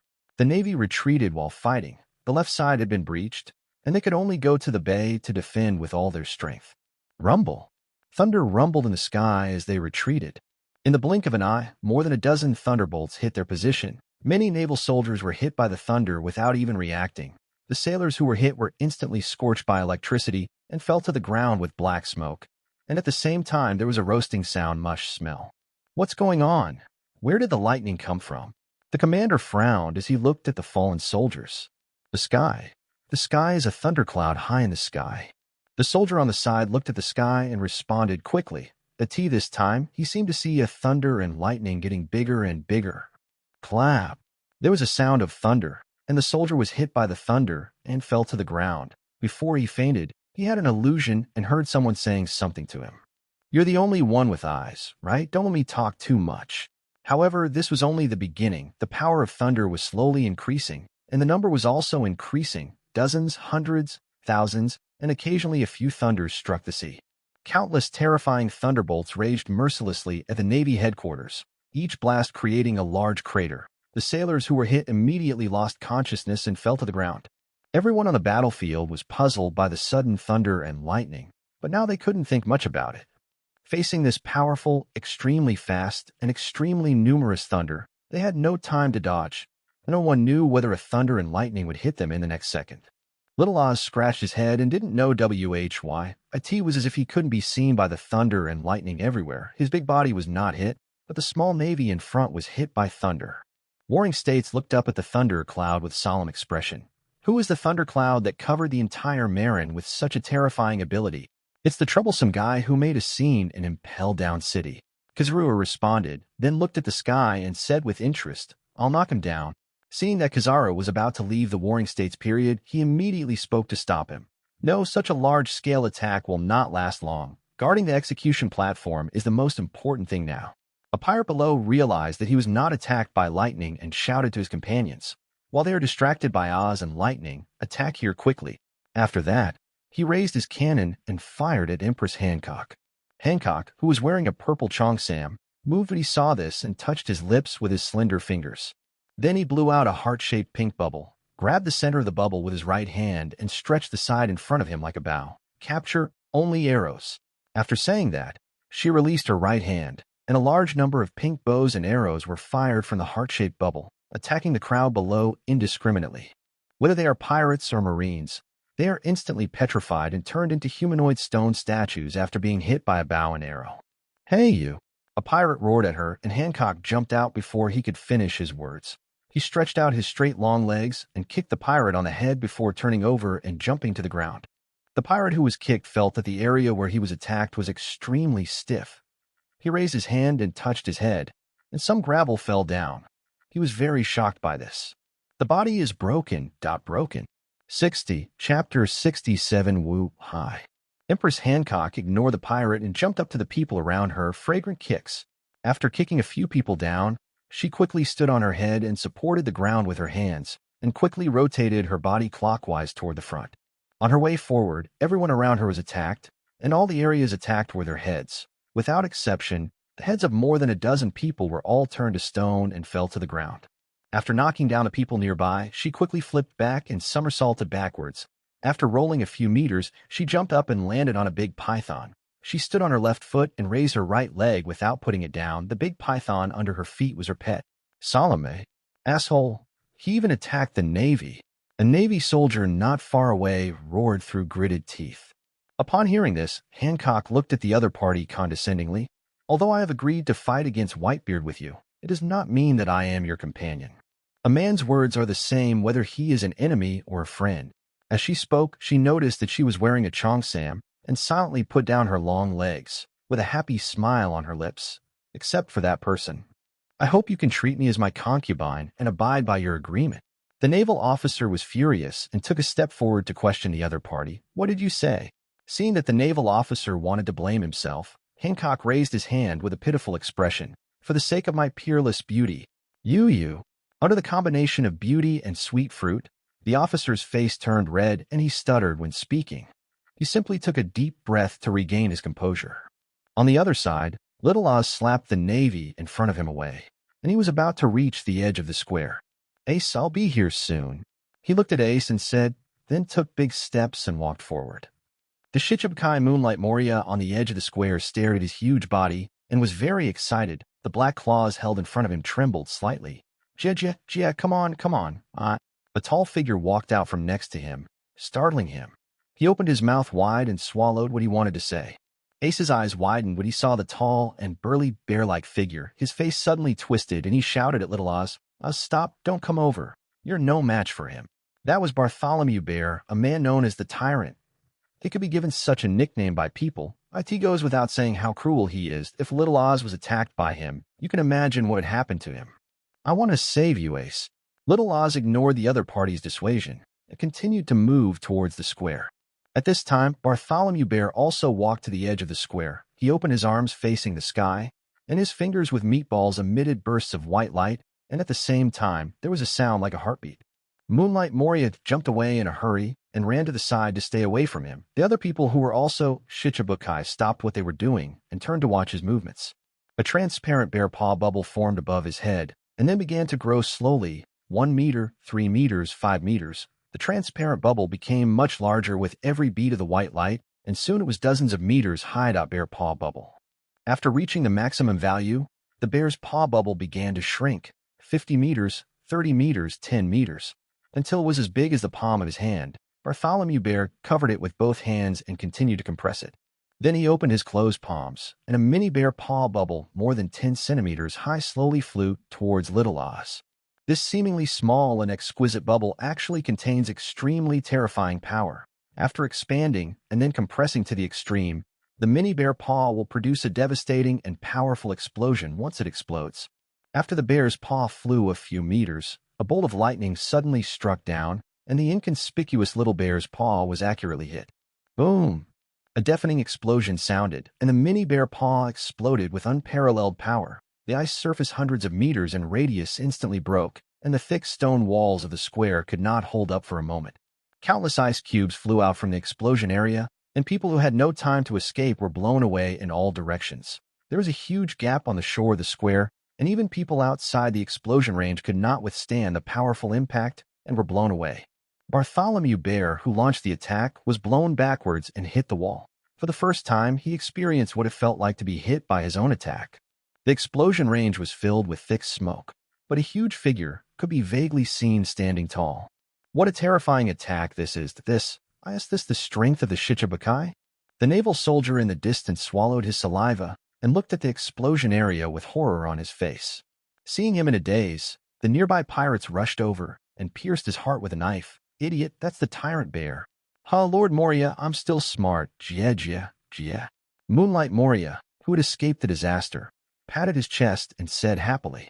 Bartholomew Bear on the far wall climbed up, stretched out his meatball palm, and used the power of the meatball fruit to pop out his wounds, and then he stared at the sky expressionlessly without saying a word. This sudden thunder and lightning detonated his bare paw impact in advance. Otherwise, he would not be affected by his own attack. That's all. After the smoke dissipated, people looked at the explosion area. There was a large crater with a diameter of several hundred meters on the ice, and a large gap with a diameter of several hundred meters in the square wall. In the center, Little Oz stood covered in blood. Warring States stared closely at Little Oz. What an incredible guy. He deserves to be the descendant of Oz, the national gamest. It's fake. You can still maintain consciousness after enduring such an attack. A Navy man couldn't believe it, how strong the defense was to sustain this. Suddenly a person appeared, and it was the same pirate who had just struck him with the same knife. He spat at the corpse on the ground. Idiot, this is Demon Little Oz. It's strange to say that naval soldiers are always startled. I've killed hundreds of them by being in a daze like this. Go ahead, strive to achieve the goal of killing thousands of people. After the pirate said something, he immediately rushed behind a sailor, with his sword drawn out. The man fell down. On this chaotic battlefield, he kept appearing suddenly and taking lives like a ghost. On the other side, Little Oz squatted down, picked up the huge sun hat, and hung it on his back. He dragged his blood-stained body slowly and slowly walked towards the execution platform with his huge body. This is what the gentle ace put in a lot of effort to make, and he must take good care of it. A large number of artillery shells were fired at him from the front, and the forts on the bay were also aimed at him. After the sound of cannons, the huge body continued to explode. Little Oz's body was staggered by the explosion, and then his legs could not support him, and he fell to the ground. At the same time, the whites of his eyes rolled up, and he was about to lose consciousness. At this moment, he remembered what happened between him and Ace, and couldn't help but smile. When he was about to fall to the ground, he regained consciousness, put his hands on the ground, and raised his head and shouted, Ace, I'll come to your rescue right away.